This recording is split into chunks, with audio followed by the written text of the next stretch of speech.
Welcome everyone to the 2026 Chess.com Open. Grandmaster Amon Hambleton here, joined by Grandmaster Eric Hansen. Eric, they got us back on the commentary together. It's good to see you so early in the morning.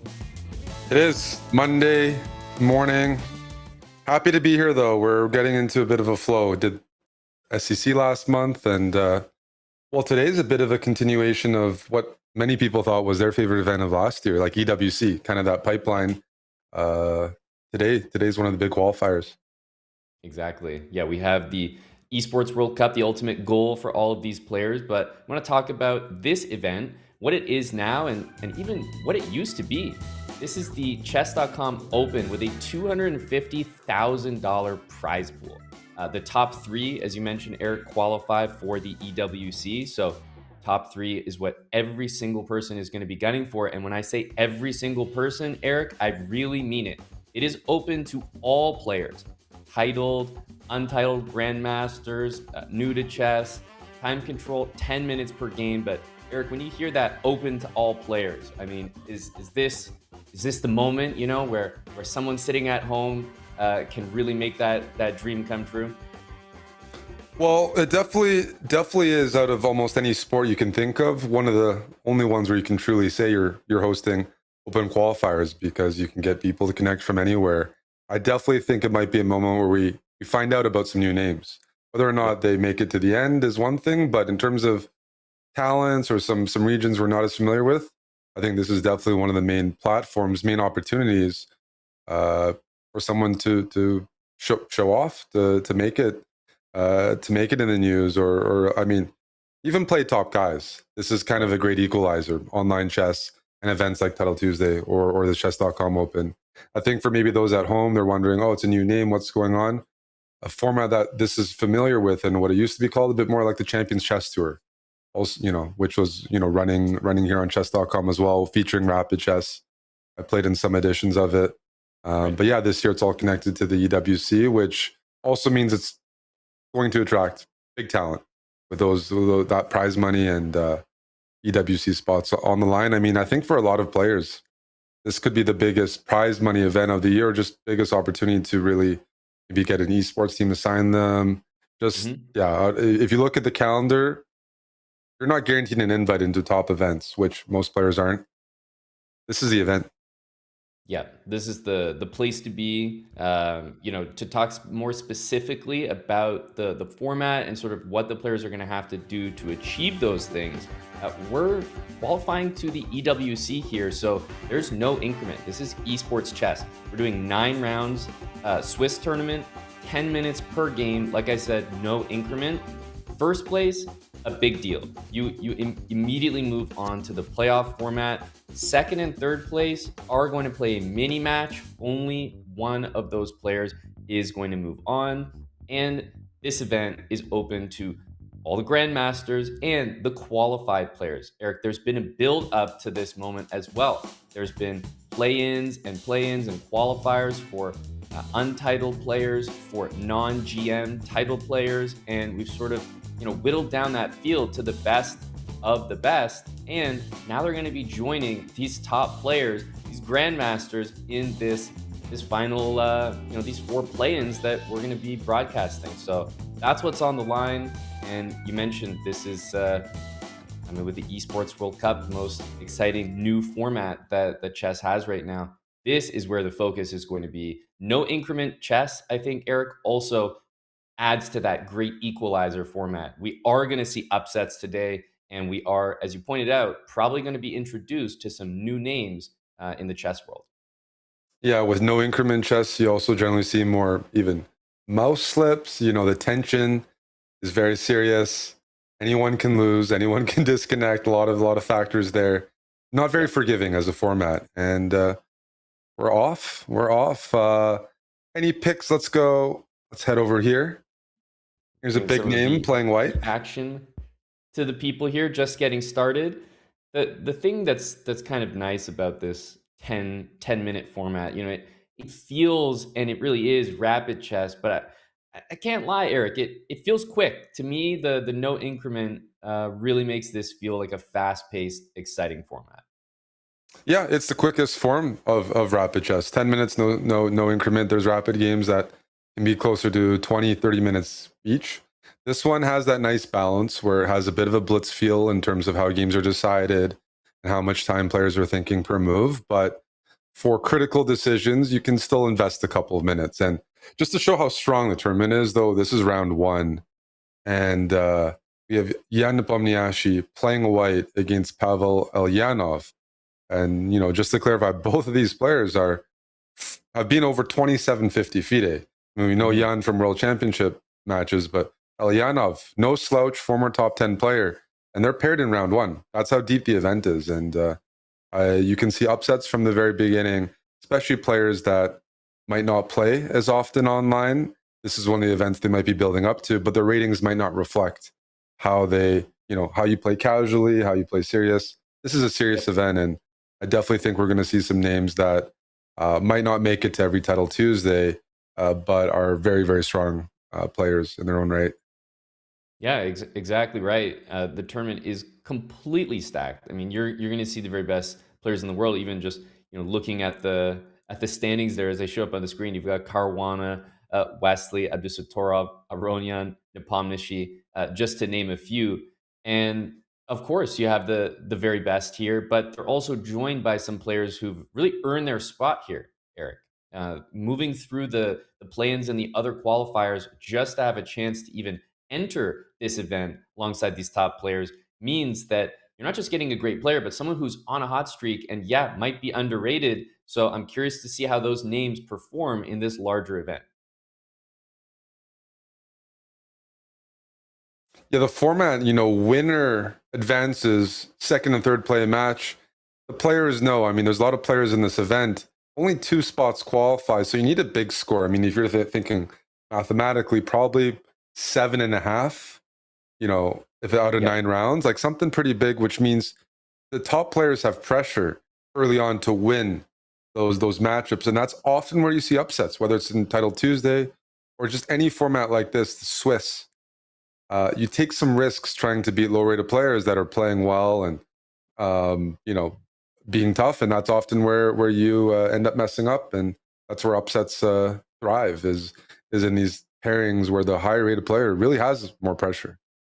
Yeah, that's a good point. And you can't just draw your way to the finish line here. You're gonna have to take some risks. It will benefit maybe the lower rated players, or yeah, maybe the underdogs in the matchups. But still, in these big opens and play-ins like this, I find the strong players tend to find their way to the top of the standings. But we're looking at this game right here, Jan Nepomniachtchi with the white pieces, and he's sort of gone for something that looks really solid. It looks like the d4 pawn, for example, well defended, not a lot of weaknesses in the position. Facing the two bishops, but doubled A pawns for Elyanov here with the black pieces. Just something that he always has to think about. Now, I think we're pretty close to even here, but it's clear that Nepomniachtchi is just interested in getting a position he can play. He has a strategic idea, maybe trying to trade the dark squared bishops. If he could do that, he would have a very good endgame. Yeah, I see what his plan is. Yeah, as you mentioned, that light squared bishop for black isn't so good.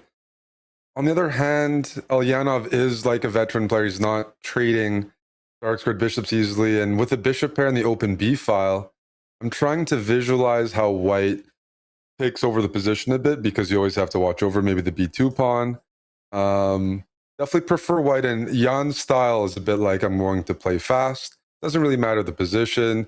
It could be simple, it could be sharp, but play on for a long time, play fast, put a bit of tactical pressure. And this isn't maybe the most challenging position to do that.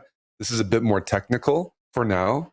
I mean, it hasn't opened up yet, and so I think Elyanov can be pretty happy with this as a start, just because, yeah, it's oftentimes Jan plays the Scotch is white, with E4 and tries to blow people off the board, and this is more of a position where white needs to grind black down with some sort of favorable exchange later on. Yeah. And we've discussed that might be trading off the dark squared bishops, removing the bishop pair. Maybe one day, if you remove the bishop pair, this knight on c3 finds itself on e5 or somewhere advanced, but containing the bishops is the first step. Yeah, bishop takes c7, I was going to say. On the last move, there was bishop takes d4 with maybe a back rank checkmate idea. I'll show that Um, for a moment. yeah, One sec. it just why we saw the move h3 played, giving up the central pawn like that for white would not be advised. So the calm h3, and yeah, we're in an endgame here where it feels like once the kings come to the middle, I don't really see uh, too much for white here. And if the bishop on c6 and the knight on c3 trade, there's also an outside chance that even black could play the endgame for a win. Yeah, I mean, just a former top player, Elyanov, like this is a position he should be okay in. Doesn't matter if Yeah. he's playing, pretty much the best players. He has the experience. He knows he's doing okay, which is like a huge part of you're intuitively comfortable with the bishop area. You see White's knight on c3 does a good job of like hitting a4 and d5, but it can't do anything more than that. So yes, maybe Black's bishop on c6, kind of staring at its own pawn, but White doesn't have a second piece to make progress here. This is a committal decision. E4. Guess he wants to play King E3 and then maybe D5 or D5 right away. Yep. I Yeah, like the it. blue You blue can't just let Black arrow play normal moves, already a and big deal, yeah, right? I think we see those blue arrows, and it's sort of it's important because the blue arrow is not just the best computer move, but the only move that really keeps black in the game. And you mentioned, a real veteran, and especially in these positions where there's no heavy tactics, it's just raw calculation. those pawns are looking dangerous. I think Jan is looking at maybe playing C6 to try to play against this bishop and fix the C7 pawn on a dark square. But yes, they calculate. Black's ready to play F5. Yep. Moves like that and open up as well. And bishops generally do well in open positions, pawns on both sides of the board. So, Jan has to find that balance between his normal ambitious, self and play, but also can't risk overextending. It's very possible, man. An early loss here simply eliminates someone from the tournament. You'd have to score 8 out of 9 because your tie breaks would be hit as well, right? Yep, that's exactly right. We have sort of a long kind of end game grind here, and there's still significant time on the clock. So I was thinking, let's jump to the bird's eye view. We'll get an overview of all the games because this one has actually progressed quite far compared to some of the others. I mean, we have middle game positions. Looking at the computer evaluation of some of these, you can immediately see Nihal Sarin in a really not just bad but pretty much losing position here against Rasilov. Also see Wesley kind of in a bit of a tough spot, or at least an unusual imbalance in his game as well, Eric. Yeah, you mentioned Nihal, a bit of a fan favorite. We were there in Riyadh when Nihal played the EWC. A lot of fans there. Here, a lot of people want to see him return. A loss with White to Rasilov is looking almost all but guaranteed, right? That deep Yeah, pawn. How do you stop it? Well, you don't. You I don't don't. think you do. Yeah, this is Queen D6 will guard the bishop and also support D1. So at this point, I mean, you could probably resign because you'll have to play bishop takes on D2 in order to do anything about it. Yeah, it just takes, and I think this is completely over. We get to see our first. It's not the most significant upset, but it absolutely is one, and a great result, great start to the event for Vasilov. Yeah, no, for sure is an upset, and not the not going to be the last. I mean, it didn't take you long to we took a look at the games going on, and right from the start we saw that, and I'm sure there's other high rated guys in trouble. It Hmm. makes sense. There's For the most part, this event is populated by grandmasters today. We have the open qualifiers, but between GMs, you'll definitely see some upsets. I'm noticing Hans Niemann got an early win against Nils Grandelius. Yep. So with this Um, win, I guess we can look at the bird's eye view to find our next direction here. But that's an early result, and I'm seeing Nepomniachtchi still pushing that, more and more for a potential win, which is so impressive, Eric, to Yep. see. And Caruana could be, at least in a little bit of trouble. He's not in a position that's that easy to play. It looks like some interesting imbalances there. I think that's a great one to look at. Yeah, Let's take a look at this one because there's an exchange sack, right? yeah, And as you mentioned, doesn't feel that comfortable. That's an intuitive statement, but I think definitely rooted in the truth because White's king is safe, White's pieces are active, and White has a knight and two pawns for a rook, which is pretty much equivalent. Some would say even better. Queen takes b5 is in the cards here. yeah, that's Uh, right. that could be possible. Could be a third pawn.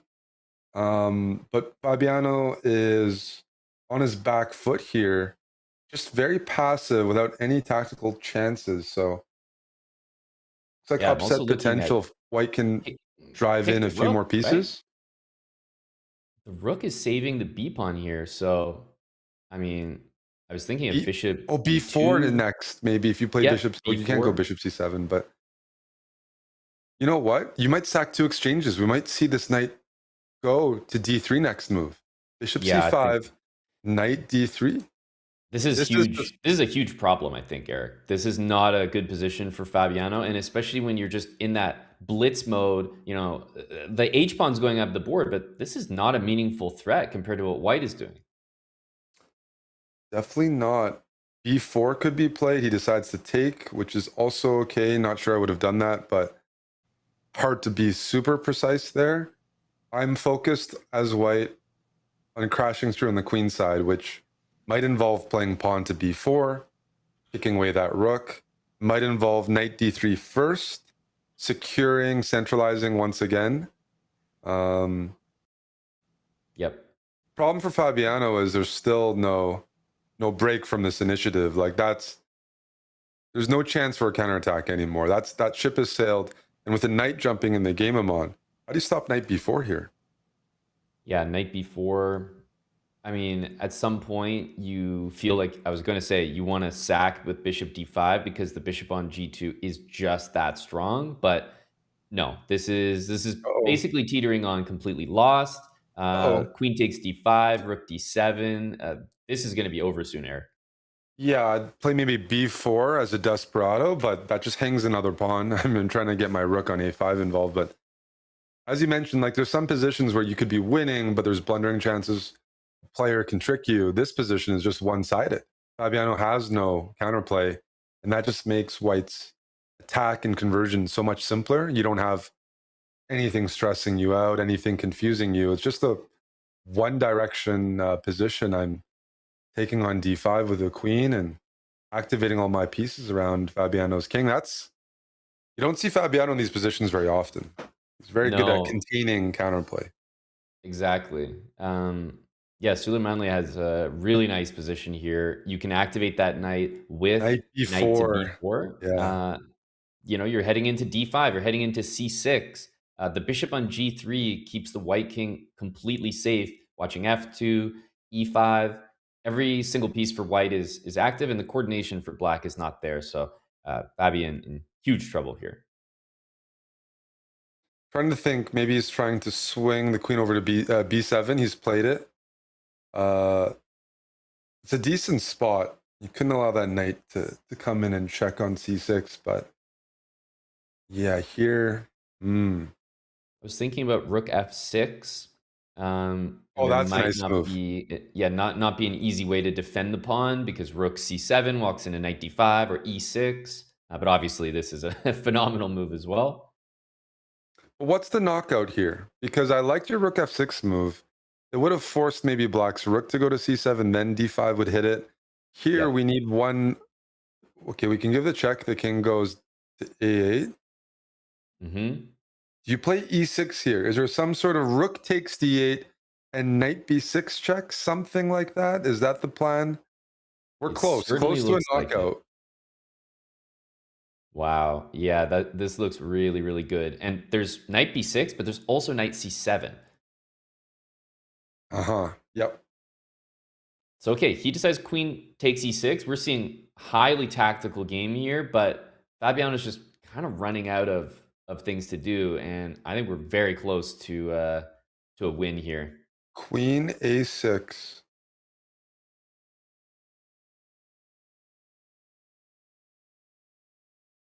Yeah, you could take on I'm wondering d8 about. and go knight c7 check, but Mhm. that's not as it's not I'm as looking good. at queen e4, queen c6, and Mhm. then it feels like there's a knight check and a rook Feels like there somewhere. is. Yeah, I haven't So quite queen spotted it. b7. Fabiano's being very resourceful, even to survive up until this stage. Hmm. Rook d7, queen back to c6. Correct. We're missing a move here, that's for sure.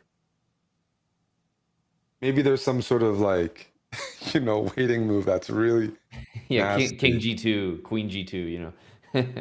Like almost like queen d4 here, preparing rook takes d8 and queen takes a1. Like, so I don't know. I'm just, Yeah, yeah, yeah, yeah, yeah. where's the move? We're both struggling. So is white here, where Fabiano's finding a configuration that queen d4 played. Okay, that move made sense. That was the only thing I saw. But you can take the rook now, and it'll be queen for two rooks. The problem is even there, if queen versus two rooks, the Yeah. queen's better because of black's king position. I mean, not just better, just crushing. But so Fabiano can't take on d7. It's a last resort. But it's Yeah, the hard to rook will find a probably move. slide You'd back. have to move your rook somewhere on the a file to prevent rook a7 mate. And there aren't good squares. So he is bailing out. Mm. Knight This b6, is this is grab the pretty queen. good for white. Yeah, I mean you can just take every pawn in sight, and Yeah. I think with the king on g2 and even b4 c5, I think Fabi's probably going to have to let this one go. It's interesting. We're both looking for a real knockout when, in fact, this was the knockout. It's just the slow, incremental moves. The pressure was just too much, and without any pawns, no shelter for the black king. There's nothing you can do about this. Yeah. Nice game by the young Azeri player. I think you played, for those, not as familiar with them, played in like Tata Steel this year, part of the new Azeri generation. They've always produced very strong tactical players. So this type of chess isn't too surprising from that school.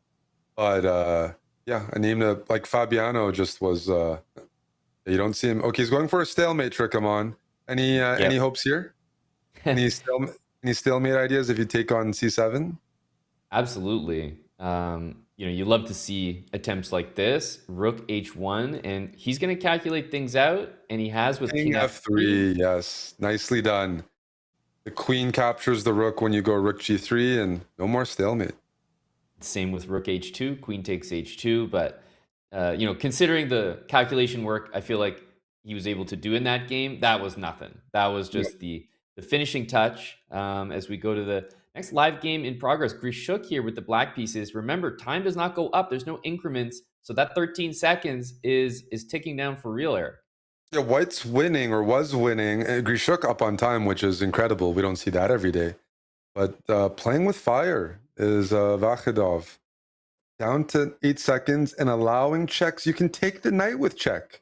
Oh my Why goodness, wouldn't you yeah. take the knight with check? Queen f3, then take the knight with check, and then white's in Well, big Eric, there's trouble. also 8 seconds, so I'm not taking the draw Bishop probably check. regardless. I'm trying to play on no Ooh, matter what. he finally has taken the knight. Grishuk can flag his opponent or play for checkmate here. Well, Checkmate in a couple of now I moves. think there is mate, but the thing is, he expected queen g3, so he pre-moved a king move when the queen took the knight, so that will be a win for Grishuk. Once you're down on time with no increment, at some point you have to choose to start pre-moving, no matter what, because This you'll is a flag. real-time scramble here, Eric. Young players here, It's all about time. It's so the difficult in a serious Iranians. tournament to switch into that flagging mode. Knights are typically preferred for pre-moving. Oh, he's gambled correctly, promoting to a queen.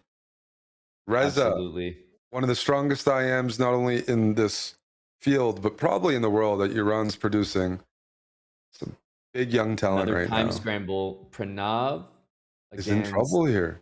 Shilong Li, but it looks like, oh, the checks are gonna hurt.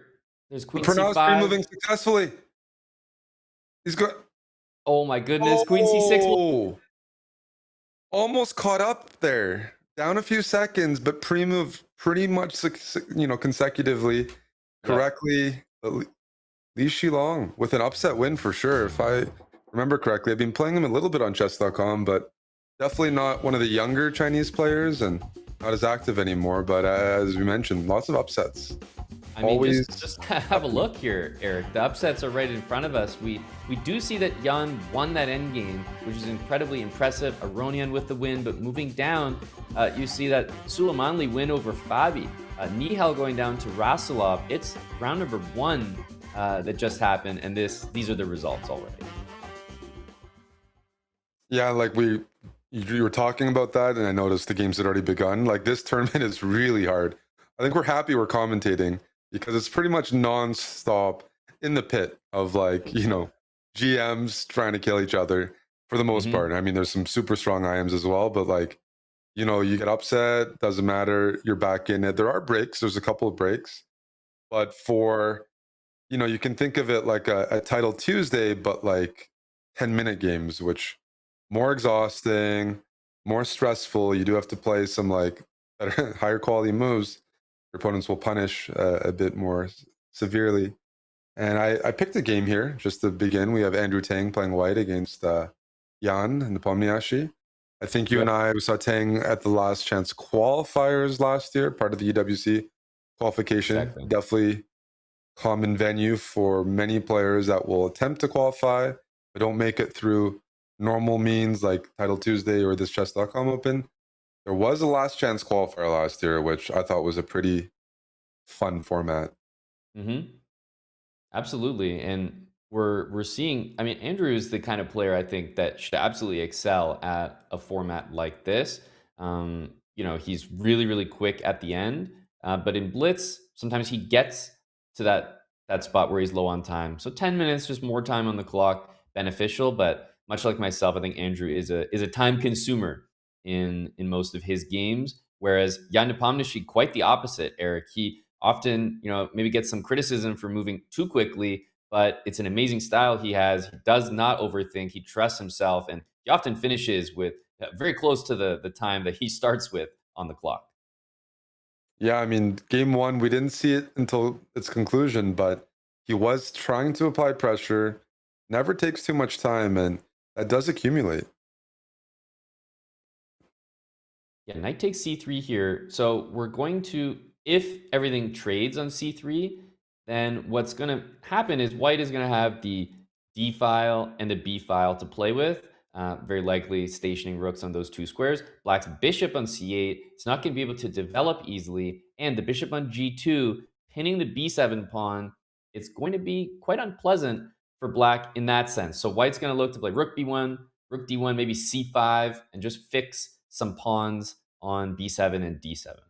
Yeah, I like that plan. I think definitely that's what white will play. I'm curious about black. Rook d8, rook b8, then bring the king to e7. We could see a bit of a race here. If Mhm. black stabilizes, you can claim a bit of an edge or a pull against those double c pawns, but white will have a bit of a grip until then in terms of preventing full development. Yeah, rook b1, preparing c5 as you mentioned. And how do you stop c5? If you move your light squared bishop, d7 is loose. And That's right. you don't want to lose that. So accuracy required, rook, and now if c5, then bishop a6, for example. Feels like there black might be okay. So some precision needed. How can white maintain the pressure? Because yeah, c5, bishop a6 feels like it liquidates a bit too early. Right. Yeah, it does feel like we're very close to even a draw, not just equality, because it feels like the bishops might trade maybe on b7, and while white might get a push or maybe even win a pawn on b6, the resulting pawns are going to be so weak. So even in the best case scenario, it does feel black will have more than enough compensation for any sacrifice pawn. I'm gonna suggest we jump back to the bird's eye view, as this has really, it kind of petered out, and I do think we're headed towards a peaceful result in that one. And meanwhile, because there's so many games here, I was looking at some of the advantages that were developing early on in across a lot of these games, and Muzichuk finds herself in a tough position there. It looks like White's got absolutely everything trained on the d6 pawn, so perhaps a bit of an opening disaster. Yeah, looks like a hedgehog gone wrong. There's a knight on e5, but it's not really doing anything.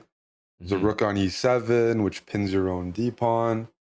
White has everything pointed in the right direction on the weak pawn, the d6 pawn.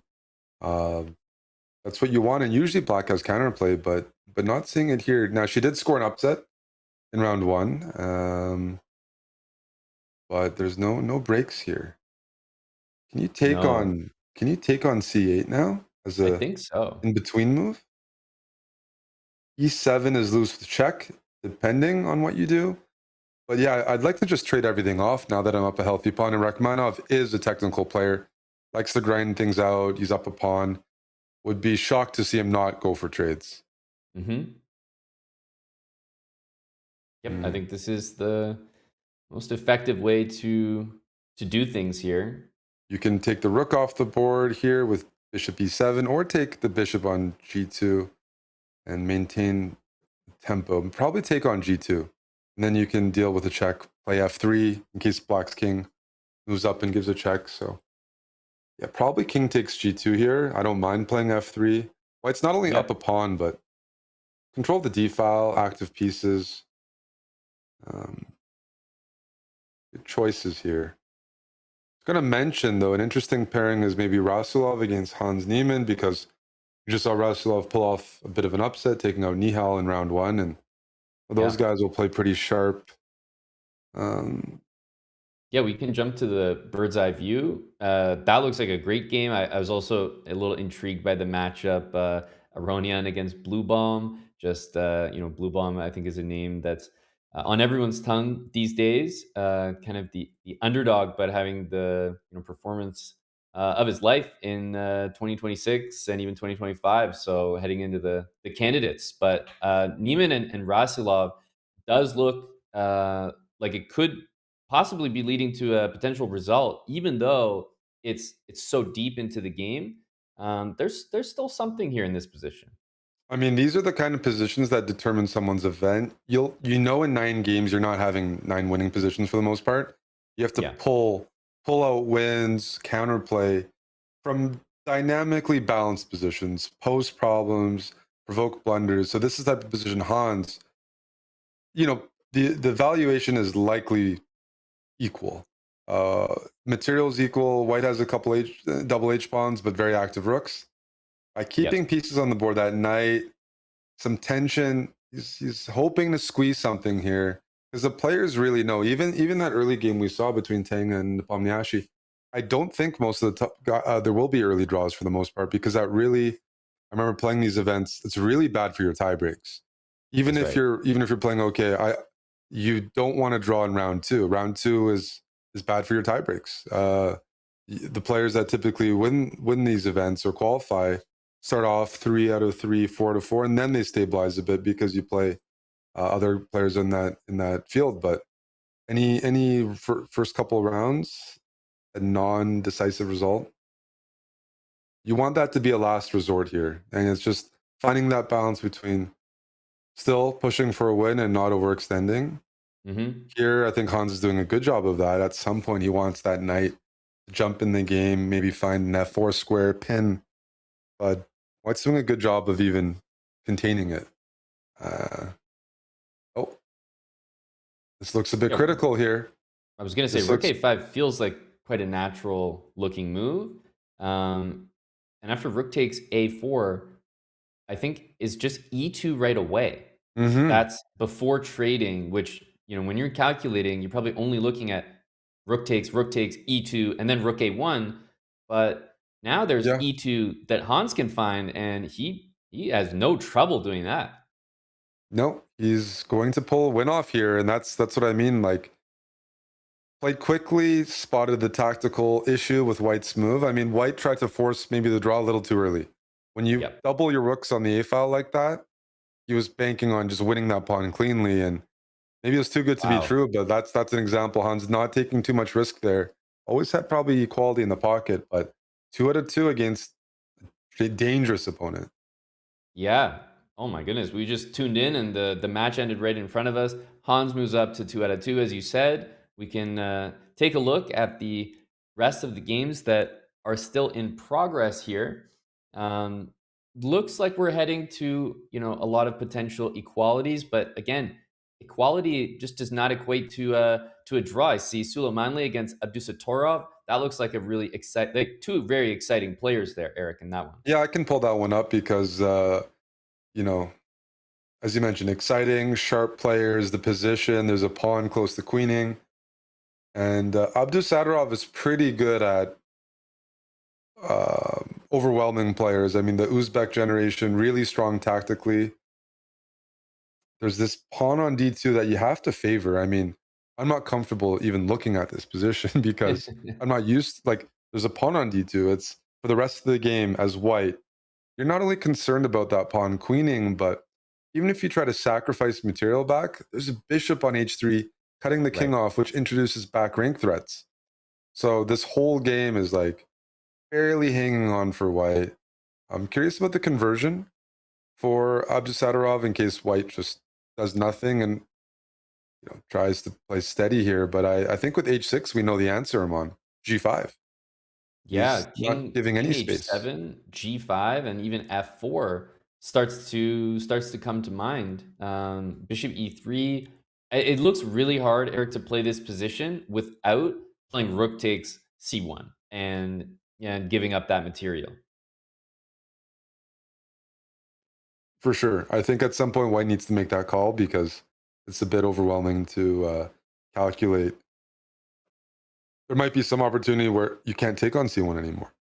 The back That's rank right. gets too weak or something. So the decision needs to be made soon.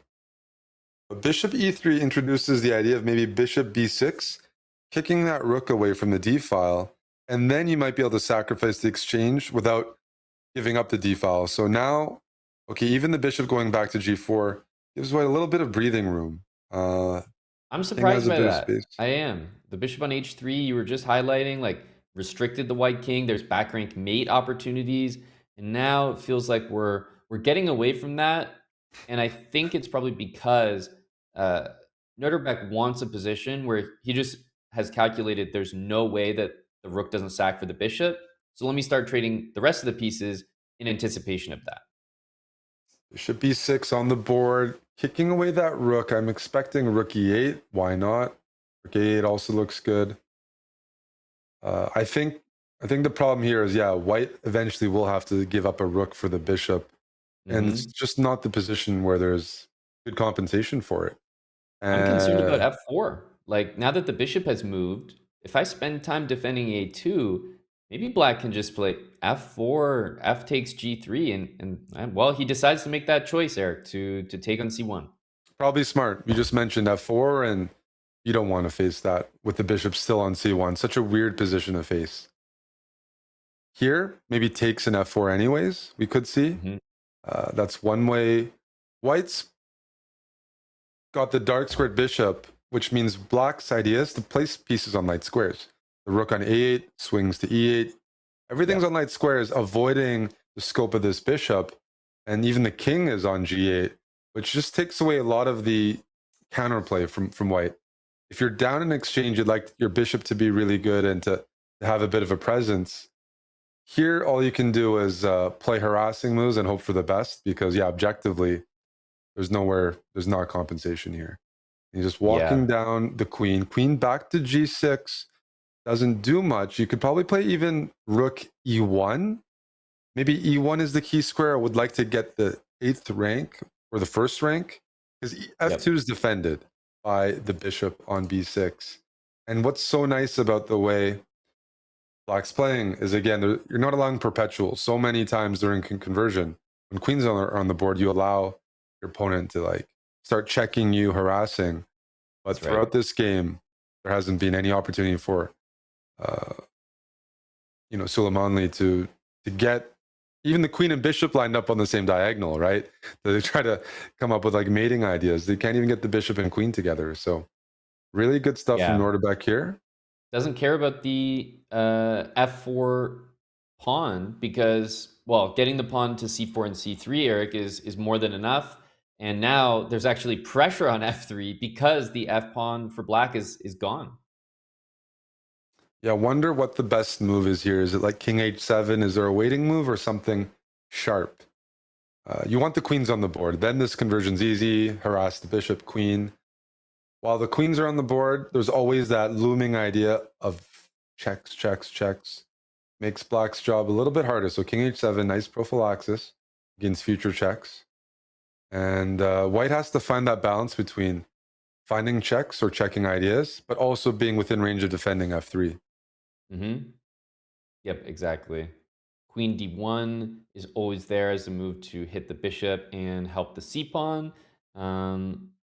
Yeah, there's really not, like, the bishop is trapped.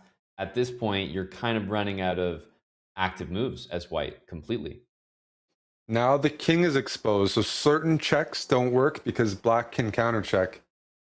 And there you go. That's exactly what you just said. Checks don't work because there's counter checks. Queen takes, I think, is the easiest. Yes, it corrects the pawns, but rook a6. Was looking Rook at just go and a6 take looks that good. pawn. But c2 and rook d1 here is another way to try to do things. So I guess c2, bishop d2, he'll play on for a little bit, but Yep. eventually you should run out of moves. Don't even need to play c2, I guess. Yeah, that's fair. Hmm. I do think either c2 or rook a6 makes the most sense. And yeah, taking that pawn with check, how can you say no to that?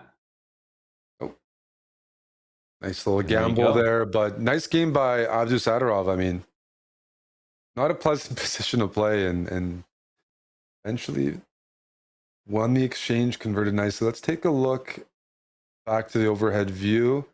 Um, Yeah, we can leave the we can leave the people with a good understanding of the games. But I think, Eric, we're actually going to jump quickly to a break, and that's so that we don't actually miss the next round's action. So before we jump to a break, just want to remind everyone about Chess Up 2. Chess.com is thrilled to support their fellow game changer, Chess Up 2. It's the #1 smart chessboard in the world and now integrated officially with Chess.com. You can play rated games, Chess.com bots, post-game analysis, all on a real board. It now has Wi-Fi with a touchscreen, so you don't really need a phone. They have their unique touch sense technology. The board only registers your move when you let go of the piece, which simulates a real game perfectly. So it also makes regular over-the-board games better with the built-in clock. You can make odds, which I've actually done before myself in a video that we made for Chess.com, and you get 10% off your order. So check it out, guys, and we'll be back for the next round of this Chess.com Open. Has this ever happened to you? Oh, shoot. Another mouse slip. What about this? Oh, well, holy bishops en passant. I think I'm getting carpal tunnel. If only there was a way to play online chess with a real-life board. What if I told you you can with Chess Up 2? That's right. With Chess Up 2, you can now play over the board online. Wow. Simply connect your Chess.com account to our state-of-the-art Chess Up 2 and get a game started. Every time you move, our revolutionary board will transmit the data online directly to your opponent. And as soon as they move, squares will light up, signifying which piece is going where. Well, shucks. This Hikaru guy seems pretty good. With Chess Up 2, mouse slips and sore wrists are a thing of the past. My carpal tunnel is gone. Well, this sure is fun. I'm playing online against my new friend Hikaru. Who needs a family? But I sure do miss clicking on a piece and seeing all of my available moves, like they have on Chess.com. Well, Danny, you're in luck. This feature is totally available on the Chess Up 2 as well. Wow, Well, I'm convinced. But hey, what if I don't just want to play an opponent online? What if I want to use one of Chess.com's other great tools? I thought you'd never ask. With Chess Up 2, you can fully take advantage of the Chess.com integration by playing bots, analyzing your offline games, and even using our optional AI assistants to visualize the quality of moves with color-coded hints. Well, holy Chess Up, you did it. You made IRL chess cool again. You got it, Danny. And how do you know my name? Play chess today on the board of tomorrow.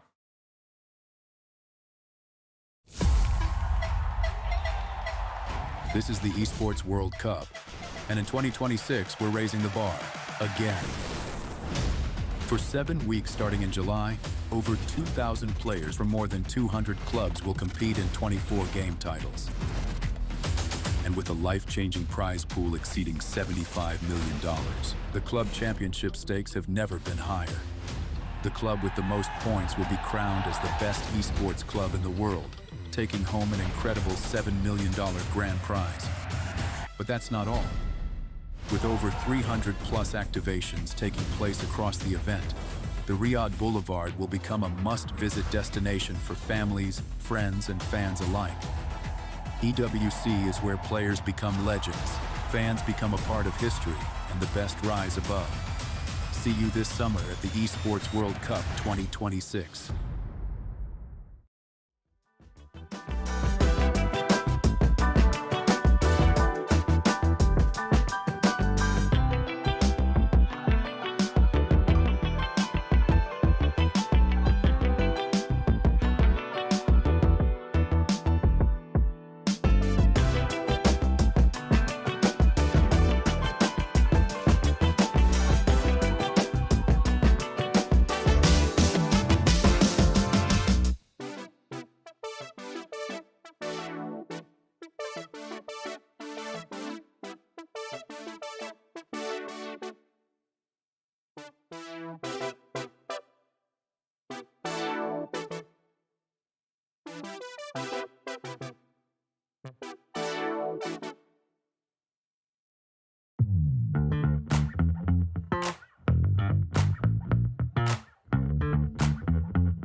Hello and welcome back. Our coverage of the Chess.com Open continues. We are already into the next round, just coming back from a short break. Eric, looking at some of the games on our screen here, we're starting to get that early picture, right? Some of the players starting 2 out of 2. This is exactly what they need. But, going into round 3, soon to be round 4, I think probably the players who are going to do well in the event, they need to be scoring, 3.5, 4 points out of 4.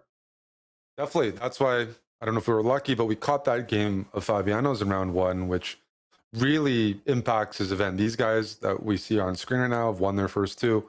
There's players that just in the back have to win pretty much all their games to be involved in as a contender in this event.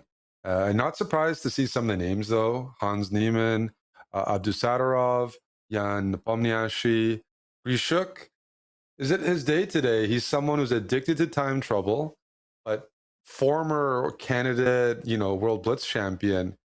When he plays well, he would definitely be considered a favorite in my eyes. Absolutely. Yeah, it feels like any event that he enters, he absolutely has a great chance when he's playing well and managing the time trouble. We actually saw him in a time scramble earlier in the event. He was on the good side of it, up on time, so that was interesting to see. Looking at the games that we have on our screen here, I feel like I can't help but be drawn to the Abdusatorov game just because of how aggressive the position looks for White, kind of launching a huge attack, maybe even just a successful one against the king, Eric.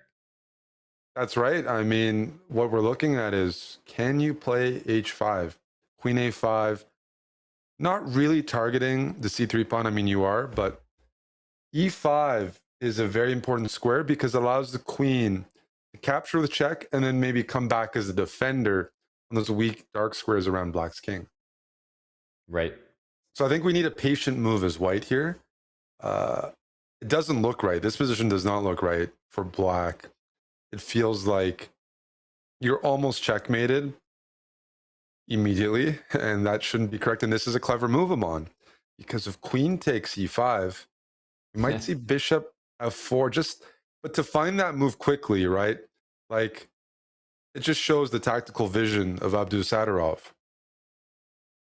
Yeah, to be able to set that up, that's actually a tactic you might not be looking for as black. You're worried about h5, you're worried about getting mated, and then queen takes e5, you think you're going closer to the king side to help defend, and you get hit with the most basic tactic, bishop f4, and a skewer. So king d2 feels like it takes care of everything, and if I'm playing with the black pieces here, I'm starting to get desperate. I'm looking at like f5, does that free pieces?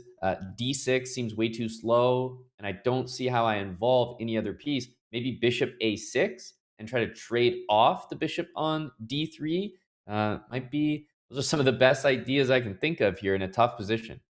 Well, you have to make a couple decisions. I think you and I are both okay with losing our rook for a bishop because we're worried about checkmate.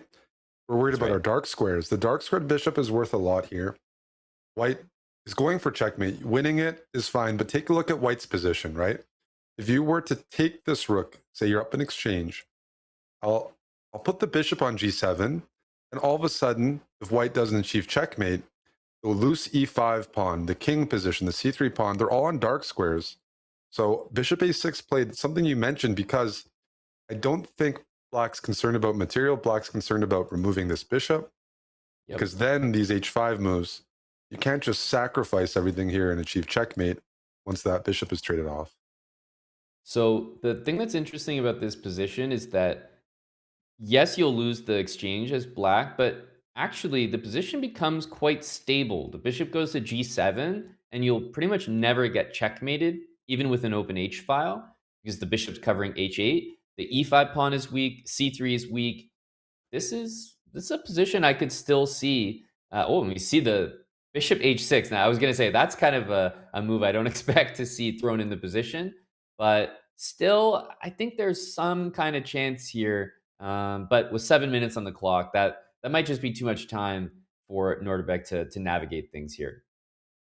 Well, I'll share like a bit of an anecdote. Like, I learned chess from Serbian school of chess in Canada, quite a few Serbians here. And I didn't pay attention at all for the most part, but I'll never forget I was told, and it didn't make sense to me, by my school coach Nanad, that a fianchetto bishop is worth an exchange. And this might be a game like that always stuck with me. There's some positions where, and part of what we're saying, it's really hard to checkmate when your opponent still has their fianchetto bishop and you don't have a bishop of that color. We're going to see the value of this bishop here, where I think black's position is a bit more resilient and resourceful and certainly much easier to play than a few moves ago. And maybe we've even overestimated some of white's chances because I'm not that comfortable playing with my king in the middle of the board. But the one thing about, I'd say, the new generation and guys like Norderbeck, they're fearless and they have no issue, no psychological thought there. Oh, my king's in the open. I'm up in exchange. I'm playing good moves. He knows he's still doing well. But otherwise, as black, keep the pieces on the board. Maybe the rook goes to d8 to prepare d6. That's being played. Queen g5, though, is the move I was planning. And the idea was to take away this check, hit the rook, and still prepare h5. Yeah. And it also defends e5 because I think black would like to play queen a5. Black's plan is to play in the dark squares. White's plan is to probably reinforce this pawn because that holds everything together. But you have to watch out for d6. So this is a very imbalanced position. I like it. I wonder did we see some more moves? Just see Oh yeah, we did. Prokopian's clock H5, just ticking. H5 was H5. played. Okay. That makes Yep. sense because Norderbeck is kind of, the hands are on the head. He's happy with this move, I think. There will be some threats, and primarily, I think it's pawn takes g6 and queen h4, which hits the rook and threatens checkmate. So that one needed to be dealt with immediately. That's easy to overlook. Typically, I said it's hard to checkmate someone Yeah. when they have the fianchetto set up, but the bishop didn't go to g7 yet, right? And Yes. so h8 is a mating square. Yeah, you can play f4, but I feel that you're kind of disconnecting the queen from the center of the board there. Maybe queen d5 happens, and just a little unclear where the king finds shelter. For example, king c1, bishop takes a3 would be not the way to go.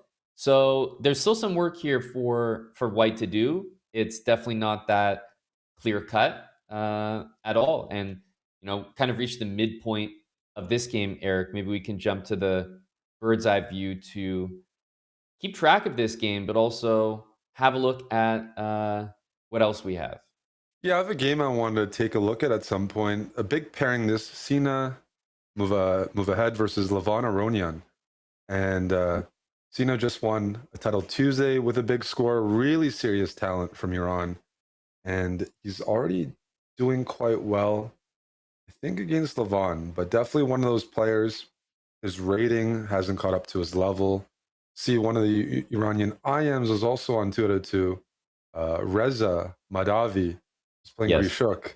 So those are always players. We're talking about players that it's their coming out event, could score upsets or just make their name. I'm looking at the young Iranian generation because they've been doing really well in the Title Tuesdays and online events. But I see here, yeah, this is already very sharp. I'm almost looking at sacrificing. Rook takes c2, but I'm not sure it quite works. But the idea is to maybe take here and go bishop a4 Wow. check. There's some things here to take a look at. It has to be with tempo, though, because, that queen on e3 is loose. That's a backwards knight move. Usually, Mm-hmm. Yeah, rook takes c2, bishop a4 is that's a pretty scary idea. There's also the fact that if you just retreat, I mean, this is given as a bit of a question mark move, but if the queen retreats, I mean, the knight on d5 is hanging. So it feels like are almost forced into that kind of stuff. yeah, if you lose that knight, 2 pieces for the rook, that would be losing. So Levon needs to find some counterplay right now because this is a type of move that can win the game. If his momentum forces him backwards here, queen has to go back. That's not working. So I think everything does revolve around whether rook takes c2 check, followed by bishop a4 check, can eventually force the king away from defending this rook on d2. Right. Now you can throw in rook c8 check first.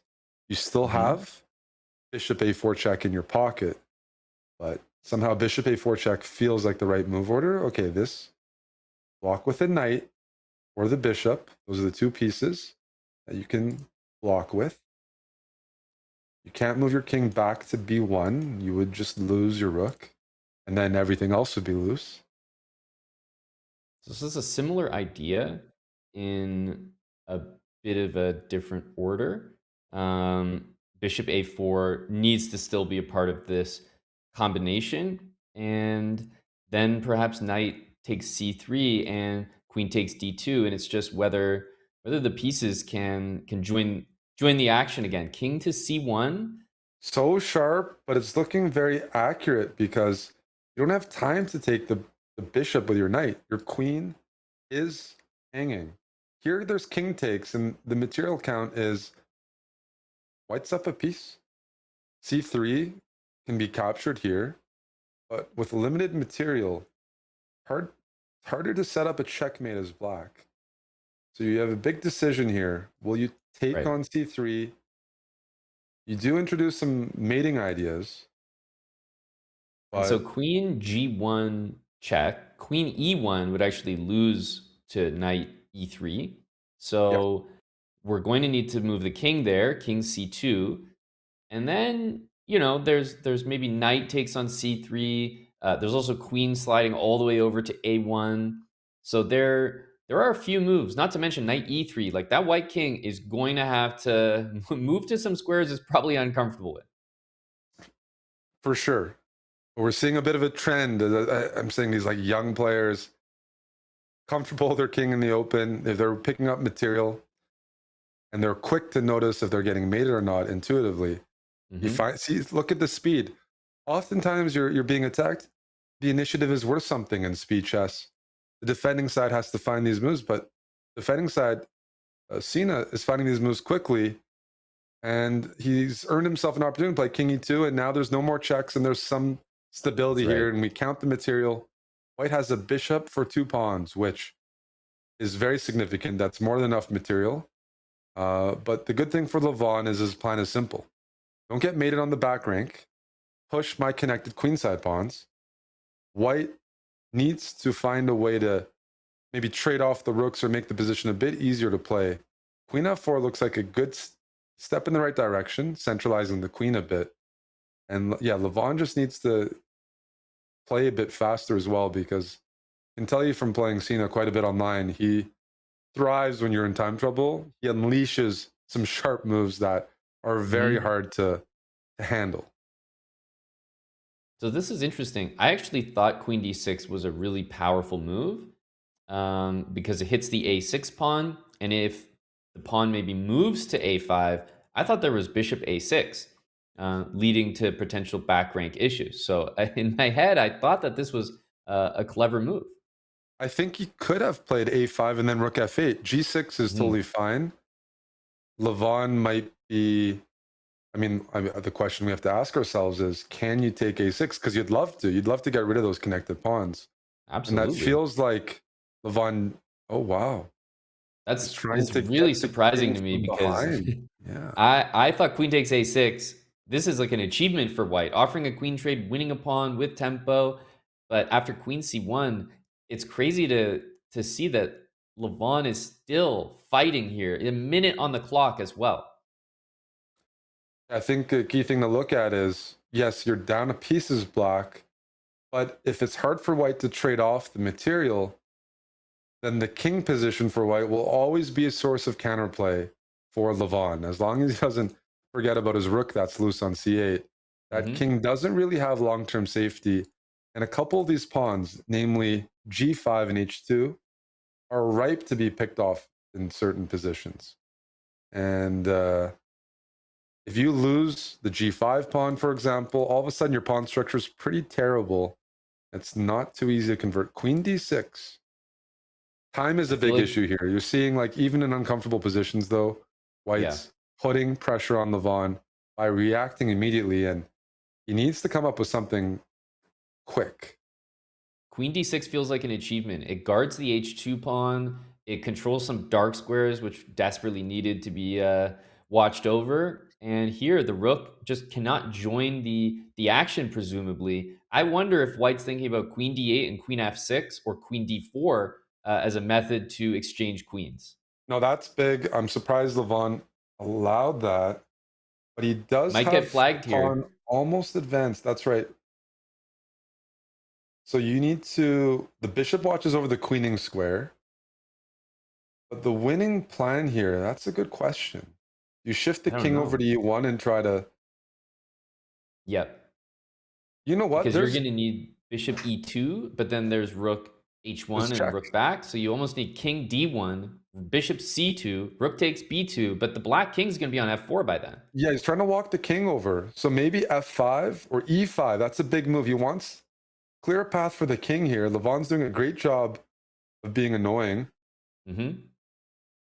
Oh, the king is coming to e3. This is a time for white to think right now because you need to keep enough material to hold that extra piece. Bishop e2, calmly played. Rook e1. You need Yeah. to maybe... Has he figured out that this is enough to trade all the pawns? It certainly looks like it, Eric. F5, Yes, there's king e3. that's right. What a King save this e3. will be. And there's no way to prevent all the pawns from being traded off. Just, I mean, how I describe this is it looks like both players played it really well. It's hard to criticize. Levon came up with really nice counterplay. Mm-hmm. Yeah, this is just a high quality game. And there were big chances for both sides there. Cena felt like navigated defensively so well, but then when it was Aronian on the back foot, then he came to life. And it just like strong resourcefulness and defensive play from both players, it feels like. I'm going to call this as a draw. Let's head over. There's another game. There's an IM on 2-2. Reza Mm-hmm. Madavi playing against Grishuk. And Reza's close to mating Grishuk. I mean, they're both close to mating each other, but they're under 30 seconds.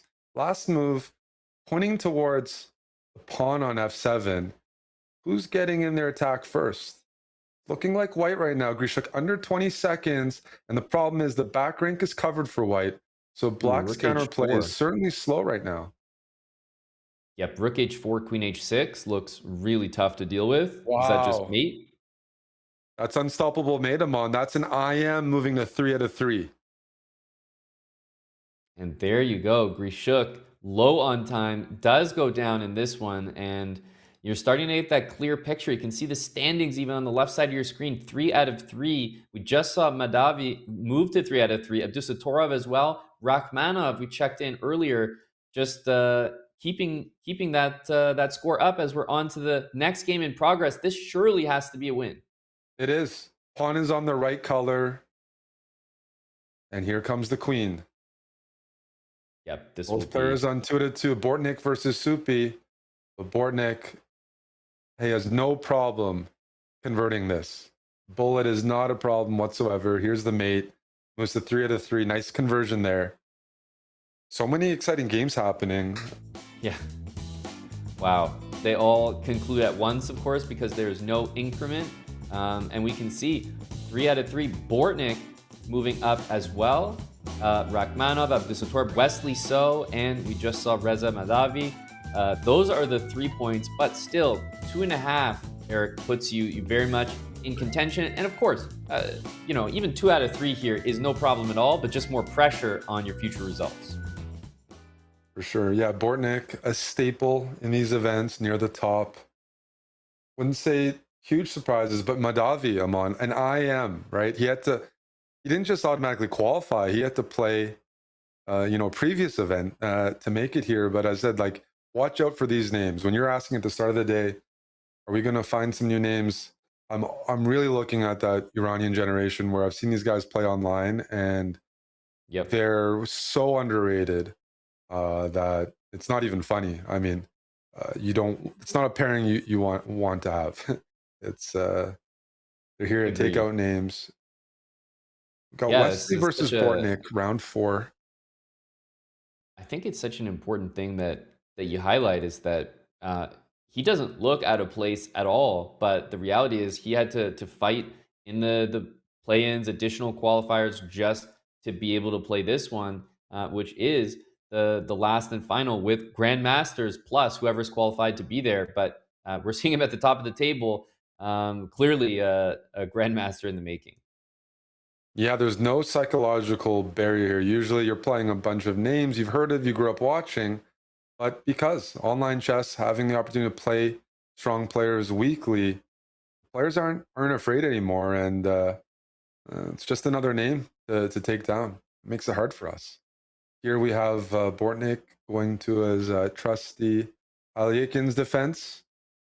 He's been playing that pretty much his whole career, and it's pretty easy to play the opening moves. It gives up a bit of space. It's one of the drawbacks, but in rapid and blitz, it's much more playable than maybe in classical, where reputation of the opening, it's like, well, white gets a bit more of an advantage than they would in some other lines. But in blitz and in rapid, one of the issues here, or one of the sources of counterplay as a Eliekin player, where you look at this position in front of you, white has made some inroads with this advanced pawn on c5, but the base of white's position is this pawn on d4, which can be a source of counterplay.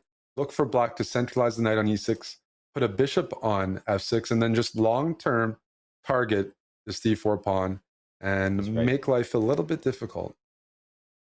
Yeah, sometimes there's, maybe a longer term idea. As I'm speaking, I just can't help but be distracted by Bortnik pulling out some dance moves there. Seems to really be really be grooving with the position. Yay. I was gonna say maybe knight That's not e6, new knight for me. g7 to facilitate bishop f5 in the My life, future, my but it's a life. cramped game. Ah. You have b4, Not a a4, pain. b5 for Wesley, an easy expansion on the queen side. But like you mentioned, it's pretty much going to be b5 against the idea of targeting the d4 pawn and maybe looking for exchanges.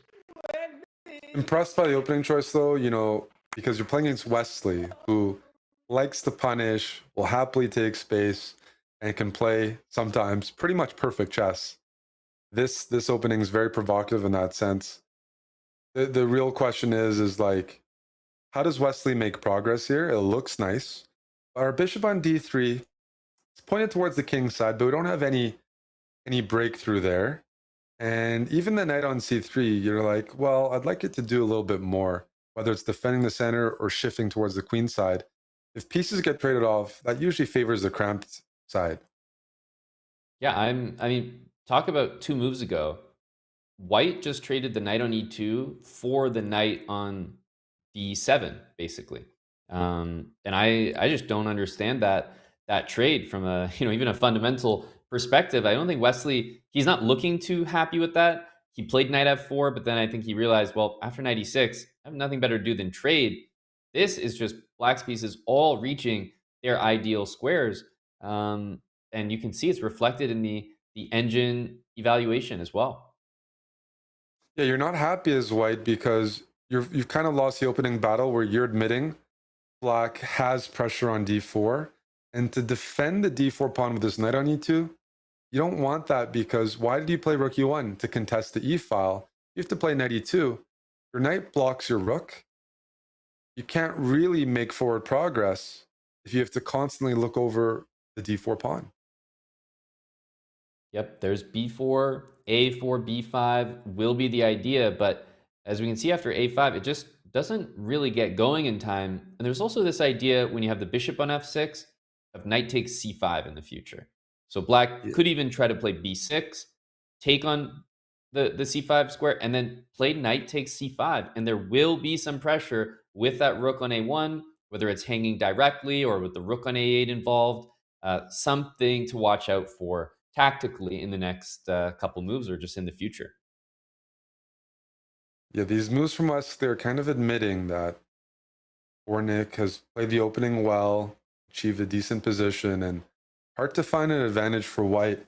There's a game that is opening up a little bit, a sharp position, Amon, between Yesipenko and Magsudlu, that I think we could take a look at, because it is sharp from the get-go. White has gone pawn hunting. Neither side is castled. Two very, very sharp players going for it. Should be a fun one for the fans. Absolutely. Esipenko also, kind of the late star of the last chance qualifier for the EWC last year as well. And I think Parham is just a really exciting player, especially in the opening. He's already sacrificed a pawn in order to reach this position. Of course, the d pawn has fallen, but there's bishop c5 right as we tune in. Give that a question mark, but this is a no increment game with not a clear place for that white king to go, Eric. I like this decision. I think there's great practical chances. Yeah, this is fun. Sacking the exchange. Black would love to castle and play against white's king. And that's why we see Yesipenko immediately react with knight b5, trying to stop this initiative before it really gets started, questioning that bishop.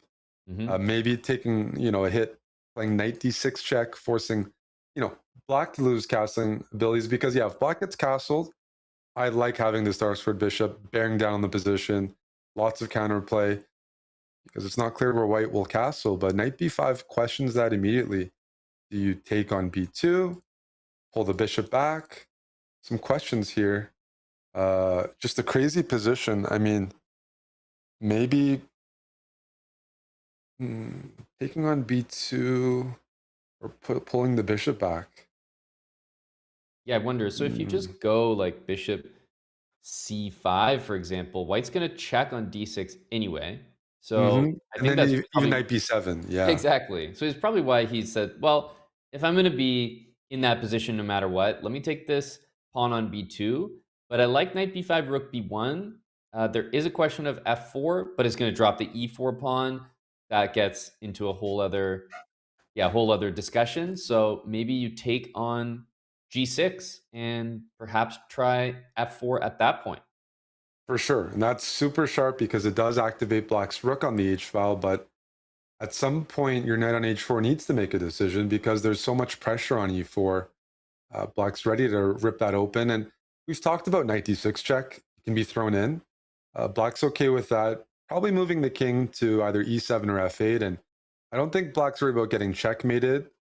And that's a factor where if you take on g6, the rook all of a sudden does have counterplay on the h file. If you Right. don't play on g6, and the king has to go to f8, the rook on h8 takes a bit of time to jump back in the game. I think we're seeing the line we discussed though. f4, Right. white's putting the pawns on dark squares, which could backfire, but that was forced because bishop takes g3 was a threat on the previous move with this open h file. I mean, if you're looking at the direct moves, I mean, bishop b8 can be played. Bishop c7 is also an option, and it kind of gets to the b6 square and has bishop a5 check. So it seems like a weird move, but I actually think it makes a lot of sense. Black is literally one move away from being completely safe with short castling, and once that happens, it's white's king that truly has nowhere safe to be, with bishop b6 coming to maybe even prevent or target the king on the king side. This is an extremely loose position for white. I find myself, barring some really, really forceful calculation here, Eric, I find myself doubting this engine evaluation of being so much better for white. The position is very, very loose. Yeah, very loose and very easy to play for black. And that's why you sack the exchange, but the play is comfortable. E4, the knight's ready to jump in. You've mentioned bishop a5 check, mentioned Yeah. castling. White has the tougher decisions, and that can make a really big difference when the players are both pretty much under 5 minutes. It's just so important that this knight on d7 prevents any back rank penetration. And white has to make a big call here. Do you trade away, take off this dark square bishop? Because then it brings the queen into the game. If you trade on c7, the queen on c7 will have access to some pretty attractive squares. Queen a3 played quickly, Mhm. prevents black from castling, prevents queen c3 check. And in the future, if you take on e4, it prevents knight takes g3 with this pinning idea here because the queen watches over. So that's a very nice move by Yasipenko. I have to say, there's some stability in a very sharp position. If knight takes e4 here, I think bishop b5 would be the next response. And the jury's still out to me. Yeah, I'm wondering about knight take. I mean, knight takes e4 is such a difficult move not to play. If we're thinking about castling, knight c5 comes to mind. It does allow bishop b5 check, so I don't think I like it. I was looking at knight takes e4, bishop b5, and trying to get a move like f5 to work. All I want to do is bring my king away to f7. I could even consider king d8. I actually didn't think about that until just now, but bishop b5, king d8, also an idea. And if I get that king out of the way, just one move with the knight on d7, knight b6, knight c5, knight f6, I really like the position for black. So this, I feel like it's so important for Esipenko to keep playing the best moves here. And what do we think is the best move? Bishop b5? I Hard think to that, argue for anything else. yeah, exactly. Mm. If you don't play that, then I feel like the knight jumps in with knight c5, and then black can play king e7 or castle. So I think bishop b5 is mandatory. King d8's an interesting move. Knight c3. I think he's ready. There's a pin idea, but Parham's planning likely to play d4 at some point, anchor that knight in. It's a very provocative move. Yeah, d4 always works to keep the knight. I truly think that black would be happy even giving up a pawn here, even being down the exchange, but just managing the castle. Because white is going to have a difficult open position to defend. Yeah, the initiative feels like it's headed towards black's position here. Unless we Yep. find something really good right now. d4, or do you take the bishop? I mean, it's a nice knight you have on c3, but you'd like to bring both knights in, and that bishop on b5 is doing a good job of restricting black from, fully getting the hooks in, getting the knights both involved in some path. Yeah, It I'm counts also material. We're wondering. saying white's up in exchange, but That's black right. has 2 pawns for it. 2 pawns and a knight, which can be equivalent, can be better. So Parham's not all in. He does have an opportunity to just play a bit more calmly here. Hmm. Yeah, knight. I'm also looking at the move g5. Just to throw a move like that in opens up a dangerous diagonal as well When are as you playing queen e5. g5? Like knight takes on b5, rook takes b5, and then g5, for example. G5, then castle. Okay. Queen c2. Parham saying, you know what? I'm happy Jeez. with my king on e8. All the checks are covered. I'm looking to play probably queen g2. Hitting this rook, the rook wouldn't have any squares, and then the other rook, black's rook on h8, which hasn't joined the game yet, would coordinate on h2. Queen g2 is a nasty move I'm on, because you can't play rook b2 because of queen c1, and you can't Yes. play queen b2 because of queen e4 check. How do you deal with this move? And is there a way to make, like, what I'm now thinking is, are we in the territory of queen d6 with sort of trying to get a draw with rook b8? Is there a perpetual there? I don't know. Because I agree. Starting to not even like the position that we have. I'm worried if you go queen d6, there's a way I can check your king to pick up this rook. You'd have to Hmm. calculate that That's right. because, and I Or think queen you, b4 maybe is like yeah, a queen b4, better because queen version. d6, check, check, and no matter Hmm. what, we're getting the e2 square. Yeah, good point. That wasn't the rook I was trying to lose. So maybe queen Yeah, b4 is kind of the same such a, idea, but whoa, oh whoa, my did I miss goodness. something? Well, he just Oh, you blundered played the king f1. He exact thing. blundered the same type of idea. King f1 and queen c4 check. I mean, that's such a hard, what a game by Parham. Yep. Fearless. Yep. I think we both felt that, King, better engine evaluation for white was just not something we fully believed in, and neither did Parham. That's obviously off of a huge blunder, but he gave Isipenko a tough position to play, and he ended up making a mistake for it. We can jump back to the bird's eye view. I see Abdusatorov on 4 out of 4. Wesley and Bortnick drew their game, so that 4 out of 4 is looking really good to lead the event. And we see some other games still in progress here, Eric. Rachmanov is still on that perfect score. He can win and join the lead. yeah, Rachmanov against Nepomniachtchi. And if we dive into that one, it's a fun one because white is down 2 pawns, but Yep. has tremendous pressure on the position because the d file is ready to break free. The bishop centralized is aimed at 2 pawns.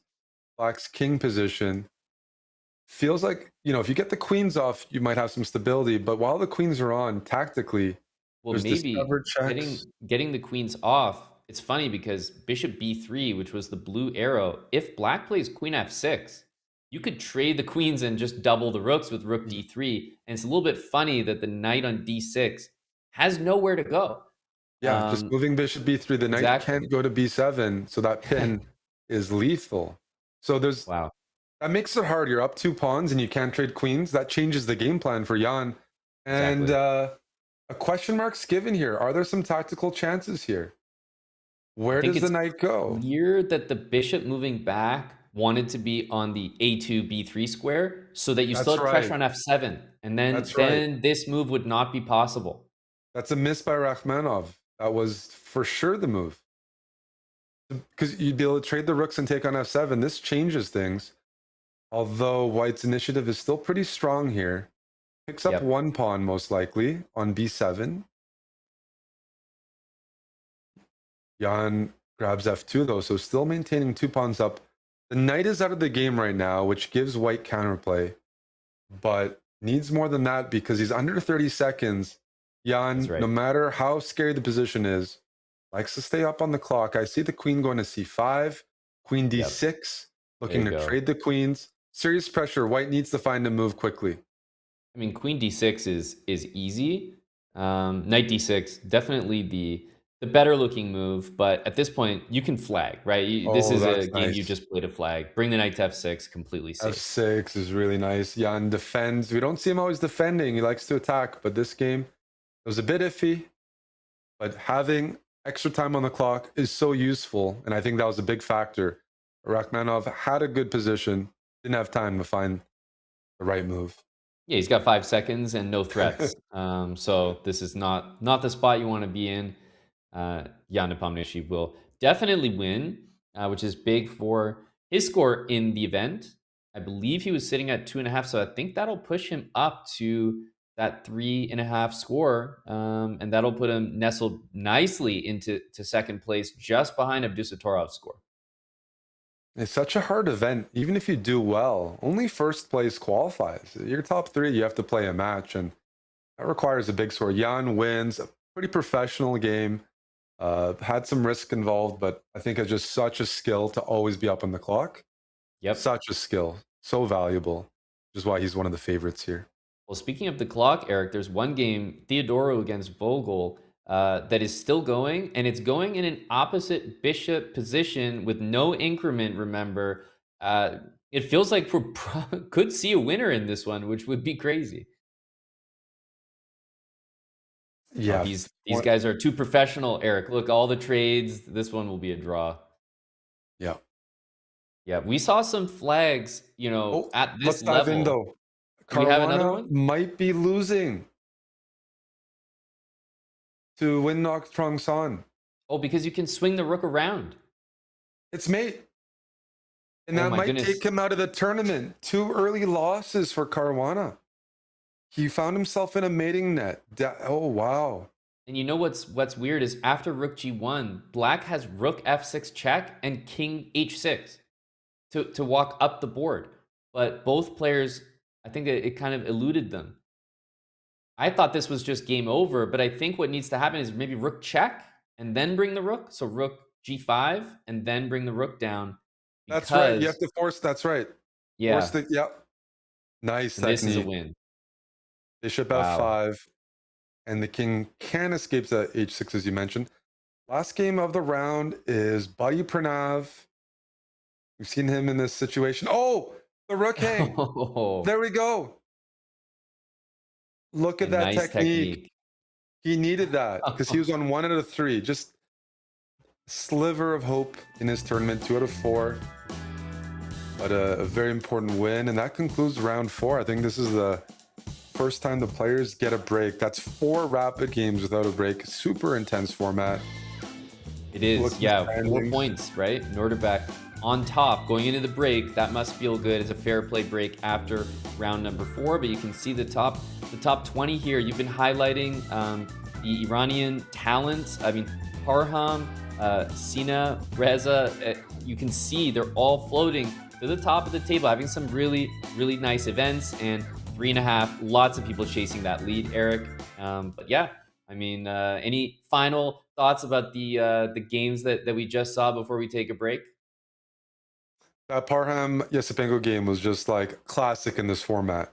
Wild, sacrificing exchanges, king in the open for both players. Like, that was a pleasure to commentate. That's the type of chess you need in this event. It's not going to be smooth no matter how strong you are because of the level of competition here, that you have to take risks. You have to try to strike early on. Fabiano probably has taken risks, but he's found himself 2 out of 4. The opponents are playing well, it looks like. And that might be Few an too early many. favorite already gone. There you go. Well, we are going to take a short break here, but first, I want to talk to everyone about Neuro Gum and Mints. It's time to lock in with Neuro Gum and Mints. They're back for the Chess.com Open, and they have their biggest deal ever. This is a buy one, get one free on a 54-piece peppermint focus and energy pack. If you're grinding the Open, or whether you just need the natural caffeine and L-theanine to stay sharp, just remember, good energy is your best opening. This is limited to the first 500 people, so move fast and claim it. go.chess.com/BOGO, or use the code BOGO in chat, !BOGO, all the BOGOs, and we will be right back right after this.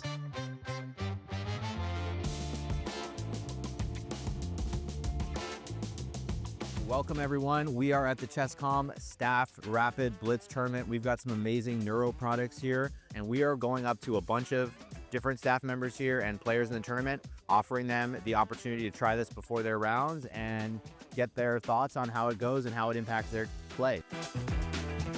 I was a bit sleepy, so I thought it might help a bit. I'll need some energy for the chess tournament, yeah. Have you tried Neurogum? No, not yet. And I actually slept barely today, so I might take one. Energy and focus I think I need for the for the tournament. So.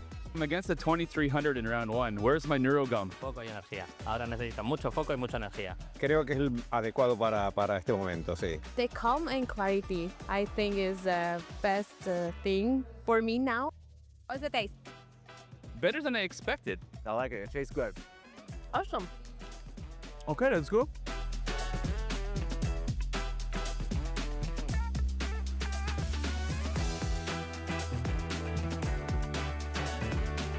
Sí, la verdad es que calcula muy bien y he ganado bien, así que de momento, perfecto, muy contento. It went pretty nice. I won pretty confident. I'm like feeling super energized, feeling good. It's like lasting. Game 1, got the win, and feeling good.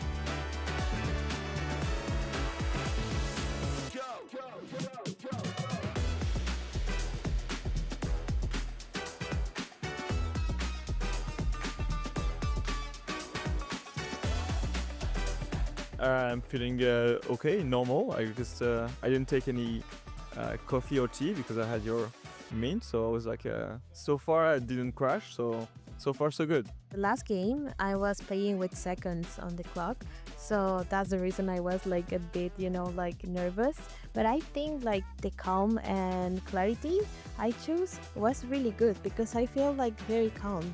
I felt pretty nicely, so the first, I would say, 20 minutes after chewing it, there was a light boost, I would say. So it was very pleasant, and what I liked about it most was that the gum itself didn't lose its flavor so quickly, and it was very interesting. I surpassed my expectations. I won the tournament and I won all 6 games. After taking Neuro, I felt the whole tournament like good, okay. I was feeling very good. Do you think you will try it again? Of course I will.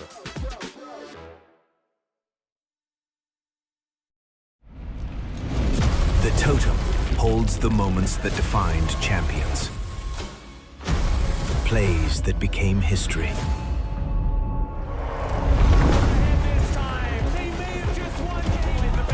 Does absolutely nothing. The Ornhorn! Baby's a goal! Across years, across games, across the world.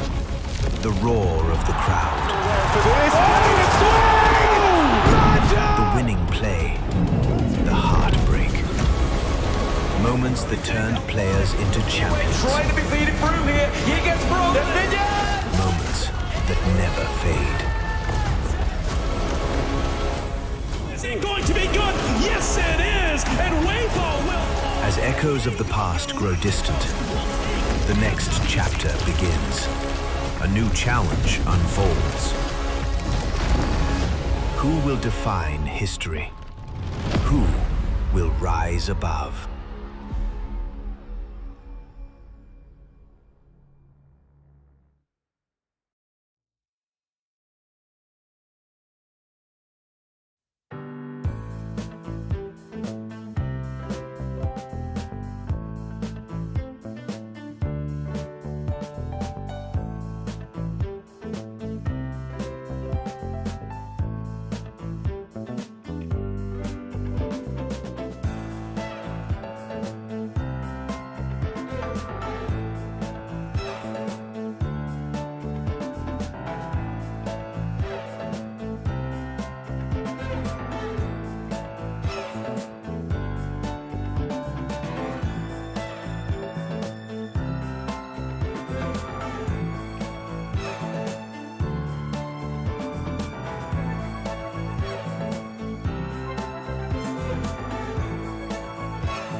Welcome back, everyone, to the 2026 Chess.com Open.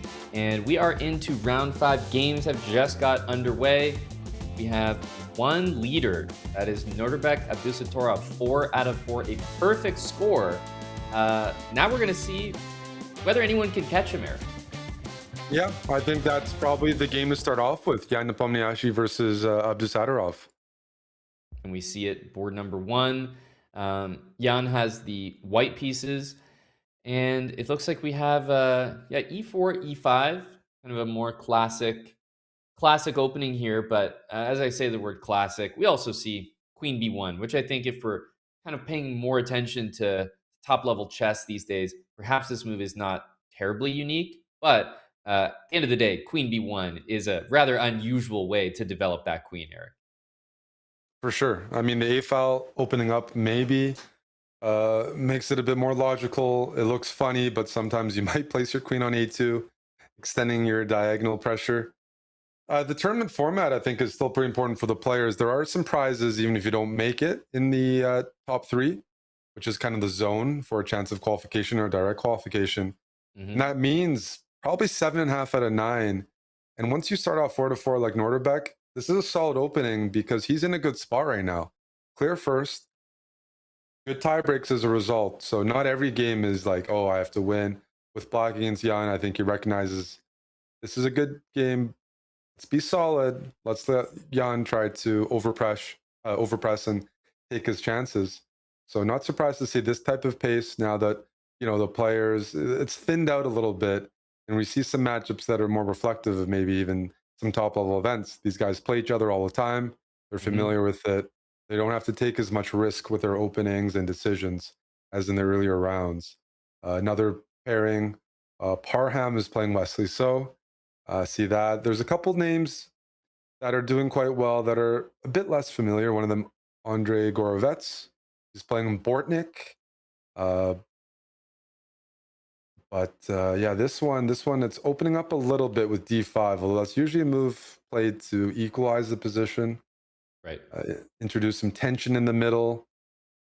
Maybe not too exciting so far. So if you're like, hey, let's look for something else, we can always look back. Well, yeah. If you're gonna give me the option, Eric, I had one game I was looking at on the bird's eye view. I mean, there are a lot of really tempting options, but on Draken against Sina Movahead looks like a position that is double-edged, action on both sides of the board, and with the last move, Queen B4 by Black, clear intentions, I think, to keep the queen on the board. And as we join Eric, the king jumps into the center of the board with King D2, feeling the pressure on the queen side. This is really bad. Sina is so dangerous tactically, and this is a position where Black's attack is justified. King D2 is certainly not a standard move. It's out of desperation. And the move being suggested, Rook B4, that's an easy move to spot. You might be looking for something else, but this attack flows very naturally. Wow, well, that move I wouldn't say necessarily flows naturally.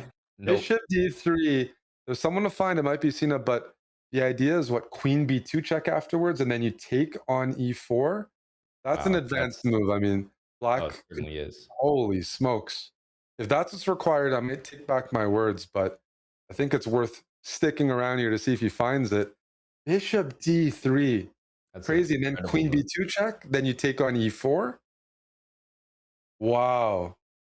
Because E4 is defended quite a bit here, and Queen B2 right away can be kicked away with Rook B1. If we count the material, he doesn't find it. I'm not surprised by that. I think we can forgive Black for not finding it. This might give opportunity for White to find some stability. Now, I do think that after B takes A4, you have a way to, you can play Rook B2 and then Bishop D3, and that's a much more reasonable way to sort of spot that idea. Queen B2, I think, still same problem with Rook B1, so I'm expecting Rook B2 here, although, as we know, Eric, certainly the players don't, Bishop D3 is probably even better now after A4 as well as an idea, but if you didn't spot it before, it would be tough to spot now. Yeah, it's also tough to spot because you don't need to play it because Rook B2 is available and it looks very natural, sets everything up. All of Black's pieces are active, putting pressure on. So it's not like, oh, I need to find an only move. But he is Exactly. taking quite a bit of time, which means indicates to me he smells or something here. Whether or not he's satisfied with Rook B2, we'll find out. But F5 is the only other move that is kind of makes sense, but at the same time, why? Why why? open the G file when you've got the pressure on the queen side? So truly, other than Rook B2 on the queen side, maybe Bishop C4, just like bringing pieces in. Otherwise, I think it's got to be Rook B2 here. Yeah, Rook B2, I don't see a good response. At the end of the day, all the pieces are on the board, and White's king is in a precarious spot. So I think goal for Black, keep the pieces on the board, keep pinning, adding some pressure. On Draken, good thing here is he's the one that's up on time. Yep, a So if lot of it. this doesn't pan out for Black, that's a bit of an advantage. But Rook B2, natural and good, that's the worst thing. This attack will it's just relentless here. Or Yeah, what's he because play? Rook I C1? don't even know. Bishop D3 hits the bishop, threatens Oh, E4, and that's oh. exactly what's been played. The more human move order has been played, and it still has pretty devastating effect. You can trade off a pair of rooks and swing your other rook to C1, but it feels like the end is near. Yeah, it does. I mean, C2 is hanging, so that needs to be addressed right away. Gives up the And queen. queen takes D3. I think there's some feeling that white can try to generate where if the rooks trade off, maybe every single rook, that the two pieces plus the two A pawns can be quite annoying. But with that rook on E8, I would say that black finds a way through here without too much difficulty. And now rook For takes sure. E4, rook B8. I think Rook it's takes worth it. C4, Yeah. rook B8, yeah. Everything works. White's not in a position to set up a fortress. That A pawn isn't moving up at all.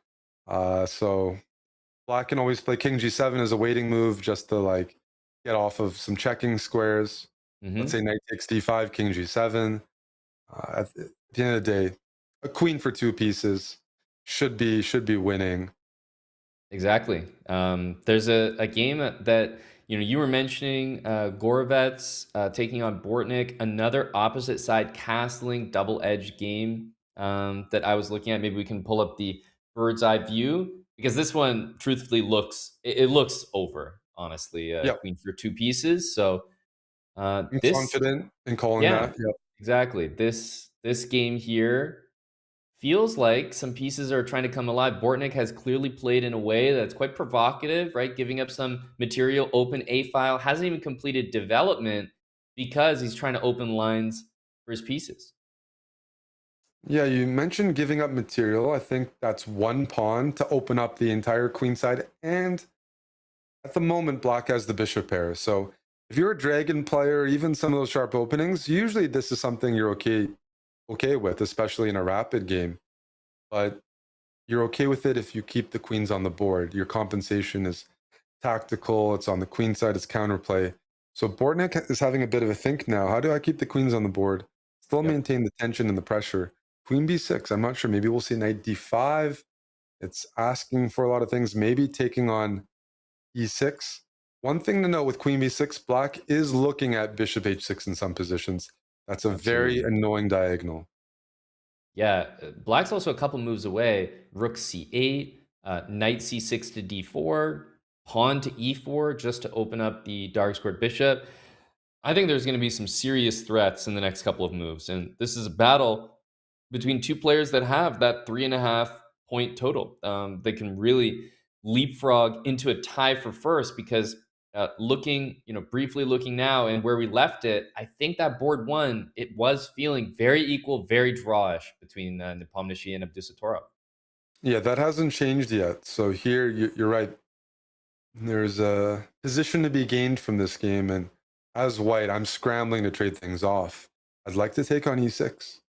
I'd like to take on e6. If I make a slow move, like the knight pulls back to c3, bishop h6, no, that feels like I'm asking for too much to allow that.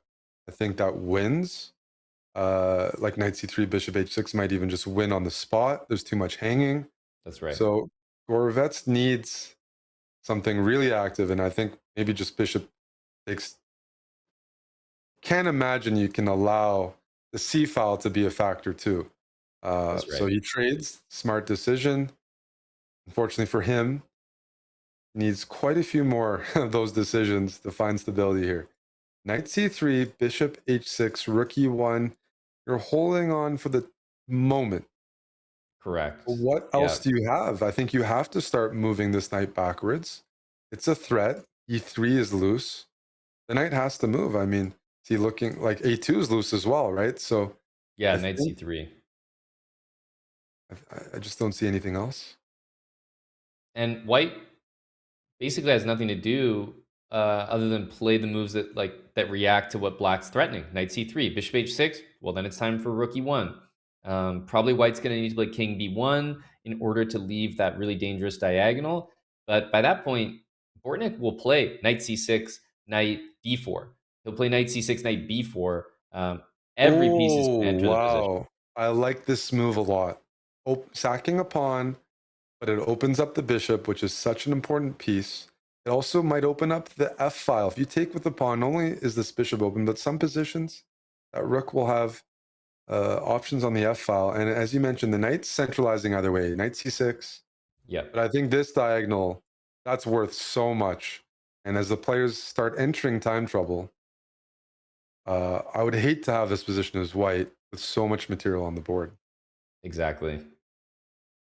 Yep, and this also opens up the possibility, maybe in some future of rook takes a2 with queen takes b2 checkmate. Of course, the white queen is watching that right now, but it's just an extra thing to consider. So, all favoring Bortnik here, as finally the time also starts to favor Bortnik as well. Yeah, it's paying off just with the clock advantage. King b1, practical. We were expecting it, but I still don't see the safety. The b file has its own drawbacks as well. The knight is pinned. b2 is a mating square, as you mentioned. So there's some safety here, but it introduces new ideas of black bringing the knight into the game, and then following up with rook fb8. Yeah, it feels hard to not play pawn takes pawn. You'd love to just do this and then continue with whatever you were planning. But it's true that white doesn't have to actually take it back right away. He chooses to, and in comes knight c6. I think at this point, you calculate less and you trust your instincts more, especially as black. All you need to do is bring pieces in, rook fb8 or rook ab8. I think it's just about applying pressure. Yeah, white wants to trade off pieces, and it's so hard to trade off pieces here. So hard to take away pressure, get the queens off, get rid of that bishop on g7. Not possible. There's nothing challenging this. Can't trade knights. Bortnik is just seizing centralized squares, and that initiative. I don't see any other real conclusion here, but this leading to a bad time for white and a couple moves on the b file. How could you play this with 2 minutes? You're constantly facing mate threats. If we try to visualize what sort of setup would prevent that from happening, I can't. b3 is never playable, really. Loosens everything up. a3 not playable because of the pin. The knights lack steady footing here to become defenders. And oh, by the way, though, Aman, I'd like to notice. Looks like Parham is making serious progress versus Wesley So. That's another big matchup we can dive into. Parham is trying to drive his e-pawn down the board. Players on 3.5 out of 4. Material is even. White has this e6 pawn. Black is looking to get rid of the knight on c5 to win e6. The timing might be off, but is b6 playable here? Yeah, you were just talking about getting rid of that piece. Queen f6, equally good, just to eliminate the queens. And now you slowly, knight e8, knight c7, maybe try to wrangle that e-pawn. Let's see if he can do things properly here. Knight d5 to keep the rook out. Yeah, okay. It looks like here some of the danger's gone with the queens off the board, the king can now come in and body the pawn, become a bit of a defender and attacker. So maybe most of the danger is over. I'm going to jump into one more game, Aronian on 3-4 versus a Volkhedov. And it looks like the rooks for white are making progress here. Yeah, Even rook material, C8. but c7 can't be defended. Watch out for checkmate here with g3 check. Oh yeah, that's you're so focused on converting this. There is a mate threat on the board. I wonder how things go because yeah, you can take this, you can trade I rook. think you give a check here and then d6, and then get ready to double. Oh, that Right. that would I allow mean, mate though. yeah. I can't have to watch out for the mate, so I might have That's to. right. Oh, that's a problem. I got distracted. Maybe he'll play d6. Commentator's curse. Definitely. It looks like maybe taking the rook. I was going to say perhaps f takes g4 and leave the outside h pawn to be the most tricky. Oh, you want to split them as far as possible. Yeah, That I was get my it. thought. I don't even know if that position is winning, but this one feels more drawish than with an h pawn. Yeah, black's walking the king over. Whoa. Rook end games are just eternally difficult, and I imagine Levon is whatever only was 23 required. seconds, so Yeah. he needs to speed up here. No one's going to And play this perfectly. c2, I think, can be played. And then you will, yeah, we won't be too critical here, but Levon wants to play f4 probably and shield things. Yeah. And now you can play king e6 with tempo. That That's a was weird mistake. move. That's a big mistake. As Now the black, I king think you finds want. itself on d7. Yeah, you want to play c2 and force the rook to be tied down. Here, king e6 could be played. Aronian might win this, which would be incredible considering the time situation he was in. Yeah, his plan is really clear now. So time trouble's not as bad because he knows his next few moves. Well, I thought he knew his next few moves. Yeah, interesting. Walking the king back. He wants to play king e4. I think he's botched this a bit, Amon. I think so. Because Yeah, you can black has start made checking the significant king, progress. potentially. Where does the king find shelter? This could be a big hold. So there's rook f3, king e4. He That's his achieved what he idea. was looking for. Now the rook doesn't have a good square. Gives Levon an important tempo to push. Wow. 9 seconds, though. He could risk losing this. Yeah, he can lose. That's right. This is now a 3-result game. That looks like a good move. I actually think that Levon could be more likely to lose. he Oh just my hugged the rook. goodness. He guessed the wrong way, and now Levon can pre-move this one. Oh, man. That's gotta be such a big frustrating. mistake. He had winning chances there. Certainly wasn't going to lose because of Levon's time trouble. As long as you keep the rook. Big win for Eric, Roman. I actually think he had the better winning chance. I think it was more likely black was going to flag because it takes a long time to convert that rook end game with white. So that is what this no increment chess is all about, playing the wrong move and costing you. And for Levon Aronian, the best news possible, moving up to 4 out of 5. Let's watch some no increment chess right here, Amon. Rook, queen, rook, queen. Both players in time trouble. Queen coming behind. The rook is Looking for a pinned mate. though. The rook is permanently pinned, but he can check forever. Reza is down a few seconds. He has to keep checking. He's King catching H8 up is on really clock. That's a smart. big move. That's gonna be repetition. A huge find by Reza, though. Down a couple seconds, rook pinned. That's a good hold there. Yeah, I don't know how quick Esipenko is compared to Reza, so I don't even know how that would have gone. Look at this king staying close to the corner, trying to get a stalemate trick, but ultimately white comes away with the win. And, you know, Rachmanov still stuck at that 3 points as we see the results coming in, Eric. The top of the table, Nuremberg draw against Jan Nepomniachtchi. He's still leading. Bortnik and Sina Movahed are catching up. So now there's a 3-way tie for first, and the list of players with 4 extends all the way down to Hans Niemann, who is slowly building up the points with 4 points as well. For sure. I see a name. Maxim Matlakov from our generation, former 2700 player.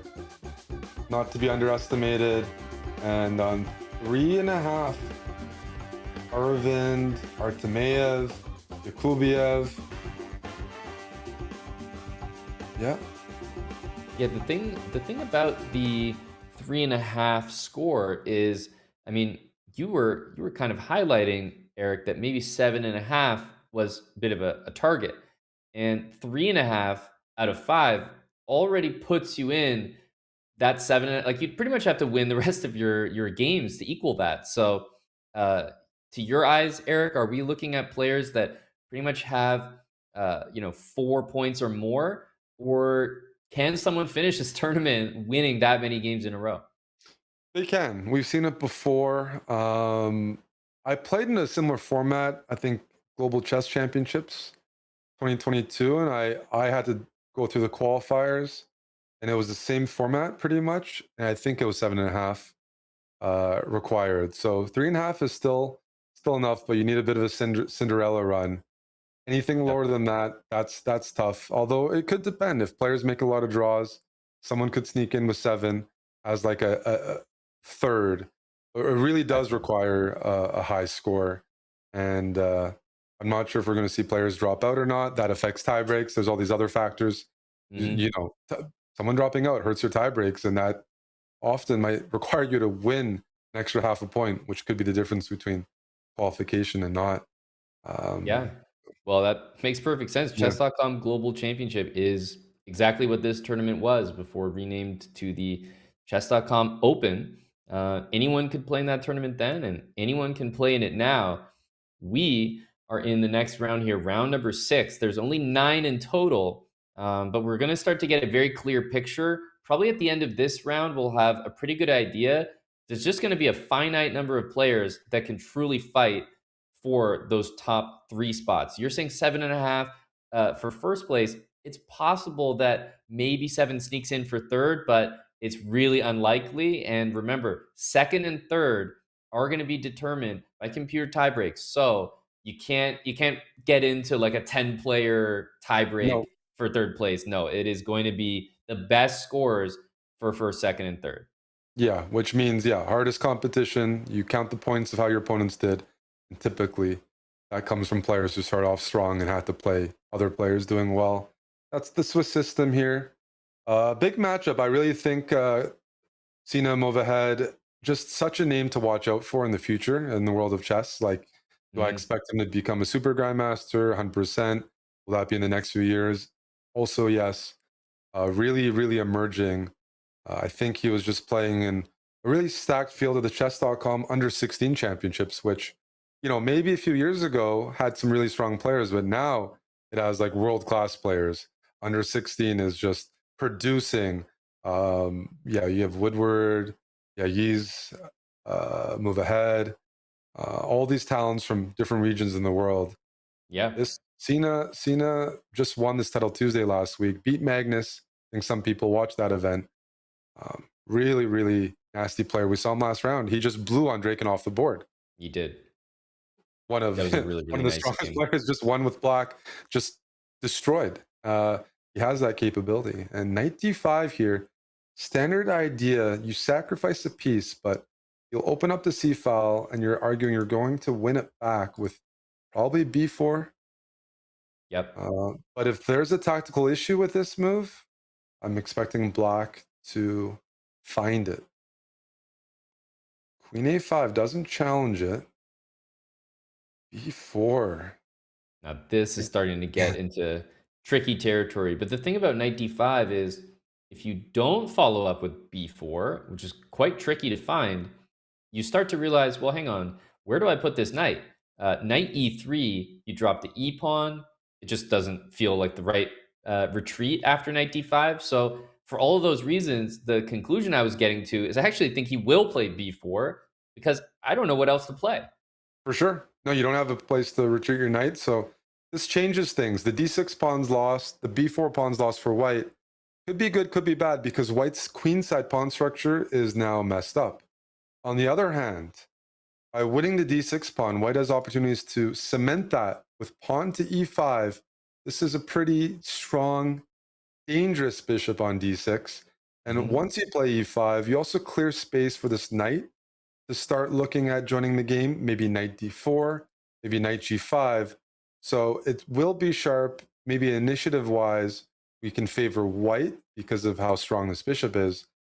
Yeah. Endgame and some structurally, well, black has a clean structure. But the dark squares around the center of the board favor white a little bit. And you might be able to play a move like knight e4 next. Even if black can play knight takes and maybe grab up the pawn on a2, you can consider just playing c5 and looking to cement that bishop in on d6. It could be just worth a pawn in order to do that. And another move I'd be looking for Norderbeck to maybe slowly work into his potential plan is h4 and h5. When you have that fianchetto set up for black, and there's no knight, there's no pieces around the king, just h4, h5 to loosen up the structure. And let's see if we get some of that on the board here. Yeah, we might, but early on, I think right now the c5 move you've been indicating could very well be played.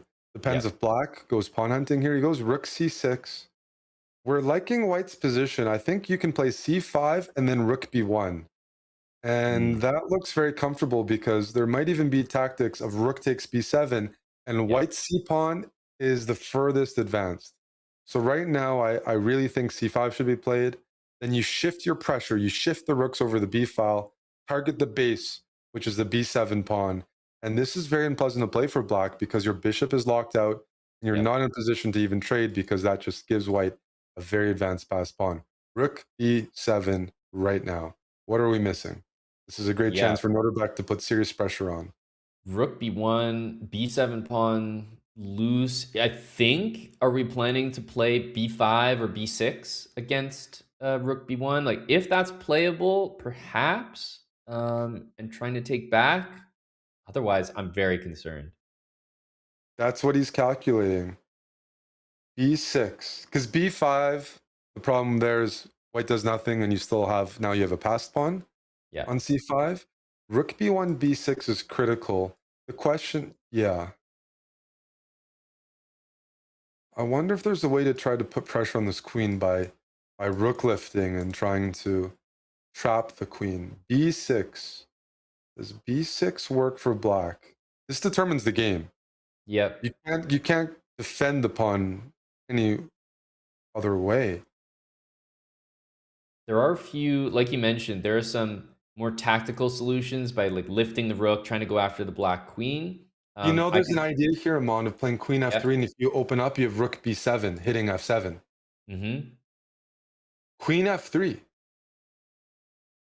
It doesn't do anything right away, but black's pressure. pieces are committed, and rook b7 would really be a problem. Because I don't want to take on b6. This is a win condition. If I can win this pawn or force black to play b5 and have my passed c pawn, this would be really promising. It's a very hard move to make queen f3, but if you don't see anything better, same thing though. Takes rook b7, going for activity. Norderbeck's going for the kill here. You might be losing. There's also rook f3, queen f4, trying to do your idea in a different way, plus rook b7. That also looks pretty tough to deal with. So there's big problems here in this position for black, but he can be definitely happy that the move b6, let's say to some degree, has worked. Because I think black's position without b6 played was just losing. For sure. And there's another idea behind rook d3, to play rook b3, then putting pressure here. Then if you take, you do get a rook on the 7th. Queen a2. Wow. I've played Cena quite a bit in Blitz, and he plays lost positions or tough positions very well. He's very tricky. He gets into positions where if you don't find the one winning move, you get punished hard. And this is critical already. Rook f3, I like from Norderbeck, though. Again, you can't trade queens. Once b5 is played, well, you do, as I said, a win condition for white. This passed pawn is really useful in some positions that might just push through. But black says, the problem is though the pawn now, like there's no a pawn for white. So as a bailout, as black, I feel like I always have rook takes c5, 2 pawns plus the bishop for the exchange, and I'm not even that maybe even queen a4 comes to mind in some positions to try to get the queen off. Queen d5, same idea. I want to go after this queen trade. I do have to watch out for queen f4. Queen That's the f4 is main big. thing in the Hmm. position. For now, the rook is attacked, which is why it wasn't played. But white has moves like h4, h5 that can be played if you, yeah, kind of just need a waiting move. He's going for it early, and there might be a queen a8 check. That's a serious concern here. I was calculating this. Queen a8 check. If king h7, you might be able to take Hiramon, and there's mate on the back rank. How does queen a8? I think was with queen f8 coming later. Yes, with queen f8. I think that was crushing. I think this is a Yeah. big miss by Norderbeck. A very understandable miss. You But I could go did back just to move, Eric, and show that line. That's kind of critical. Queen a8, because pin it's the engine's yourself. best line. There's queen b7. Yeah. You go here, rook takes. After queen takes here, queen f8. Yeah, and That's I mean, tricky. it's a fork as well, but it doesn't even need to be. You're just attacking the bishop. So I guess getting back to the live position, you could see so drastically different as Oh. this is this is not the game that could have been. Yeah, the queens got traded off. The players have some time, so I'll show you what happened. But Cena managed to trade everything off into a down the exchange, but he has a couple pawns. And yeah, 2 pawns and a bishop for a rook. And it's hard for Norderbeck to win any pawns because that b pawn will push down the board. So the rook has to watch over it. And then the question is, can he walk his king over to c2 in time to then free up his rook to start picking up the d pawn? Right. Well, that's a good move. I think black has great drawing chances here because it's hard to walk the king over. You have to watch over f2 now. The king walks too far, take f2. Black can afford to even lose the passed pawn if he wins sufficient kingside pawns, right? Yeah. Yeah, the rook will need to sort of place itself on b7 or b5, a light square, watching the b file. But it feels like a lot of achievements for Cena, who just with body language as well, it feels like he's comfortable. Well, if you put the rook on b5, black is in time maybe to walk the king over to e6, and then nothing is loose. And then that's just straightforward draw, probably. Then the rook has nothing to capture if black gets their king over there. Yeah, I don't think we're winning that deep You've pawn. agreed to a draw, Amon. Yeah, I guess. What a, yeah. I guess that makes sense. That's huge. Let's jump over to this game. I see Parham versus Hans Niemann, 2 very sharp players. I think they just played in the Prague tournament as well. This is a huge matchup. Oh, is that just picking up an exchange here?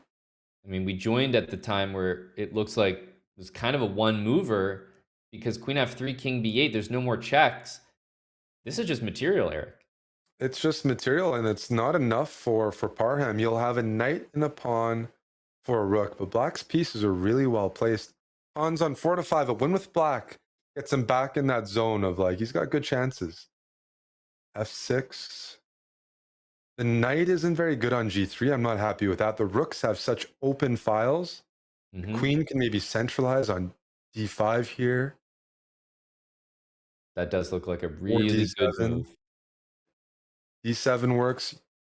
The rooks are so strong here. This is a case where it's not like, oh, a knight is as an outpost, it's closing things down. The rooks are open. The rooks have files. It ranks. Oh, this is Parham needs something urgent here to change the momentum because rook d2, white's position gets very hard to play once the rooks assume position close to white's king. And that's right. with rook d2. And there's not really an easy way to play something like h4. Try to mobilize the only pass pawn you have. You're going to weaken the g3 knight, weaken your own king. The pawns are going to be dangerous in an endgame, Eric. g4, h4, g5, but we're far from that. Very far from that. Rook d2. Rook here. Okay. Pinning the knight. If you want to get out of things. You can throw a check in. They'll repeat a move. Or queen d8. Is that the idea? Queen d8 after queen h8? Both options are okay. I was even thinking king b7 is not not that crazy. Try to play queen d5 and rook So you're giving up d2. the exchange. That's what Hans is doing. Because, yeah, he's just giving up the exchange back because he's going to pick off all the pawns. Is that right? Well, the other thing I wasn't so sure about was if queen takes d4, is there queen f2 in the final? I think Like, so. yeah, so it's like you can't I take think on so. That's d4. really nice. You're right. Queen takes d4, queen f2, and rook e1. The back rank. That's a really, really nice find by Hans.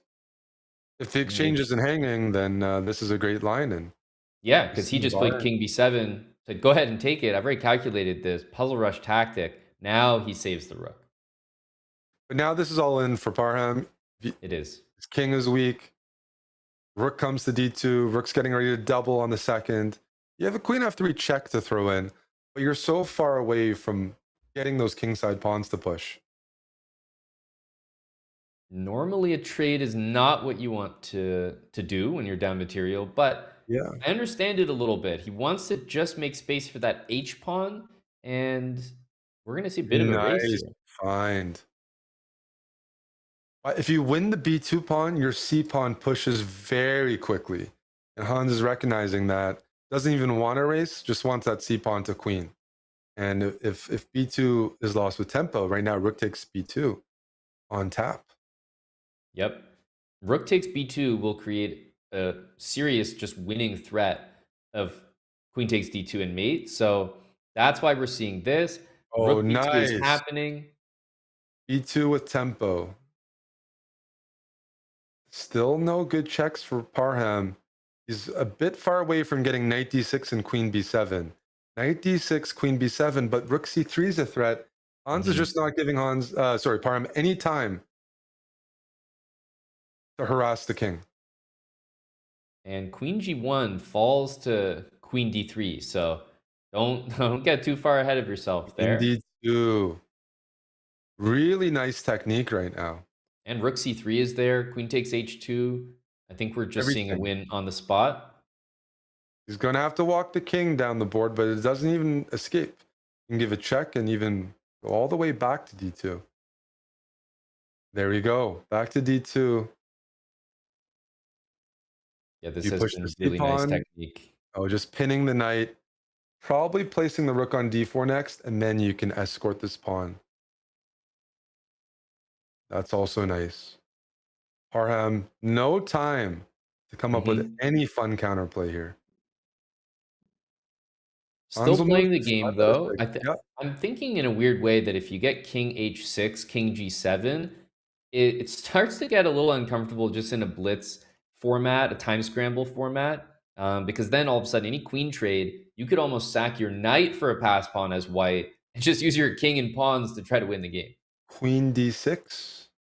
Yeah, knight Played on the h5. board. Yep. You could even give a check here, and he's done it. King h7, rook d8, and then maybe you've gone too far. I don't know. I think so. Yeah. Just nice technique. You said the king getting the g7 would be annoying. Hans prevents that. And now, there you go. That should be enough. You can't even get your king over to h6. The on g4 is loose. Look at this technique. It's This really nice. You can give a check first, force the king further back, and then go rook d1. That's right.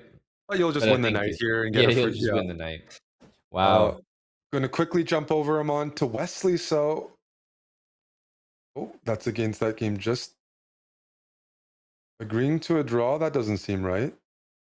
No, that must be a mistake. No, Really? wait.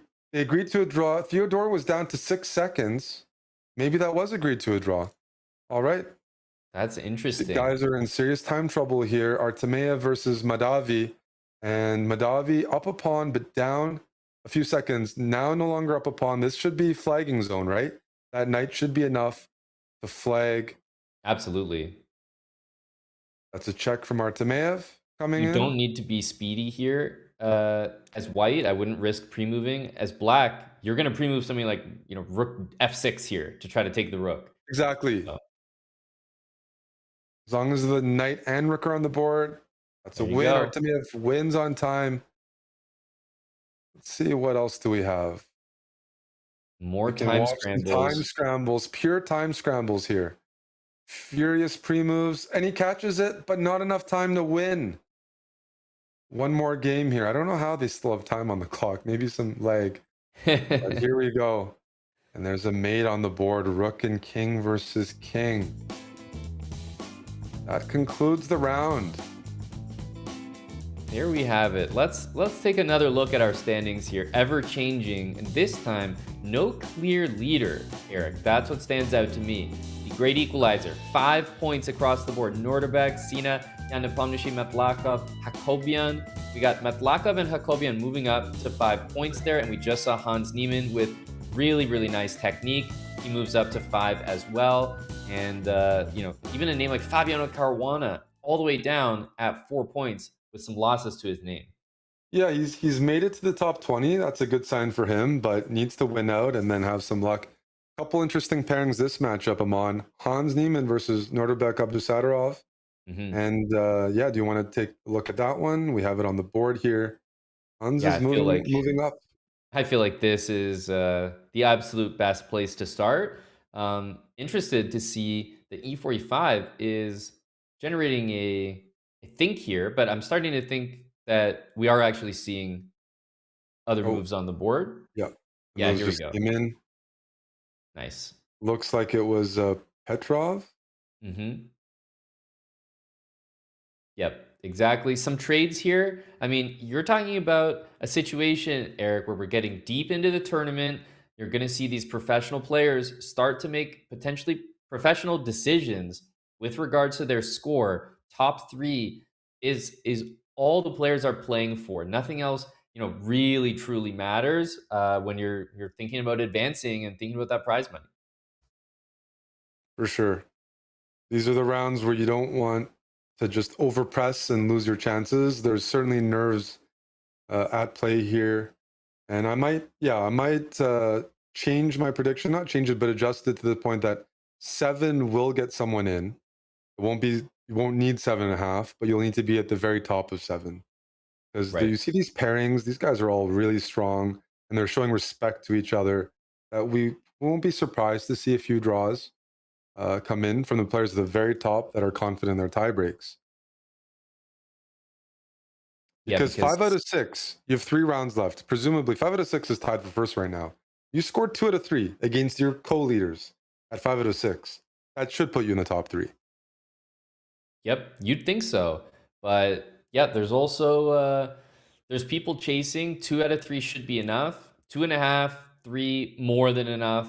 But that's only for the leaders, right? If you're thinking about players that are further down the standings list, they are going to need 2.5 minimum to make anything happen.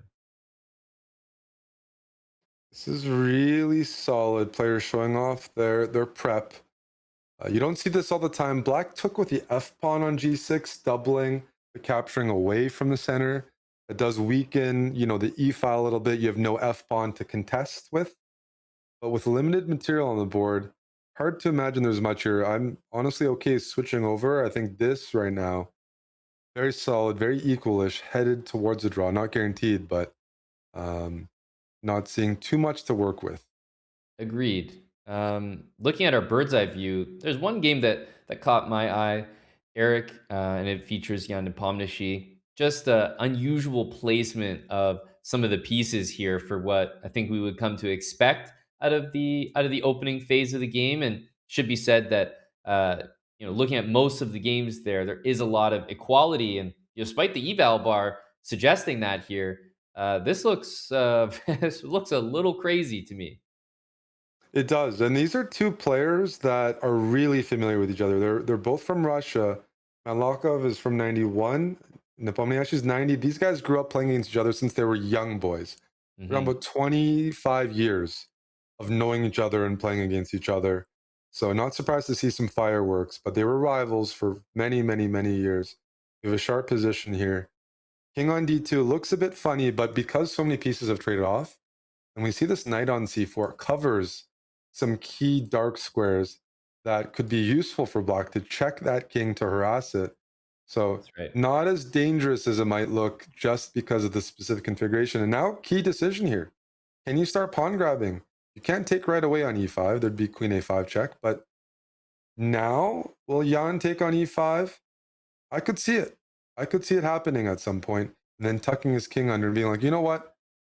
I won a pawn. There's queens on the board. It's still loose, but I'll happily take the pawn and play that position and ask black to prove compensation here. And that's going to be the question because queen a5 check is going to force the king probably to go backwards. You can play c3, but I feel that c3 is down Queen the wrong a5, path. c3, rook d8. The initiative plays itself. The good news for black is you're down a pawn, but by forcing the king to c1, the rooks are no longer connected. And you can argue that I have a bit of initiative. Maybe put a rook on the b file. c6 is loose. Okay, I like this from Atlakov. He doesn't care about material right now. He cares about maximum activity. Bring the rooks into the game. We're going to see Nepo defending. He likes to attack. Let's see him on the other side here. He's up 2 pawns potentially, Amon. Yeah, and it could be even more because, it looks like black should either occupy the b file, like rook b8, queen b4, maybe throw in a d3 pawn sacrifice at some point. You could also just go c5, c4. That king is not going to reach safety. b3 is met by queen a3, queen c3. So despite winning all these pawns, just kind of highlights the importance of getting castled in chess because if that white rook, if the king was on g1, the white rook was on the other side of the king, if it was a little bit more normal here, white would just be well ahead. But you can see the computer does not view it that way. No, this is uncomfortable because black's plan is clear. And you have a couple ideas as white. You try to find safety for your king, connect your rooks. I'm not sure what that looks like if it's b3, a3, b3. Or you start pushing your h-pawn and being like, you know what, let's just have a race. Jan decides to play rook d1. A bit more of a passive move. There's no more h-pawn thrust. Like d4, is he arguing he'll just take the pawn and there's no tactic? The queen slides over to c3. Trying to freeze the pawns. Doesn't like the idea of c4, c3. I don't know if this is accurate, but I have seen Jan Nepomniachtchi sort of handle these defensive positions quite well in a way where he is a fast player. And as long as he's not making a blunder that loses the game, I feel that he actually has a good chance to emerge victorious from this position where it's going to be so precise from black. It has to be. The second that you miss a move, Jan is opening up a 3+ maybe 4-minute time Great advantage. move. I can see him doing well. I can, but I see blunders. Queen b3 runs into queen h6 check. Here he plays c4. I like what black is doing. This is how you take it to your opponent. Maximizing the pawns, not allowing white to play king b2 without allowing c3, and then you're back in a box and your rook on a1 is stuck. So king d2 being suggested by the computer, you see that blue arrow, not an easy move to find. To rotate the king over to f1. Pivot directions here. And I think what that indicates is if you don't find that move, black is doing very well. Maybe the a pawn will be used to chip away even further. a5, a4. Black has comfortable, easy counterplay. White would like to trade off pieces, get the queens off the board. And I don't see any comfortable way of doing that. And see, d3, he's found it. Wow. King d2, maybe out of necessity, but a huge move by Jan. Realized my king can't stay there. I need to connect my rooks, find safety over on the king side. And a big decision for Matlakov to see if he can continue this initiative. Because now white has a few moves prepared. I don't know if you want to, c3 never feels like a great move. The king runs away and you don't really have any breaks, no open lines for any of your pieces. It's not enough for Matlakov to just win one pawn and think that that equalizes things. There's multiple pawns that Jan took over the last couple of moves. He needs to win 2 pawns and make sure he doesn't lose any in return. I'd like to keep that king around. Maybe I'm playing queen c6 so I can take a pawn with check. You want at least to win 1 pawn back. If you allow the king to walk over at f1, being down 2 pawns, that feels a bit dubious. But The e4 pawn could be a target. Maybe queen c6, maybe d3. Critical think here for Matlakov, and Jan once again playing an uncomfortable position, but playing it quickly. That clock is on his side. It just feels like this is a spot I've seen Jan in before. He gets that time advantage on you, 3-4 minutes. You start to feel the pressure of, well, I'm finding all these good moves, I'm doing all the right things, but where's the win? How am I breaking through? If Jan emerges with an equal position, couple minutes from now, 5-10 moves down the line, that's a credit to Matlakov, probably playing very accurately, but still, time is going to play a role in the conclusion of this game. I think queen c6 is one of those quick moves I'd play, but you have pressure on yourself as Matlakov to find something find something that keeps the king away from safety. When I think here, queen c6, something calm might be required, where you win one pawn back, you allow the king to escape. Might even be winning both, by the way. Queen c6, king e2, yeah, you can take here and maybe h4 is loose. So he needs to make a decision soon. I think he's calculating d3 if I were to guess. But he's trying to calculate extremely direct moves, very concrete. Whereas I think position might just require a move more like queen c6, where white could react with rook e1 just to keep things temporarily defended, or even b takes on c4 and just try to trade on the e file.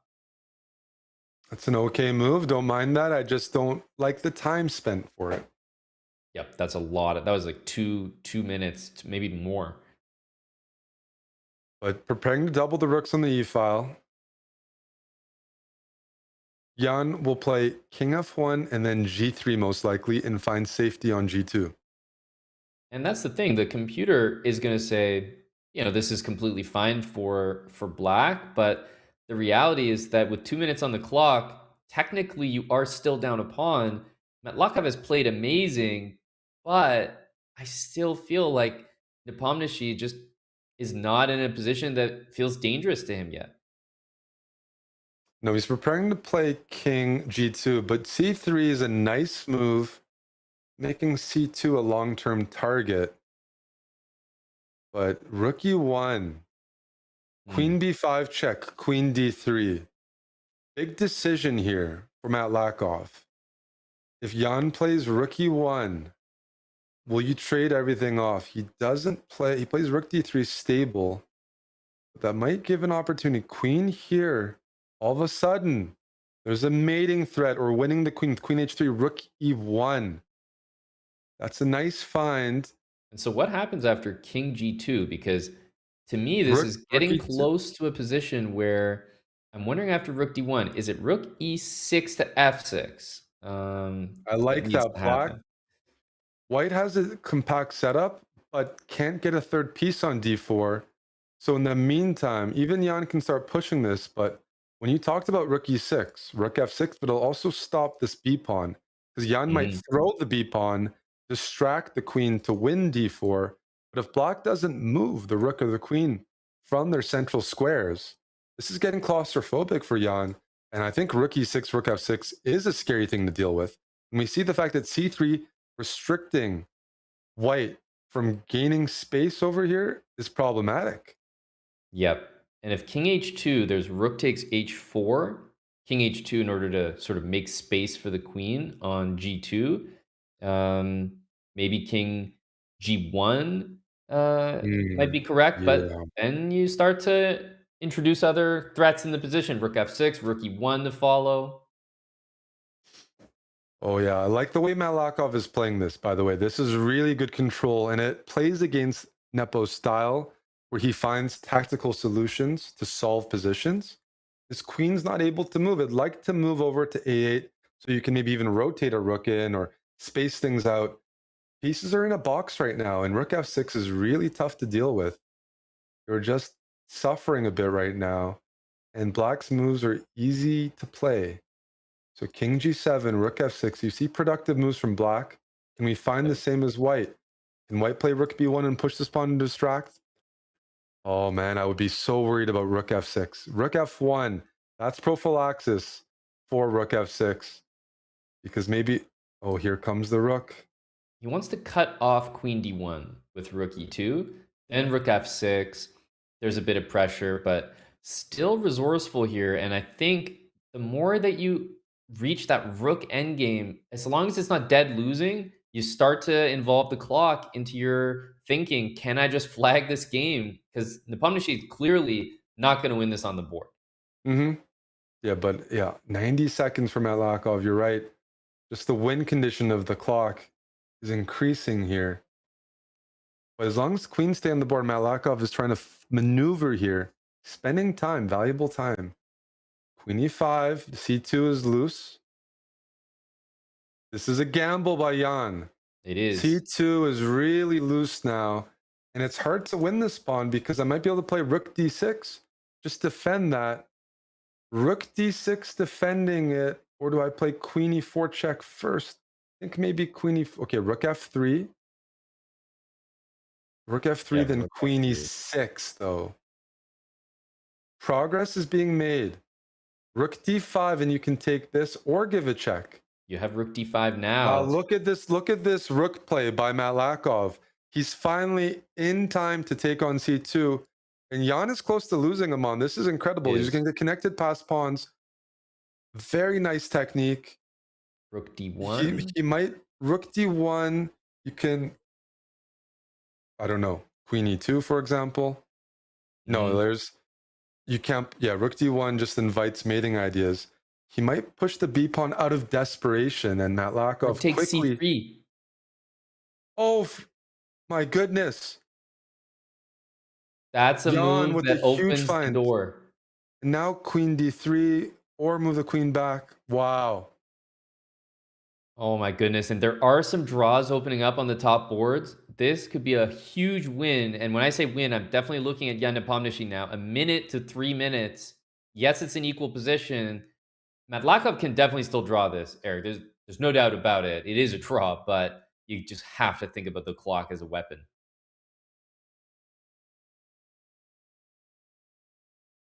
Yeah, black would desperately like to liquidate into something comfortable here because Jan is making progress. Just every move that takes place without clarity prolongs this game. E4.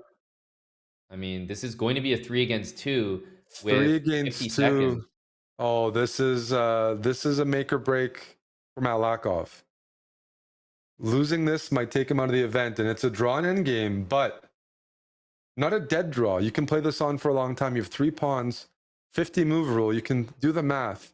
He can really play this on forever and leverage that extra pawn by throwing in that rook trade move every so often to break black's pre-moving. Black will pre-move. You have to. Okay, Jan is quickly pushing that pawn. He could have taken his time.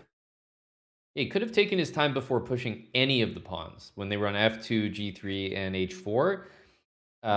In terms of maybe flagging technique, I'm maybe reassured to know that these players are not experts at it, but still, 39 seconds. I feel like Jan is going for a mix of playing the position on properly and flagging rather than just flagging. Rook back to b6. Okay. Well, what do you do here? Well, king g5, there's rook g7, and you will pick up that pawn. So he's got to play king g5 now and king h4. But then get mated. This is winning for Jan. That was rook b6. He didn't want to play, but I think that you can take. You can take or rook check and f6. Yeah. Jan's going to win this game again. He used the tactic and lost position, and I realized that if king g3, there was rook takes g4 for a stalemate, which is kind of sick. Oh, that's nasty. Yeah, so and he's going to win on the board, by the way, not to mention the clock. Incredible. Jan Nepomniachtchi moves up to 6 points. Only move here. Rook takes g4. Yeah, okay. Oh, so then that was the reason that it was still a draw, is because of that stalemate. The stalemate, yeah. Oh, yeah, that makes perfect sense. Wow. Gonna jump over here. Fabiano's down a knight, but his opponent Velimir Ivic has 12 seconds. Fabiano could be facing 3 losses, but he's looking to flag. This is why this format's exciting. We have a 2,800 player, Fabiano Caruana, playing a lost position with a chance to flag his opponent. There is G3 after Queen D6, and there are no more checks. But man, that is okay. Here we go. 6 Are we gonna see the seconds. flag? We see some dirty flagging here. Knight takes G5 on tap. Yep. But you're spending way too long here. No, This way is too Fabi's long. guaranteed win. Look at that. You got to take any when you can. The clock is hit. Caruana stays alive. And White's flagging this one in. We have one more game here. Sarana. 4 seconds each. Don't get mated up by moving the king up. He's going to flag instead. Though the moves are coming in so quickly. Some lag There coming it in. is. Look at that. Tough. Sarana gets the win. And I think what I'm noticing, there were a lot of draws on those top boards, Eric, as that's why you see so many players on 5.5. Notably, we managed to tune in to the one win that came in unpredictable fashion, but Jan Nepomuceno is at 6 right now. And this means that with that lead over the field, Eric, that puts him in a great position to even just draw these next couple games. And that has to put him right up at the top of the table. It does for qualification to the next stage, but the difference with this format is only first really makes it through. So if Jan at 6 out of 7 draws a couple of games, I like his tie breaks with 7 out of 9 to make it through, but he risks not being that automatic qualifier, to play someone very strong in a heads up match. So still targeting, he still has a lot to play for. It's not a format that just allows people to coast once they're within the bubble. That's right. And that means that, because we're at round 7, again, there is another fair play break. So the players and ourselves are going to take a short break. But before we do, I want to talk to everyone about Zenny. If you lose your vision in chess, you lose the game. I can attest, the same goes for your health. Zenny is the official eyewear partner of Chess.com, and they're making sure we all keep our eyes in top shape with everything from light adapted lenses, polarized sunnies. You can defend your eyes against excessive blue light exposure from those long hours spent with their blocked lenses. With over 51 million frames sold, safe to say they are the GOAT of eyewear. To protect your most valuable asset, your eyes, save 15%. Head to zenny.com/chess. Use the code CHESS before March 30th. And that's also !Zenny in chat to claim your offer. They hooked me up with a pretty nice pair myself. We'll throw it to the break and we'll continue with round 8 and 9 of the Chess.com Open right after this.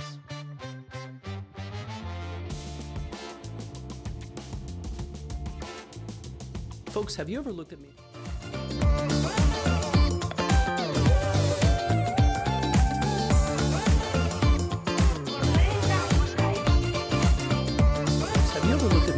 Oh my gosh, he's so handsome. Thanks. It's probably the glasses. You see, I've worn glasses for most of my life, and in recent years, I've been wearing Zenny. Zennies are affordable, reliable, and they offer thousands of options. Also, nowadays, most of us spend hours staring at a screen, whether big or small. So I add blocks, which are Zenny's blue light blocking glasses. And remember to get your eyes checked regularly and avoid straining them for too long. But as far as glasses go, I love my Zennies, and you can try some today at zenny.com/chess. And maybe you too will look as handsome in yours as I do in mine.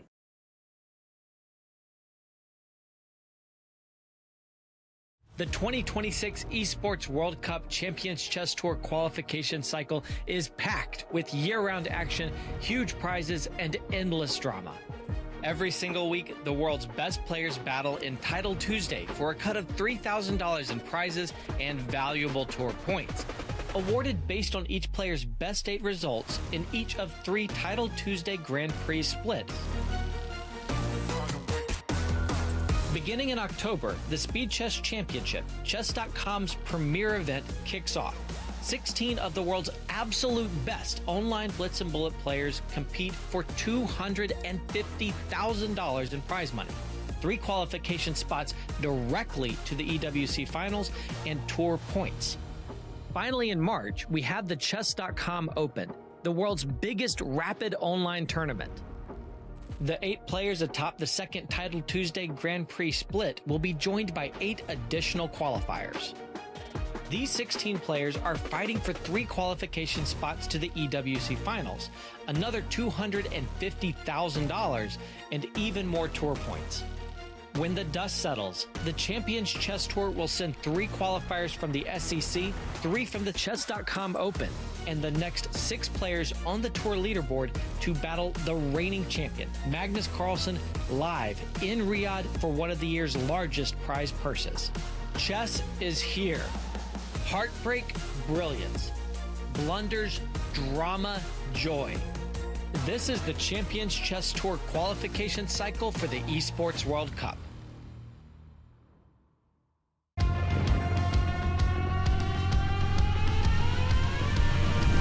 Another pep talk? Nah, you're past that. Hype fades, but good energy, that stays. Workout, workday, whatever. We're here for it all damn day. It's never just one thing. Be ready for everything. Mind sharp, focus locked. Don't just move forward. We've got good energy. Neuro Gum and Mints. The fastest, easiest way to improve your chess is now the most fun way to improve your chess. Chess.com's brand new puzzles now have loads of exciting features to make solving a joy. Earn points and race your friends across puzzle tiers from wood to bronze, all the way to legend. Rack up bonuses for streaks, for speed, for accuracy, for daily solving, difficulty, and more. And now, you can get feedback from Coach while solving puzzles.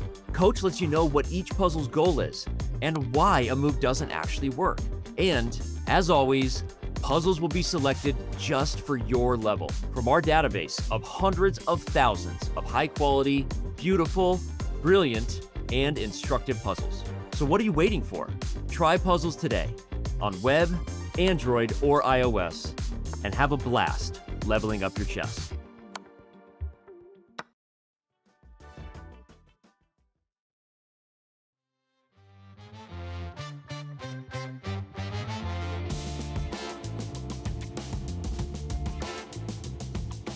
Welcome back to the Chess.com Open. Myself and Grandmaster Eric Hansen have been bringing you all the action. That's 7 rounds of play so far, Eric. But as we get into these last couple of rounds, it's important to start thinking about what this means for the EWC picture, because the top 3 will make it through. And taking a look at this graphic right here, Eric, we can start to remember where these different players have been coming from. Of course, the reigning EWC champion, Magnus Carlsen. He'll be back at the Esports World Cup. The Speed Chess Championship, the top 3 players qualify from that. Magnus was one of those top 3, which means another spot will come from the Champions Chess Tour leaderboard. There was 6 players that qualify for that, right in the middle of your screen right there. Now there will be 7 because of Magnus's SCC spot, and there will be 3 players from the Chess.com Open as well. Eric, in case some of the players that qualify from the Chess.com Open have already earned their spot from, for example, the Speed Chess Championship, they're going to allow more players to qualify from the leaderboard, which, all of that to say, Eric, every single match that the players play, whether it's in the Chess.com Open, Title Tuesdays, Speed Chess Championship, it all contributes to that leaderboard, and ultimately, that is where you can accumulate points, and that is how you qualify for the Esports World Cup. Yeah, they have an established regular season now that means the players in their calendar every week, every month, pretty much leading up to the EWC, they have something to play for. Makes every game impactful, even if you're having a bad event. Finish as high as you can. That's why you're seeing Fabiano climbing up the leaderboard. Other players that are even having not the best event, they want to finish strong, have a chance to pick up a point or two. In the end, it could be the difference between making it or not. Yep, and that's a great point why we see the players are taking this event so seriously. Even if they've had a really bad score, maybe they have no chance at the top 3, the results do still factor in a little bit. But we're in the penultimate round here, Eric. We're in round 8. There's only one more round after this. Jan Nepomniachtchi is playing Hans Niemann on that top board. That absolutely looks like the place that I think we should jump in, especially because if Jan, for example, wins this game, that's almost a guaranteed first place for him. Yep. No, Jan and clear first. We've seen some really good chess from him, even in some tough spots. I mean, that kind of determine the players that are doing well, even in tough positions. Yeah, it's been so impressive. And I wasn't too surprised because, he's given some interviews. He said this year he's focused, feeling good on getting good results. He just won a major tournament, the Aeroflot Open, which had a faster time control. So he's a bit warmed up. It wasn't rapid, but kind of classical rapid. So definitely in form right now. He's playing Hans though, who you got to say he's generally very consistent, being competitive in these events. 5.5 out of 7 with white. If you're in Hans's shoes, you might be looking at this as your best game to qualify, because leaving it to the black pieces in the final round. Let's say you draw this game, you're 6 out of 7, winning with black, you might not even guarantee it. You have to maximize your chances this game against Jan, and we see a pretty sharp position already. Yeah, and Jan is also the kind of player that he'll give you chances, right? Even in the game that he won while everyone else was drawing last round, there weren't just chances. At some point, it was completely winning for Matlakov. So while Jan is one of the best players in the world, he will give you chances. That's what makes it exciting to play him. And I agree. I think Hans has this moment in front of him right here with the white pieces. Maybe an equal position according to the engine, but quite imbalanced. Lots to play for here. And as you said, will be much harder to rely on the black pieces next round for Hans. So you feel that he's going to take this game pretty seriously. For sure. We see a fun position though. With, I'm showing the C pawn, it can push up to C4. White can start building a bit of a center. Black counterattacking, and you notice the light squares are a little bit weak in Hans's position, especially this D4 square. So I'm expecting him to react with pawn to C4. It's whether you do it now or you're worried about your knight being harassed with E4. Trades everything off. I wonder if I'm misevaluating this a little bit. I thought this was okay for black, but Hans might say, you know what? I have the B file because of my pawn on A5 that restricts this B6 move that he can play. Like, I was worried this would fizzle out a lot, but maybe the B file is what Hans is banking on. It means I'm probably dropping my bishop back and trying to play rook B1 as soon as possible. Is that enough for Hans though? Which bishop forces C3 trade and then rook C5. Yeah. That's why I wasn't sure about playing bishop C3 or not, just because of rook C5. I wasn't sure if my bishop should be in the way or not. But it's definitely an ambitious move. He's played it. Yeah, this could, as you mentioned, fizzling out. This could definitely lead to a lot of trades. And there's also things like rook D8. You could trade the bishop for the knight, but rook D8, rook B8 to try to get the B pawn there. Also rook B1, probably a better version of that instead of giving the check. Well, this should fizzle out to a draw. Don't think I'm misreading that too much. That doesn't mean it's... Won't speak too early, but black's pawns are pretty bad. That Jan is choosing to liquidate, and black is up a pawn, no doubt. But it's hard for black to both push the C pawn without losing kingside pawns, because at some point black needs the king to help queen this pawn, and that would be a risky decision because of how weak the kingside pawns are. So you see rook C2 and C5 might be played. Hans's job, as soon as C5 is played, play rook C7, cut this king off, then put the rook from behind. And generally speaking, I think as well, like we're also looking at a situation where there's not really a material imbalance. So I think we're kind of just going to play H4 as white, leave the king on F3, and put the rook on A7. I honestly am not even sure that the C pawn will move at all.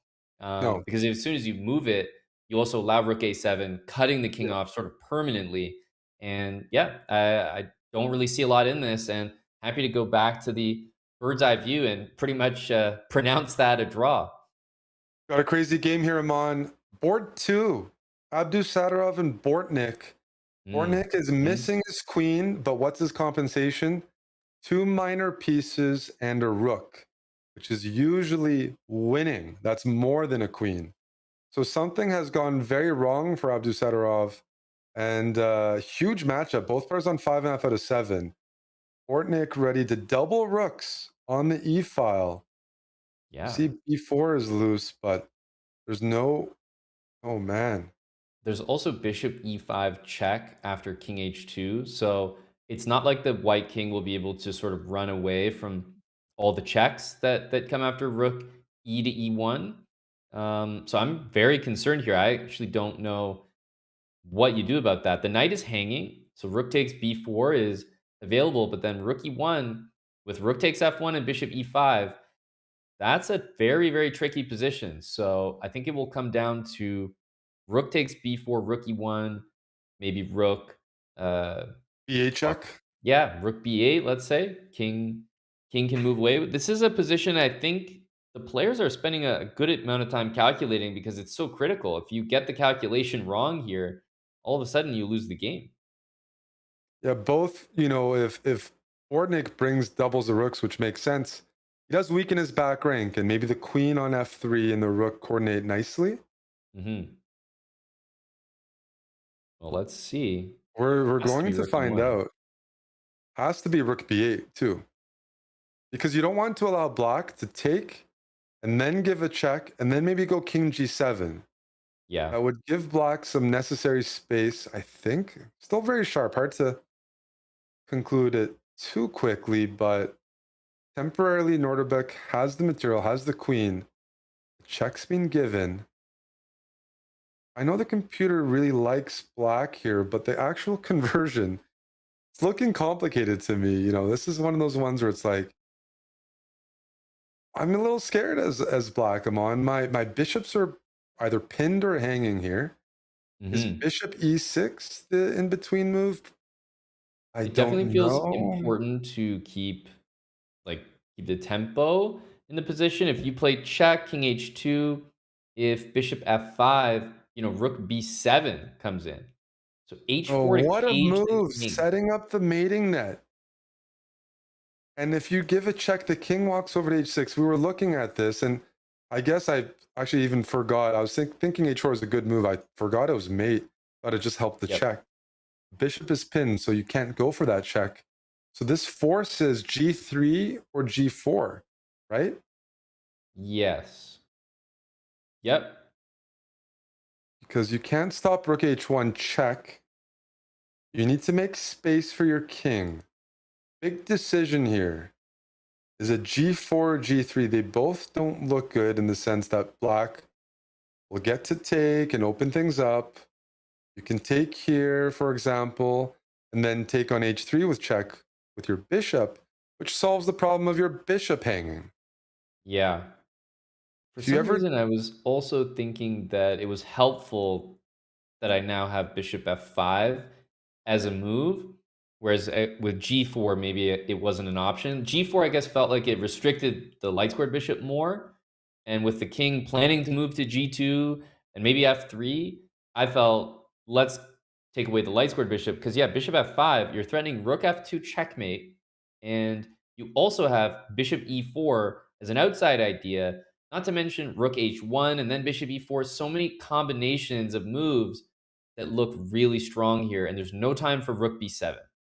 It's such a nice move. You mentioned the mate, but the king can also go to h6 in some positions, move out of the way of checks, and Yeah, free up even this now. bishop. That's also maybe not here, but I'd love for this bishop to join the attack. Bortnik is closing in on Norderbeck's king, and he has time. There's no mate. Queen g8, king h6. So you have at least a move to set things up. Will you take on f2 here? Will you play rook c1 to c2?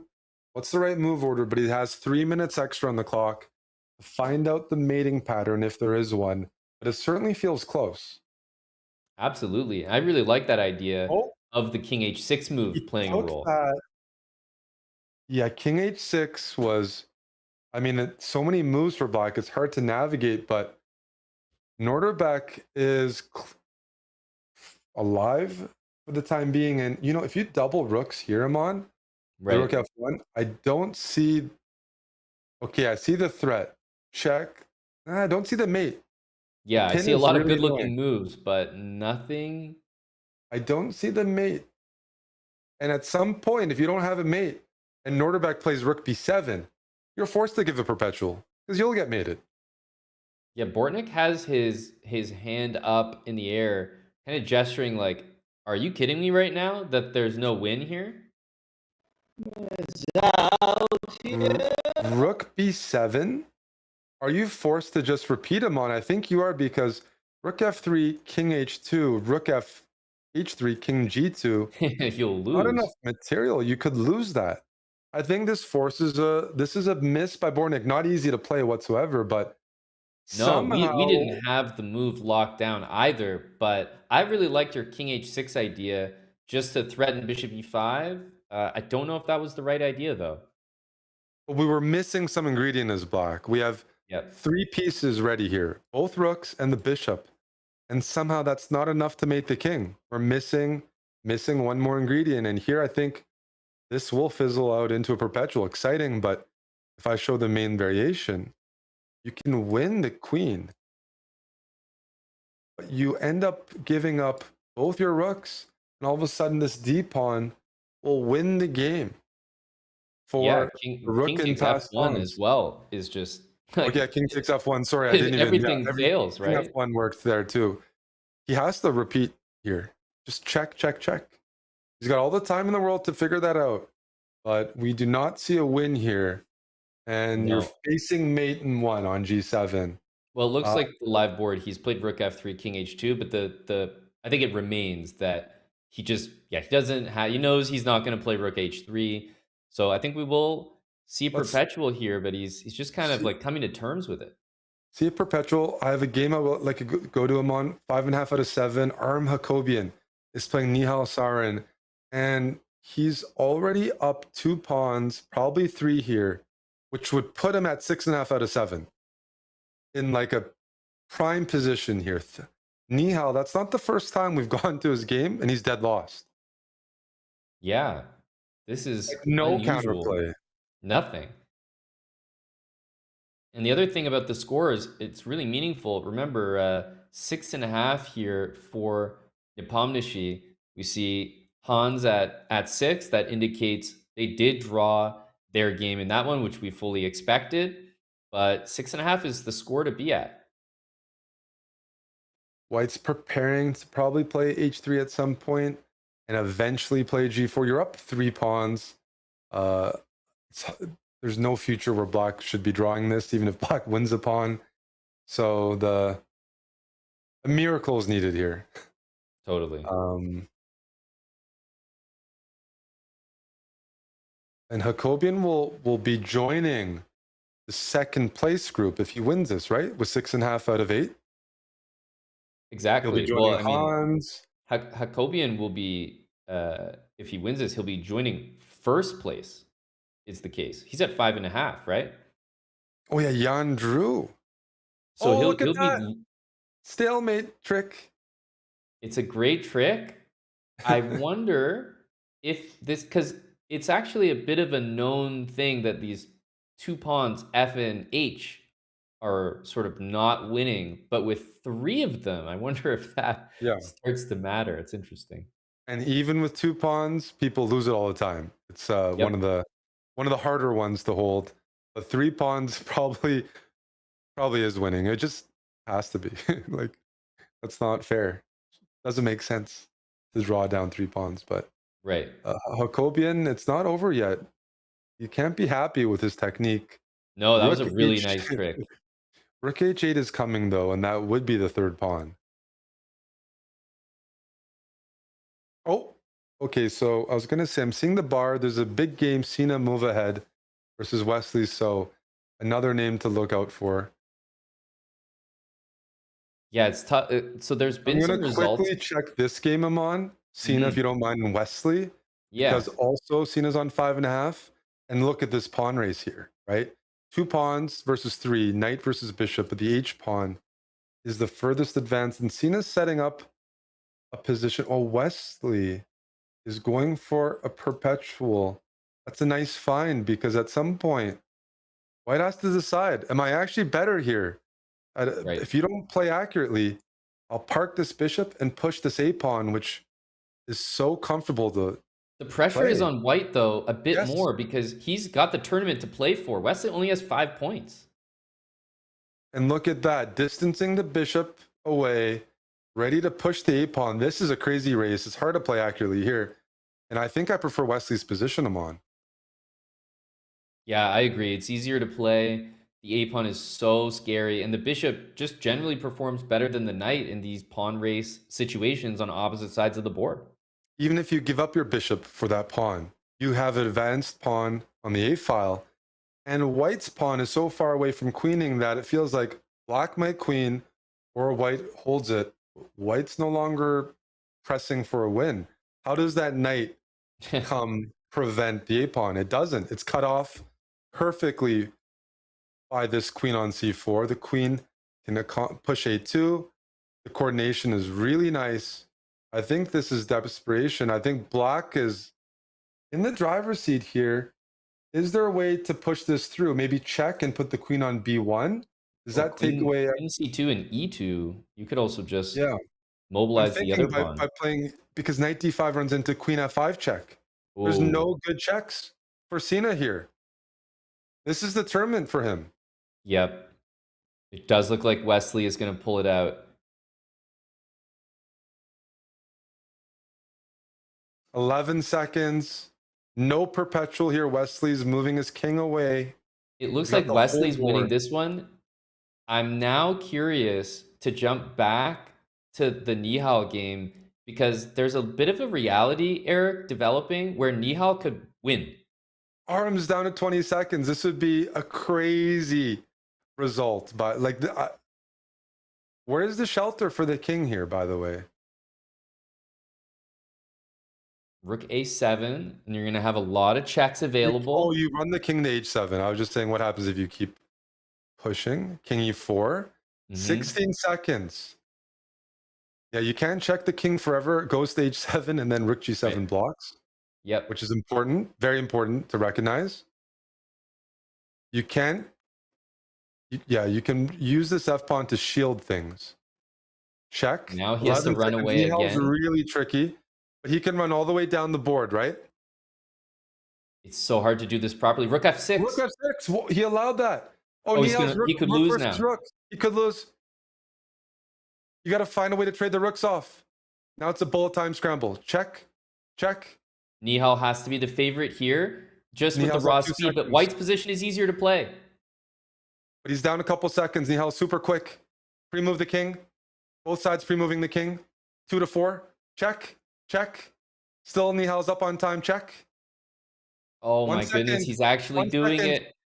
He's got to pre-move Block everything though. now. 6 seconds. That was 0.6. Check. Oh, They're man. still playing. Nihal. There's some like, dude, that is. I have no words. is heartbreaking. He flagged a 3-pawn down endgame. White had more than a minute on the clock. We talk about, flags like that and how, maybe how dirty they are, but I gotta hand it to him. That is an incredible position to flag your opponent from. He deserves that one, Eric. As we look at the standings, we can quickly see going into the final round, up to number 9 there, Norderbeck, we have Andrekin, Hans Niemann, Nihal, up to 6 points, a huge result. Matlakov, Bortnik, Wesley, Abdusatorov, and of course, Jan Nepomniachtchi. Realistically, with the tiebreaks, only needs a draw in this final round, but I think you're only looking at that group that has the 6 points so far, Eric. I'm still recovering from that last game. That is one of the most heartbreaking losses I've ever seen in this format. 3 pawns up with plenty of time. There's so much at stake. And Nihal, by the way, crazy comeback, but his job doesn't get easier. He's the guy they brought up from 6 points to play Nepo with Black, and he needs a win. So that would be back-to-back wins. And Jan doesn't have that pressure, but Nihal does. That's incredible. Yeah, it's so Double interesting. Black. seeing not only does he get the black pieces twice, he's playing the leader, Jan Nepomniachtchi, as white and only wants a draw, and a draw is absolutely insufficient for Nihal. So two very different directives here is going to make for a potentially very exciting game. We see some imbalances already, and immediately we could say, that's just one of the toughest double pairings in a row, Eric. But if he makes it happen, this will be truly incredible considering where he was a minute and a half ago. I will say, we say Jan only needs a draw. Jan, it's a which priority comes first. You want to win if you're Jan. You want to make it through. You don't want to. Oh, we're saying he's guaranteed. His tie breaks for sure are guaranteed. No, of course I can't guarantee that. I do think I know what you mean. He's been at the top that he should have the best tie breaks. That would make sense. Yeah. But no, it's not guaranteed. So that plays in your mind a little bit as a player. You don't know for sure, and you'd love a sure thing. You'd love a win. So who will take that risk first? But Jan with white. Some other matchups to take a look at. Wesley So playing Dmitry Andreikin, who, credit to him, Amon, has recovered after that game we witnessed against Sina Move Ahead where he lost. He's on his way back at the leaderboard. 6 out of 8. And maybe there's 8 people with 6 out of 8. So exactly. A lot of different outcomes possible here. Bortnik, I feel like, maybe if you're thinking about that last round, the potential win that he had against Abdusatorov, that has to be playing on his mind a little bit. Probably one of the biggest missed opportunities from that previous round. Yeah, there's quite a few games where we're locked in on, like Yakobiev and Hans Niemann. Hans has to win with black, right? Grishuk and Bortnik, both players needing a win. This game is very solid right now. Nihal's playing like he needs to win because it's a bit loose. And this structure, I'll say one thing, it can get very unpleasant for black. White in this position at some point would like to play e5, provoke black into taking, and then black is left with 3 isolated pawns on the queen side. So even if materials equal, that structure is very unpleasant. Very unpleasant to play. And Jan has so experienced here because he's a Scotch player. And this is a structure that comes from the Scotch. So it's one of those positions, it's good for him because it's a 2-result game for the most part. You see him up on the clock, structurally better. Perfect situation to be in. And Nihal is going to have to pull off 2 incredible comebacks. We saw one. Can you do it again? Because this position is dry. It's depressing for black. The structure really, you have these weak pawns without any attack. Not fun at all to play, needing to beat one of the best players in the world from a worse position. Yeah, it's really tough because as bad as the position starts to look, if you want to keep some life, maybe you consider a move like Queen B4. You want to keep pieces on the board. It's just not going to be that easy to do. You're going to take more and more concessions. Position's going to get worse and worse. So this is not a good spot to be in. And if you trade, it's hard to imagine that Jan Nepomniachtchi is not going to at least draw this game. I want to take you to board 2, Amon, Wesley So and Dmitry Andreikin, because it's a sharp position. Andreikin sometimes gets in opening trouble. He doesn't play always the most critical mainlands. And Wesley, in this position, is queenside castled. And there are some serious tactics. Position is blowing up favorably for white. Already something's gone wrong. You can take on d6. You might have knight d5 right away. But white getting this e5 move, it's not a good thing. No, there's decisions here. You have e6 if you want to continue to open things that way. Oh, yeah. Pawn takes on d6, as you mentioned, and just rook he1. Not to mention, there's knight d5 available. There could be knight takes e7. This is going to be a wild position. And Wesley correctly identified that he had an opportunity to play e5 before black could finalize that development. I'm expecting queen takes here, but does it work, Amon? If you take with a pawn, you're in big trouble after knight d5. Here, Wesley looking for discovered attacks on that queen, moves the queen over, sidestepping, introducing d-file ideas. And the question is, where does Dmitry put his queen? Because knight d5 is ready to hop in against most responses. And that's such a huge square, because then we have e-file ideas and discoveries that you don't want to deal with.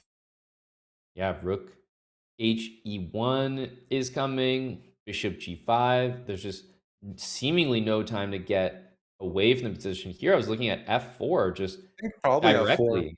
I Yeah, think take the f4. queen out. F4, queen f6, knight d5, queen back to d6. It looks iffy, but this is, wait, queen f6, there's knight e4, and then you're winning.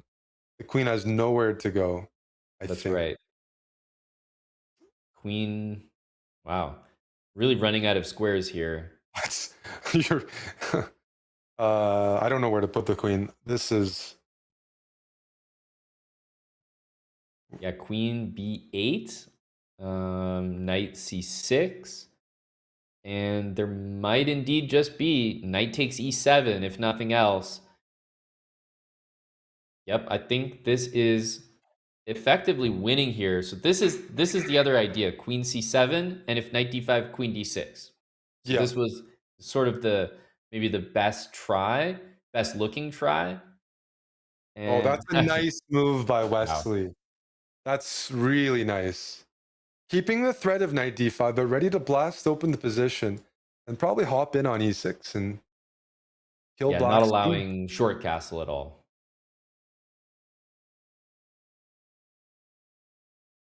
A disaster for Andreykin. Yep, probably time to take here. D5 is covered, but you can take on g6. Maybe at that queen point, d3. You You could go pawn hunting. Just an idea. Just it's basic, but it might just win the pawn. He's also probably pausing because, maybe knight takes b5. You just got to make sure that there's no immediate wins in the position. Because they're starting to look very tempting. Yeah. White is for choice. The simple hg6 followed by queen d3. No good response, but you'd like more. Ideally, you don't even want your opponent to get to castle here, but this was the simplest for me because sometimes after fg6, queen d3, king f7, but because you've played h5, I would just play, like, it feels like the king is too weak there. Rook f1, maybe. Yep.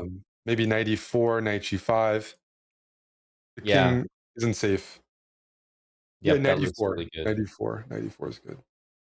Well, Wesley in full control here. He's on 6 points. This is a big game for him. In terms of some of the other games that I guess are... Oh, what's going on here? Is this just over? Showing this game, Nepo has 2 rooks and a bishop. The good news is it's a light squared bishop, not a dark squared bishop. There'd be some mates on the board. Should be completely winning. But sometimes with the dark squares, Nihal's looking to be slippery and get some perpetual ideas. Check, check, check your opponent to death. Should be winning, but the technique, there is some technique required because... Oh, wow. That's impressive. Just after queen takes d3, there's no coordination on the dark squares for the queen. No checks, so you can play rook g7 and put it on the board. You just take all the pawns, and then any rook move will just lead to checkmate, and that would be a really nice finish, which is why on the live board you see it avoided with queen f4. Yeah, he couldn't take that bishop. Checks, though. No more checks. You might put the bishop on f3 in some position to block. At this point, though, I'm also... I was going to say, I'm also thinking about rook g7. I think that's... There's just mate on the board. Jan Nepomniachtchi wins. He's made it through him on. That just concludes it. That's a confirmation. Yeah, that's a confident game with the white pieces. Poor Nihal, who really fought to be there, but just powerhouse of Jan Nepomniachtchi was not something he could overcome, as we're back to this game, and just looks like all the right moves being put on the board. Of course, as we join and as I say that, 96 by the engine, not said to be the right one because of queen e5 and queen e4 to prevent the white queen from joining the action. Well, the fact that Andrejkin is alive and fighting this position is a credit to him, Amon. That opening was a disaster. There were so many ways to go wrong. Just staying in the game is impressive because we've seen players, they mess up positions, time trouble, nerves. Wesley here, he wanted to win comfortably. Now he's looking at maybe he has to cash in the material. He sacked material. He's down the exchange. If he picks up that rook, his initiative goes down a little bit. Maybe now what are we looking at? Queen e4? Queen takes e6 as a move. Yeah. How good is this for white? Material's even. Still prefer white, but not too much because the king position for black is not as much of an issue with limited material. This could be and Wesley needs a win. Both players do. Yeah, definitely start to look at queen e4, queen g3, knight g4. It just feels even like rook e4 is playable, for example. That's right. He's going to take the safe option here. Knight e4. You want to place your bishop on f6 and go king f7.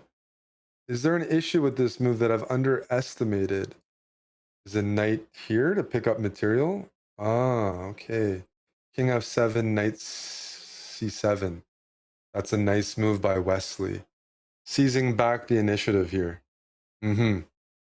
Wow, and he just plays it instantly. It's almost as if the conclusion of that line is for exactly this. Make sure you don't get your pieces too stuck. Fortunately, h5 is loose as well. By the way, surprised that this is not more winning. Let me take you here for a second, on Maxim Matlakov and Norderbeck. Norderbeck's going all in here. He's down an entire rook. An entire rook, I think, right? Am I counting right? Going for checkmate. That's incredible. All in. I don't even see the mating pattern, though. Even if you take everything here, I'm not sure there's a mating pattern. First of all, what happens after g4? Knight g3? I'm not even sure. You don't have to take that. No, you might have to guard e2, but that's about it. Queen takes here. Queen takes e7. He's playing on vibes only. Norderbeck is running out of material. Maybe queen e7, d4, followed by rook e5. Trying to... I feel like d4 is the right d4, attempt. I can take your rook. And then if you take here, yeah, that's a line, but it might be too much material. Yeah. Well, it is too much material, it is but too much. It could spook him. It could spook him. Yeah. Because, you know, the problem for black is they've trapped their queen. So if you take the rook, you move your queen back, you can force the queen off. That's right. Even if, Norderbeck, who's been near the front the entire event, has no material left. And I might just go queen here and walk my queen over and force the queens off. Just an example. I mean, could probably even take here. Everything should be winning. Oh, that looks like a powerful move. The queen is trapped after knight f4. Yeah, exactly. We're talking about the queen being in a tough spot. So knight f4 wins the queen. Queen f7 pretty much looks to win the game. If you take, I just take on g7 and play rook c7. There's just simply no attack here. This you can as lost do as it gets. your exact idea is always there. Queen e3, queen f2, like nothing is ever... There's just no mating. There's no coordination here. I've never seen the pieces this way. This is the problem, this attack. I've done it before, and if they don't take, you're stuck there. Like, wait, they don't have to take the knight. I've committed all my queen is actually trapped for the rest of the game. And yes, that's right. Wow. What a position here. And we can... I was going to say we can see by the standings, just on the bottom left of your screen there, Jan Nepomniachtchi, we know, has taken first place clear. Second and third currently are Wesley and Hans. We'll wait to see the final tie breaks because the computer tie breaks will determine everything. It's not like, oh, I have 7 points just like Wesley and Hans, I'm part of the tie break. No, only 2 players, second and third will play the tiebreak. So absolutely critical. And this position, this game is one of them that can affect things, as Matlakov, he only has 45 seconds. You don't want a repeat of the Nepomniachtchi game. Well, what is he thinking about? Why not knight f4? What am I missing here after knight f4? Because you have queen takes f7 in your pocket to take advantage of any in-between moves. The time trouble is concerning me a little bit. It's what a are we thinking surprising about? amount of time. What? The queen is trapped. The queen is fully trapped, is it not? Knight f4. There's Am I knight takes missing? e2, but it doesn't Queen, do it. queen takes e2. Yeah. He's That's missing why- the idea. That's crazy. Or he's disconnected at this point because Is he disconnected? he must have. Oh my goodness. It's the only explanation. Yeah, none of it makes sense. Amon, that's heartbreaking. It's about the worst. And Abdusattorov, he's going to move up not only to 7 points, but he will very likely occupy one of these top 2 spots. That's insane. But he also misses out on money. Even if there's even prize money here, if you don't qualify, you finish top 5. There's like $1,000, $1,500. Oh my Everything goodness. just disappeared from Matlakov in a wonderful dead winning position. There's no way he didn't see the queen trap. That's It started to be the only so explanation sad. because we knew that he would see it. It just, of course, he had to just not be there. That's the only thing. Wow. Well, that's another player on 7 out of 9. And one other possibility, the winner of this game. Grishuk has the bishop pair. He's squeezing Bortnik. But not the winner. Only Bortnik really Only has Bortnik, a chance. yes. Because Grishuk is, on that 5.5 score. It's not going to be enough. And so Grishuk's taking advantage of that because if he wins, he won't qualify. But there's money at stake. There's some points, as you mentioned. Yep. So here, how do you win this? Is how I think Bortnik will win if it happens? Flagging Grishuk. But he's got to survive for quite a bit longer. Because right now, Bishop's in the open position, reigns supreme. I'm a little surprised that Bishop vacated the square. I almost want to play like King D1 or, Knight E4, there is G4, but there's stuff to consider there. I just think if the Bishop goes back to C2, it's tough. Now that's a risky move. H6, that pawn looks ready to be plucked off in the future. I could be wrong, but that pawn is very far away from the knights. So Grishuk with a couple patient moves. King D6 maybe.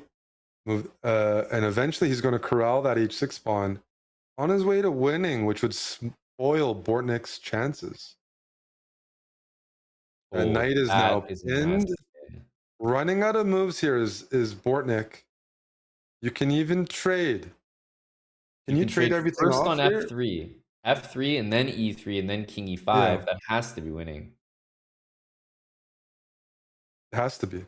That's over. And your queening square is B1, which is very good for stopping the pawn or sacking. Yeah, I think black needs to just go to C3, but he thought about maybe King F5, King G5 as an idea.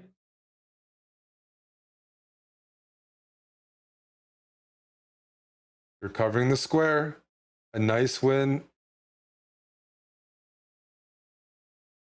by That would Grishuk. be more than enough.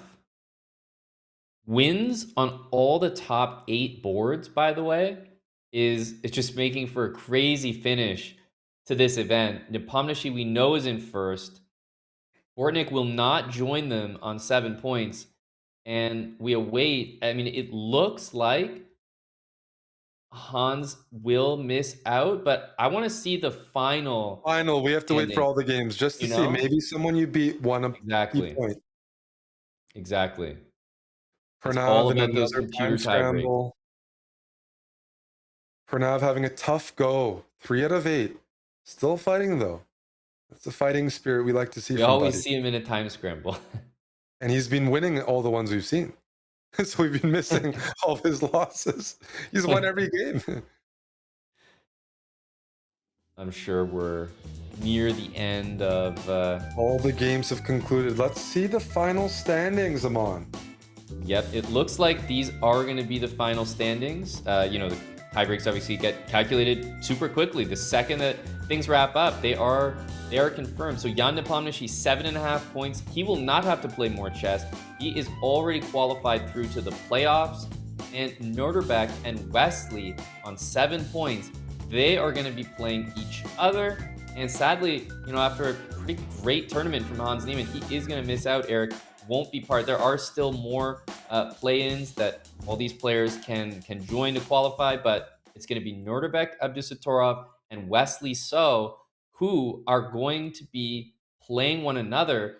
But I guess, more specifically, more importantly, we're going to bring on the winner, Jan Nepomniachtchi.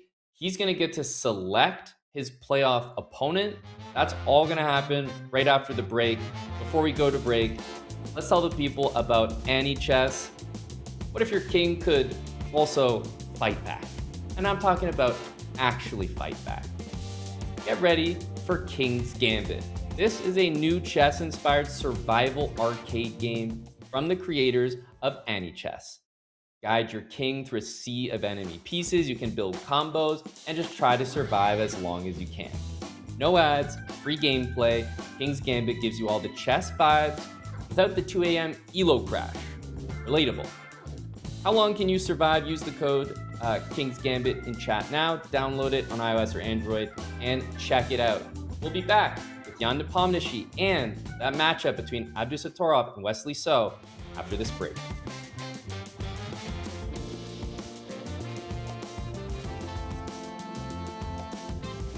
Who's the most famous person following you on Instagram? Whew, that's a tough question. I don't know. Who would you like to be following you? People who like real stories and like to give values to the world. And already at the time of this interview, you're up to the top 5 in the streaming shows. Do you have a celebration plan if you get to #1 on Netflix? It's so funny to follow it. I mean, for me, from the beginning, it was already something very special and unique that there is a film about my story and my family. And now I'm looking, where are we standing? How many countries? All these things. It's just a lot of fun and, of course, a lot of pride also. I don't know how to take it, but for the moment, I'm going with the flow and I'm enjoying it. You also got a cool experience going to the Sundance Film Festival. I saw a little bit of the Q&A there, but tell us about that experience being at Sundance. That was quite amazing because it was at the Echo Theater with 1,200 people. So I was able to watch it together with my husband, and my daughter was also joining me. Of course, Rory Kennedy and the filmmaker and her team. And after the movie, I was invited up on stage, and it was a standing ovation. So it was something very special that non-chess players were very happy and inspired by the story of mine. And after that, there were a lot of questions, and we would have been going on and on. So I was happy that people were curious, interested, asking all kinds of questions regarding Fischer, regarding my education, regarding who is going to be the next girl, woman, who is going to be in my footsteps, and so on.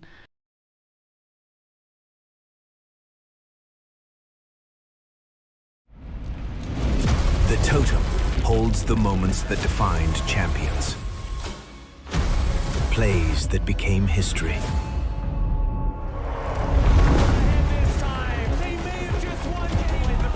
Does absolutely nothing. The old horn! BB's a dog! Across years, across games, across the world. The roar of the crowd. The winning play. The heartbreak. Moments that turned players into champions. Trying to be feeding through here. He gets through. Moments that never fade. Is it going to be good? Yes, it is. And Weibo will. As echoes of the past grow distant, the next chapter begins. A new challenge unfolds. Who will define history? Who will rise above?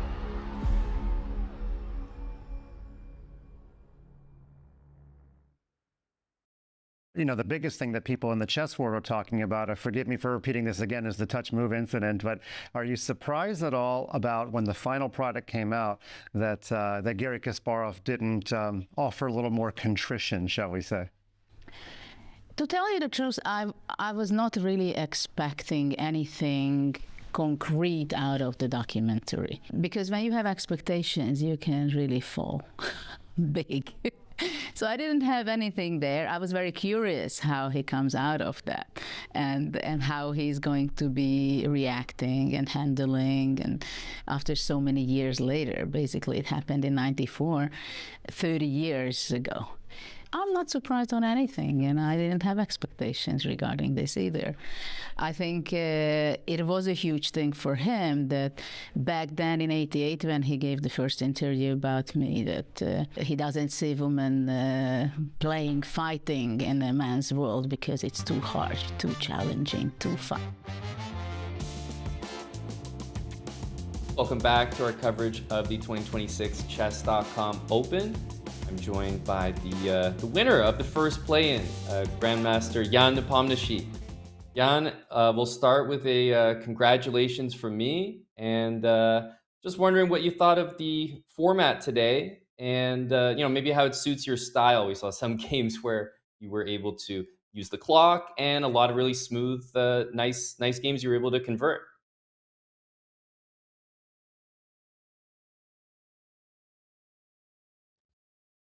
Yeah, makes perfect sense. Don't think we have him with us any longer, or he's just staying really still. But I imagine that we probably lost him from bringing him in during the break until now. Hey, Jan, can you hear me? Yeah, hey, I do. Hey, I was just gonna say congratulations. You're the winner of our first play-in, and you've moved on. I just wanted to ask you about the format, the no increment, and maybe how you think it suits your style. You had some games where we saw you use the clock in your favor, and then some also really nice games where you're able to convert. Yeah. Well, I mean, the most important moment for me was then my electricity turned off suddenly. And like, fortunately, I didn't get 1 point or 0 point buy or whatever it's called here. Because I think the system is a bit unfair. Like, if you're not online.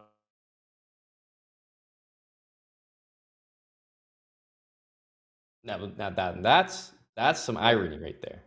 Yeah. I mean, okay, I'm not sure if I was online or not. Yeah, well, that's what I was gonna say. It's funny you were saying that, and I think we dropped you, but I have you back now. Yeah, so I got some electricity shut down, and I got like 2 minutes handicap against Rachmanov, which, I mean, could influence the game, but I mean, I was lucky he didn't find like all the correct moves when he was low on time already. And yeah, I get several shaky positions, but somehow, like I managed not to lose any of them. Yeah. So yeah, all's well that ends well. Yeah, that's a good way to say it. We didn't catch that moment with Rachmanov, but now it all makes a little bit more sense. Wanted to ask you, because we do need to get your pick for your playoff opponent. I'll list them here. There's Magnus, Vincent Keimer, Denis Lazovic, Sam Sevian, Vyacheslav Duda, Arjun, Maxim, and Sindarov. And the question is just to you, Jan. You have the selection. You can pick your opponent for this next playoff matchup. Any thoughts? And how many games do we play? Like, just in case, in like 4 games match or 2 games match? I'll let the producers confirm 100%, but 4 games is my understanding. Yeah, 4 games. Okay, whatever. So let's pick the guy with the same name. Yeah, I pick Jan. Okay. All right, we're going to go with Jan Nepomniachtchi and Jan. I wanted to pick Vincent just as at a freestyle in Paris, but then I saw, okay, it's like maybe facing Magnus too early is like, That's true. That's true. Might be. I can like it can wait a bit. Yeah, that would be an exciting final, of course, if it happens. Well, you've made your selection. We won't keep you too long because we're not sure if the internet will even hold up, but we have 2nd and 3rd place that have a match to play, and we know you'll be up against Vyacheslav Duda in the playoffs now. So, Jan, congrats, and we'll see a lot more of you in the competition. Yeah, thank you. All right, that is Jan Nepomniachtchi, and a tough tournament to finish first place in, Eric. It really is. So no matter how you get it done, some time scrambles go your way, opponent misses things. That's all that matters. Jan gets it done, and we're on to the play-in battle for 2nd place. It is a 2-game mini match. It is 10 minutes per game, exact same time control we've been playing with the entire time. And crucially, Eric, if it is tied 1-1, it's Armageddon and the winner advances to the playoffs. So, I mean, it's Abdusattorov, it's Wesley So. Eric, who do you think is in the right form for this quick 2-game mini match based on what we've seen from the players thus far? I don't know about right form, but when you talk about luck, I would say luck was really important getting Abdusattorov in. Matlakov losing internet in a winning position. And that might be the momentum changer. Like you get that second chance, might not lose it because that's incredible. He qualified, but he was so lost in that last position. And sounds like there's some internet issues occurring in Russia. Yeah, 'Cause that's what I it's was just thinking to myself, uh, that one guy maybe didn't make it through, another guy overcame and managed to end up in first place. So will that be the moment that actually sent Abdusattorov not just into the playoffs, but if he wins this, that's sending him potentially all the way through, past just second place, all the way to a potential matchup. So let's dive in here, Eric. There are 2 games that we are going to watch back to back. We have the white pieces for Nordebek first. I think he was just ahead in the standings. So he's going to start with white, but obviously 2 games. Both players are going to get both colors here. Yeah, I mean, going into the match, these are 2 of the highest rated players that were in the field when it comes to classical rating and playing, super grandmaster tournaments. So, on paper, it should be very competitive. Wesley's much more of a veteran, but Norderbeck has been a star the last 2 years, winning quite a few classical events, going into the top 10. So maybe momentum's on his side, but Wesley just won the America Cup, a week ago or something in St. Louis, I believe. And so both players coming in with good form. Really hard to pick this one. And if I go by the play-ins, Wesley just always lingers near the top because he's just so consistent. Norderbeck is a bit more like aggressive, loose, sharp. We saw some wild games from him, but he still has control in that chaos. So depends who kind of gets their type of style, I would say. Because, Wesley does not need chaos. Norderbeck does overpower a lot of his opponents in these sharp, critical positions. So if it's a bit more solid, probably prefer Wesley, a bit more open, not as theoretical maybe, or more imbalanced, favor Norderbeck's chances. But both players just good at everything. And yeah. At this point, have an all-around style. King H1 just maybe loosely indicates kind of what you were saying.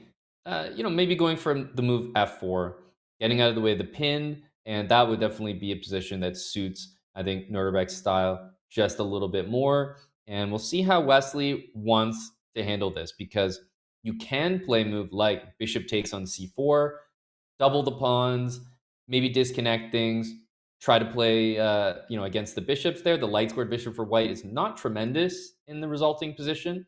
Or instead you could capture on f4, but then in comes the bishop. Bishop takes f4, the d6 pawn hangs. So it does feel like we might see that exchange on c4. Yeah, these positions are pretty solid normally. Like the line has a decent reputation, but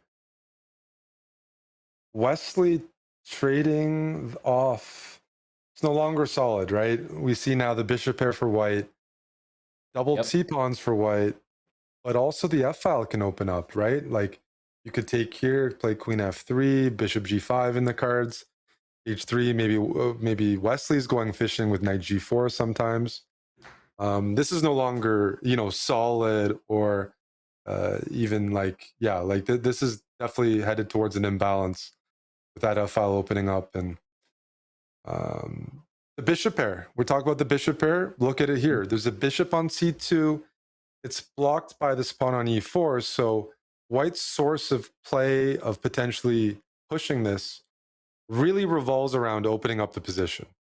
Wesley's very good at not allowing that, just stylistically. But if there's a plan for Norderbeck to free up the c-pawn to push, or generate queenside pawn pressure to find a place for the bishop, then I think white's doing well. If he doesn't achieve that, black's doing okay. Really revolves around that light squared bishop if he can join the game. Yeah, this is interesting because Obviously, queenside castling is quite unusual, but it's based on the fact that you could offer up this pawn and invade with the rook at the end, rook d2. And that's exactly what we see here. Queen h3, there would be queen e6 to Talk sidestep. about ugly pawns. Yeah, exactly. And then rook d1. So not capturing on f6 would be way too risky, I think. Rook d2 is just far too strong. But I mean, looking at this position, is there anything for white here? I think is the question, Yes. Eric. If you don't pay attention as black, you trade, you play casual. White will play h4, fixing this on a light square for the rest of the game. Then you'll put the bishop on d1, rook on f5. You win an outside pass pawn. Even if you don't win it, that rook on h8 has to stay there long term watching over it. So strategically, that's one of the ideas with this separated, isolated pawn. Watch out for that. Outside of that, not as much, but that is a feature because an outside pass pawn could really shift things. Mm-hmm. But outside of that, no. And I could see this fizzling out. Yeah, h4 played basically to avoid exactly what you just outlined. And the black bishop will be able to play a move like bishop e3, bishop g5 to stabilize. So the question comes to white here. Are you going to actually take that pawn on f6? We see the answer, but rook d2 is difficult to stop, and that's going to come with a lot of counterplay. Yes. It's one of those positions. It feels like white's won a pawn, maybe a second pawn, but the king is weak for white, and the entire second rank is weak. That you might even be down 2 pawns as black temporarily, but you're winning most likely both of them back with an active position. That's right. If you switch gears here as white and say, I'm going to play rook f1 and rook d2, rook b1, and just guard everything and say, oh, I'm up a pawn. Remember, the pawn you're ahead is sitting on c4 and c3. Like, it's not really a meaningful pawn, and you're tied down defensively. So that would be the complete wrong direction. At some point as white, you have to determine, am I playing g3 to make space for my king? Because h3, the king escape square is a dark square, which might still run into issues after bishop e3, bishop f4. That's what you have to watch out for. But I think so. I think maybe on rook d2, I might have tried even directly the move g3 is interesting, but I was even considering a move like b4. Maybe bishop c5 just takes care of that. Also allows king a7 as a square for the black king. And of course, building up, as always, to rook d2.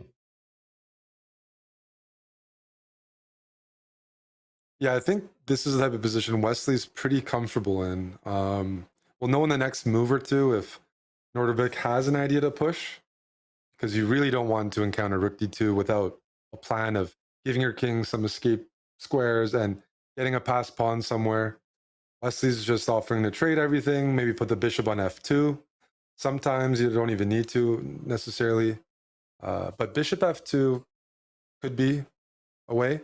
I mean, there is an idea for white to play g3 and then h4, but I don't think it quite works. Bishop f2, I don't. It's pretty much nothing that can be found here. h3 just not. I think h3 comes with the idea of g4, maybe, and then maybe h takes g3, king g2. But the only idea could still be tried. But I don't think we're close to anything. Yeah, because even if you get that pawn, if black brings the king out towards here and pushes these pawns on dark squares, white has a 4 and 3, but that's meaningless. No pass pawn potential, no way to pick them off. So opposite bishop endgames really is determined a bit about the pass pawns, and typically you want split pass pawns to defeat an opposite colored bishop. To maybe use one to distract the king, use one to then use your own king and push against the bishop. But one pass pawn often isn't even enough. Yeah, so I would, worth trying though. Worth trying. This is a bit, yeah. It's a little surprising, this move. I expected bishop g3, but then I was thinking maybe he didn't want to deal with c5. But nevertheless, bishop here is, I think, to try to cover things on like bishop g5, for example. I'm surprised we didn't see g3. G4, of course, is a good move. It's an important pawn, but is there really anything here after bishop? Well, maybe you don't even need to start with bishop You're right. g5. It's just not a good move for trying to play for a win. Yeah, it's just everything's covered. Just play c5, b6, king d6, bishop g5. That's what it looks like. Yeah, you can, bring the white king all the way over to a4 there and b5. So there might be maybe just that a little bit to consider, but I agree. We're very close to like a 100% draw. I guess if you bring the king over, there might be bishop d2. Timing thing, but yeah. Yes. Yeah. Yeah.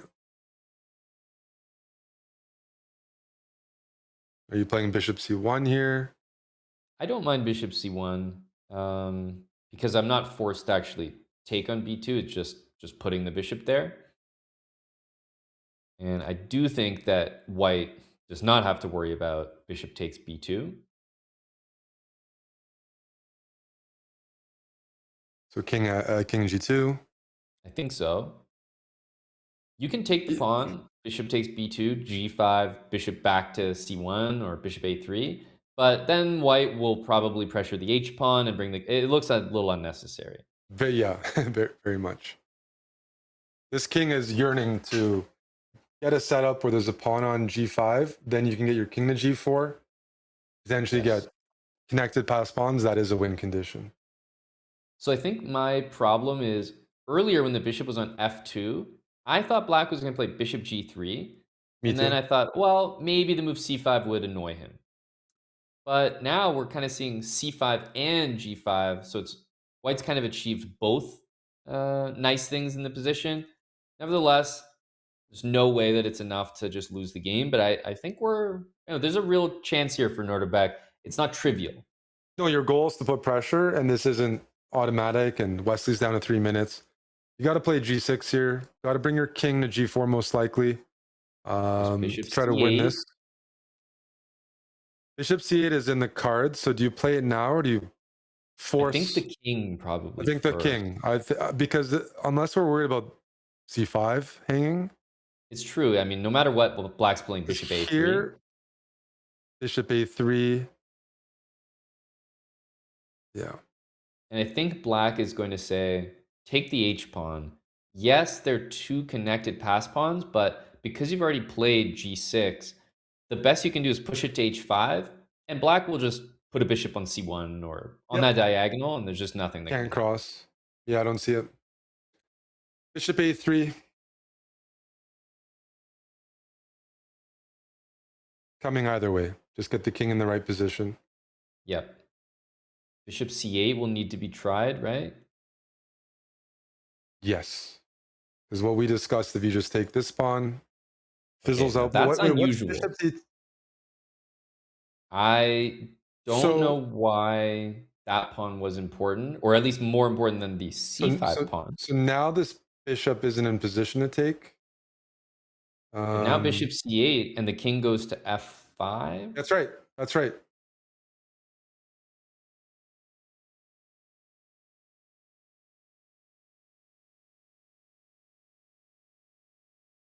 Yeah, so how do you do that? What's the right move order? Bishop c8. Bishop well, I think takes... the other thing is I can play c4 and then bishop c8, and I'm going to win all your pawns. Now I have a pass pawn on the other side. This is concerning. This is asking for trouble. Now there's so many pawns. I can, for example, play bishop d7. I keep in all the pawns. Exactly. You mentioned the king crossing in the future, and black's bishop is in a position to defend everything. So you can use this g pawn to keep black's king passive, and eventually create a path to walk the king over. Yeah. So after c5, walk the king over to f5. You can reposition your bishop. Maybe, what do you think? Bishop on h5? I mean, assuming black is defending pawns, put your bishop on h5 or something, and get ready to go king e6. Already. So you don't need to win this pawn. The g6 pawn keeps Wesley passive.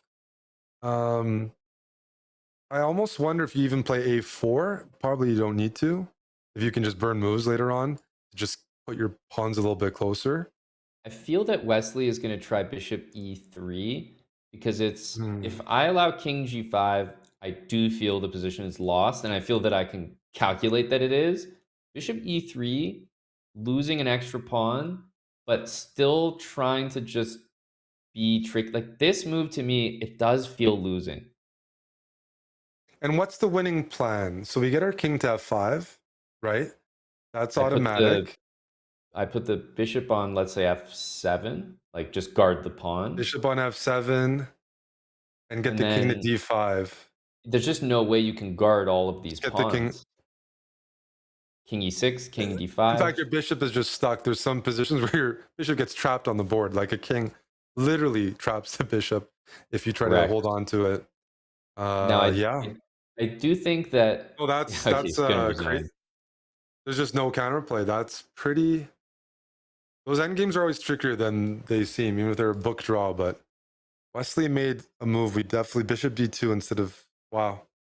Wow, that's But just even for it to come down to one move like that being so impactful means that Norderbeck, he wasn't just playing, to simplify. He had an idea at all times, and it was just whether it would be executed. For him to beat Wesley in that style, Eric's a really big deal for this matchup because we were just kind of talking about how that was a little bit more maybe Wesley's style, and for Norderbeck to just come in fresh off the back of some crazy tactical speculative games and just play an opposite color bishop endgame like that, showing a lot of technique and finesse.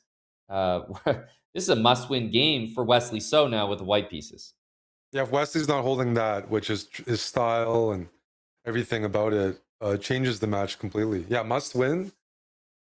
Wesley has to win this game. So Norderbeck playing d5 Amon just immediately. Provocative, This right? opening is already provocative by Wesley. Queen on c4 isn't what you see every day either. If you take with the pawn on d5, I'm generally familiar with the knight b4 move. Hitting c2, hitting d5. You have bishop f5, c2 is loose, d5 is loose. And I guess knight takes d5, probably bishop e6, and some kind of compensation like knight takes f6, queen takes f6 looks pretty exciting. There is bishop e6. That looks very exciting. Otherwise, maybe you can take on d5 and still go knight b4, but bishop e6 looks fun. It you almost could really looks run like into some yes, sorry. exactly. Let me go back. I meant knight d5, bishop e6, takes. Yeah. This is how you lose very quickly as white. You're Yeah, like, wait, exactly. I can't Bishop move. b4 and bishop takes c3, for example. Like you're already just winning. Dangerous response. Do you by think, Norderbeck. Eric, that it's possible Wesley saw the result of last game, came into this one and said, okay, I got to play something a little exciting, a little offbeat. But then did he just sort of walk into this position where Norderbeck, not that he prepped for Wesley, but that he just sort of has this weird d5 move that he's already looked at because Norderbeck's looking very prepared and very comfortable for this moment. Yeah, the last thing you want is your opponent to be able to equalize with trades. Like it's just a direct equalization, which this looks somewhat close to. Maybe queen takes d5 works here. Yeah, I think the result of the last game and the fact that the game starts immediately. You've no time to recover. In that last game, you would like to meditate. Wesley would like to meditate. That's a good point. He went down easier than he wanted to. Like he expects himself to hold that position almost all the time. And just straight into the game, you're trying to gather yourself. He's playing a bit provocatively here, but Norderbeck's ready to meet him. I mean, queen takes d5. What are we missing? Queenside castle, and is that just a scary variation? Wesley's saying I'm going to castle queenside. What could possibly be calculated here? There's a knight hanging on b4. The only other move I can think of is queen e7. Oh yeah, because it guards the knight. But yeah, I agree. This is brilliancy there. I don't even. That's giving 2 exclamation marks. That's yeah. Oh, they're just handing them out these days, Eric. I know someone who really thrives off of those types of brilliancies. Yeah. quite yeah. Queen takes d5. Yeah, bringing the queen to the middle.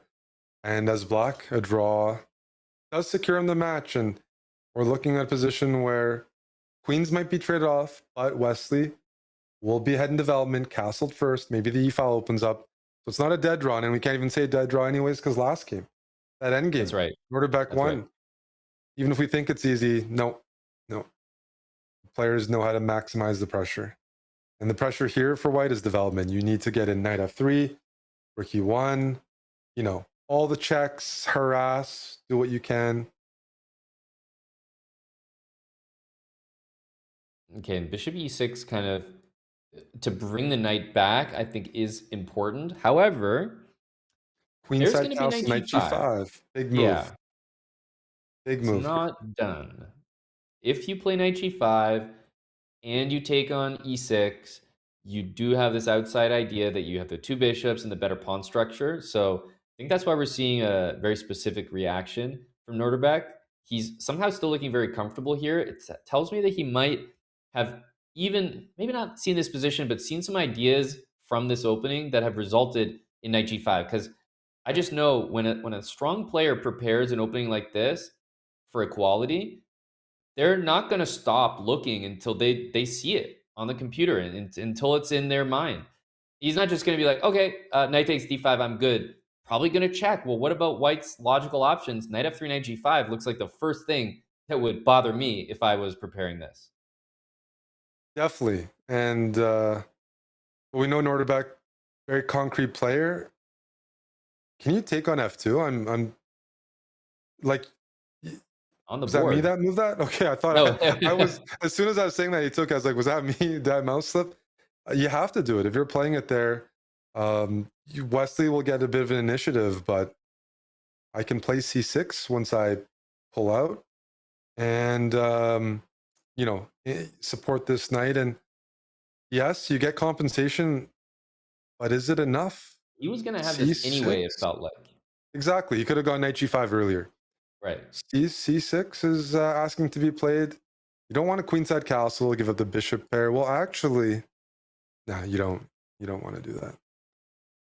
Yeah, I was but looking it at is a c6. thought. King Not to d7 mention, maybe. do we have to give up anything? I'm just wondering about kingside castling. Kingside castle, then rook e1, but I'm still not seeing how we win the pawn back. Or we win Or it even back. if you do, remember, Norderbeck can make a draw, right? This is, you Mm. need to be more than just winning the pawn back as Wesley. Okay, he's trying to be very precise here. Obviously, like knight e3 is being calculated as well, because Yes. that's one way to attack everything on the board. Bring your knight to e3, it's defended. Yep. He's going, this is how Norderbeck plays chess, the most concrete lines. Wesley, fortunately, he's in a must-win situation, so it's way more likely he plays knight e6 because he can't afford to play slow and let things liquidate. He has to play the most imbalanced move, and that's knight takes e6 here. But after f takes e6, And is that bishop just takes e6? Because otherwise, if you're just trading the knight, it's a little concerning. Bishop takes e6, eh? Well, it's definitely not a good move, but I just feel like if you take here, I mean, surely this is nothing. Unfortunately, I think you're right. Rook e1. Yeah. Rook e1 will tickle a little more. But you're right, Norderbeck is a ultra Look at that. concrete. Rook Always, f8. Now that one, always Eric, that solving one's it. That's double worth the excellent. brilliancy. No time to use the e-file and blast through. There's a back rank issue. You don't have time to, if you trade off even a single set of rooks, there's nothing here. And that's the move. What a move. So frustrating to deal with. Such a bishop d3. Okay. Keeping pieces on the board, shutting down the d-file. Now there's two pawns hanging. If you have to pick a pawn, you're picking off this pawn because this is the weakness. If rook here, rook e8, and everything gets traded off. That's correct. Well, it's funny because we just saw an opposite bishop position, that look completely dead drawn. And I guess the irony is Wesley now has kind of a similar one.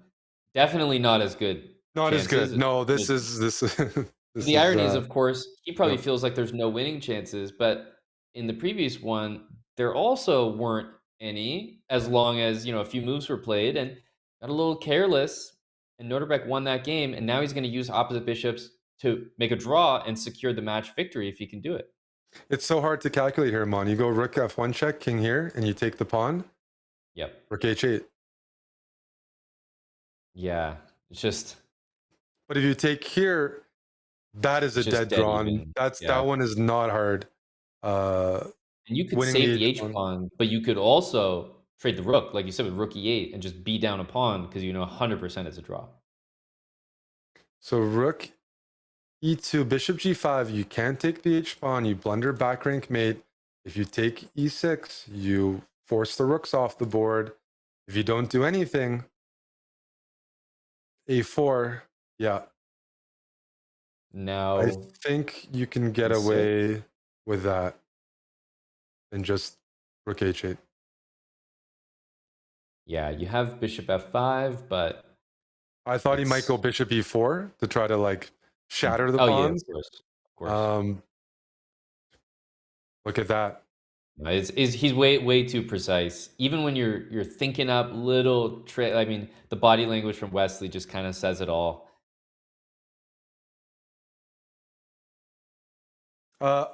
You can almost trap the pieces here. It's almost worth investigating. King f6 and g6. He's a concrete player, Eric. I think he's probably looking at most of those ideas. But it should be said, Wesley played rook e5, just not the best move, not close. But it's obviously because he needs a win. So he's playing the match a little bit.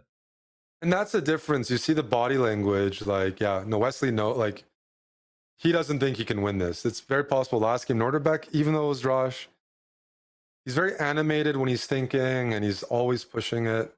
Yep. Some willpower there. What a bit of a story. Drawing dead and his opponent disconnects.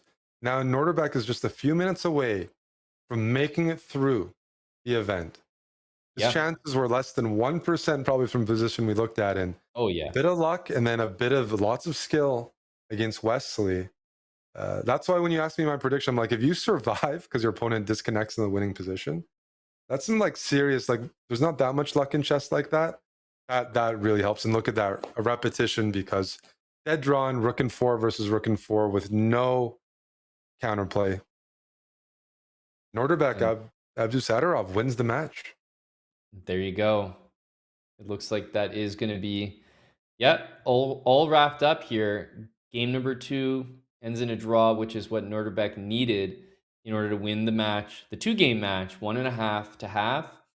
That means, Eric, just thinking about what just happened there, you summarized it perfectly. It was drawing dead, less than 1% chance to score a half point, let alone a full point in that matchup, and then to even qualify. But he does. He's got the match against Wesley. He does what he needs to do. Now, all of a sudden, he sat here picking his playoff opponent. He could win that, and all of a sudden he could find himself in the top 3 when it looked like he was a sure thing to be eliminated. Just incredible. Yeah, that last hour must have been crazy for him.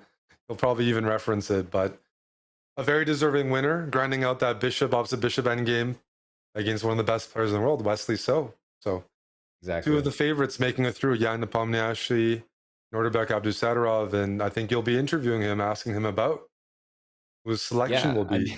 An advantage of qualifying early. Exactly. We had the chance to speak to Jan. We're also going to bring Noterbeck here to get his thoughts on that incredible run at the end. Luck, skill, it was all involved. But he also needs to pick his next opponent. So we will take a short break, and we'll be back with Noterbeck Abdusattorov right after this.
Welcome back, everyone, to the 2026 Chess.com Open. The first play-in has just concluded. We just saw the second and third place matchup between Wesley So and Nordebek Abdusattorov. I'm joined by Grandmaster Nordebek Abdusattorov. Congratulations. I got to start with the first and maybe the obvious question. In that final game in the main 9-round Swiss, did you even expect to be here? Yeah, of course. I mean, it was incredible luck. Actually, it was the last two games.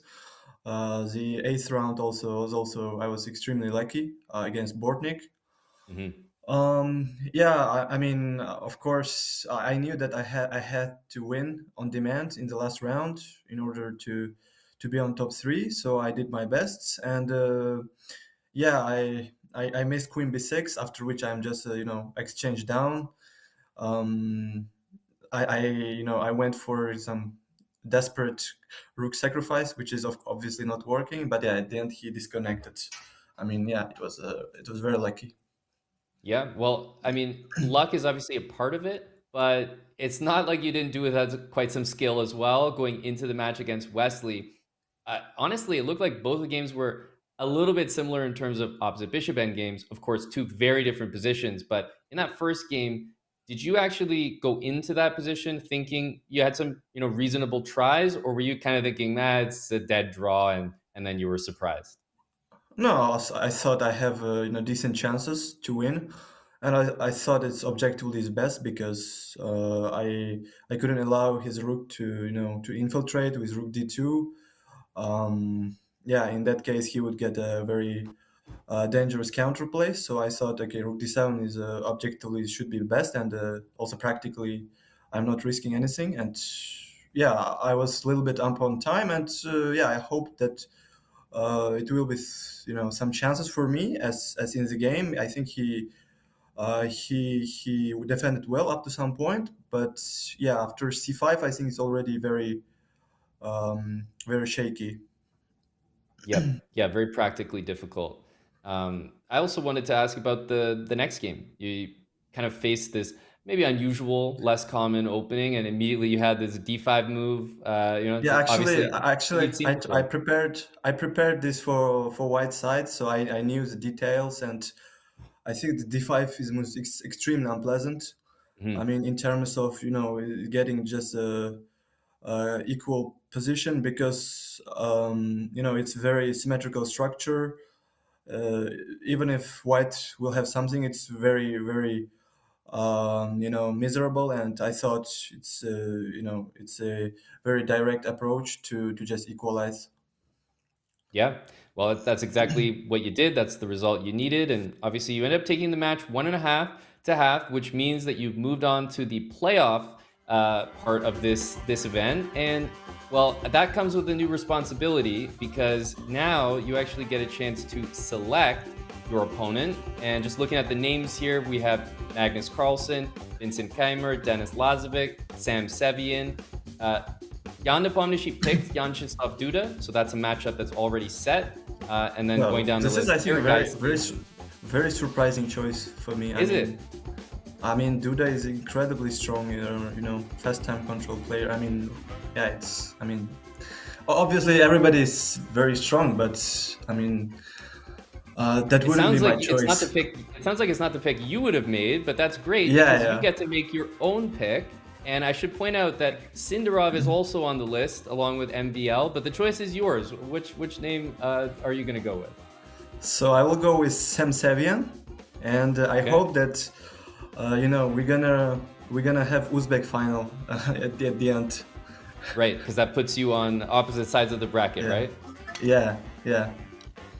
And you've played Sam before, have you? Not in online tournaments. I would say I played him obviously many times over the board, but I can't recall that I had a longer match format like this. Yeah, I can't recall that. Right. Well, okay. You guys heard it. We have the selection in. Jan Nepomniachtchi is against Jan-Krzysztof Duda, and Nordebek has selected Sam Sevian. So with that, Nordebek, we'll let you go. And again, just congratulations for maybe a lucky end to the tournament, but an amazing skill against Wesley and a really deserved result. So congrats. No, thank you very much. Wow, and there we go, Eric. The Chess.com Open, the first play-in has sort of wrapped up, and maybe your thoughts, Eric, on these selections and Jan Chisov, Duda, and Sam Sevian getting those first picks. That kind of says something about the mindset of the players here. Yeah, I think that last interview was entertaining because you heard just the intuitive response from him about Jan's choice, styles make matchups, but maybe chess fans online, there'll be like going by rating, but when there's so many guys that are top players there, maybe some of the players have stylistic matchups. Sevian, in terms of picking the field, is the second lowest rated player besides Lazovic by, let's say, FIDE Classical. It's not a classical event, but doesn't play as many Super Grandmaster events. He's a really good player, especially speed chess. But when you heard him talk about Duda, right?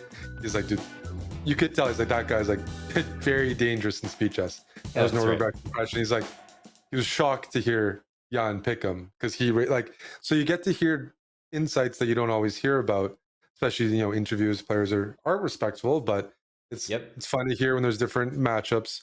It's just like in the NBA when you ask the guy who's the toughest guy to defend against, and you hear a bit of a range of answers, and so I think that's cool, especially early on when the players have choices, because I think naturally it's going to fizzle out, and players at the very end will be left with like Magnus, for example. I was gonna say, the early choices are the most interesting.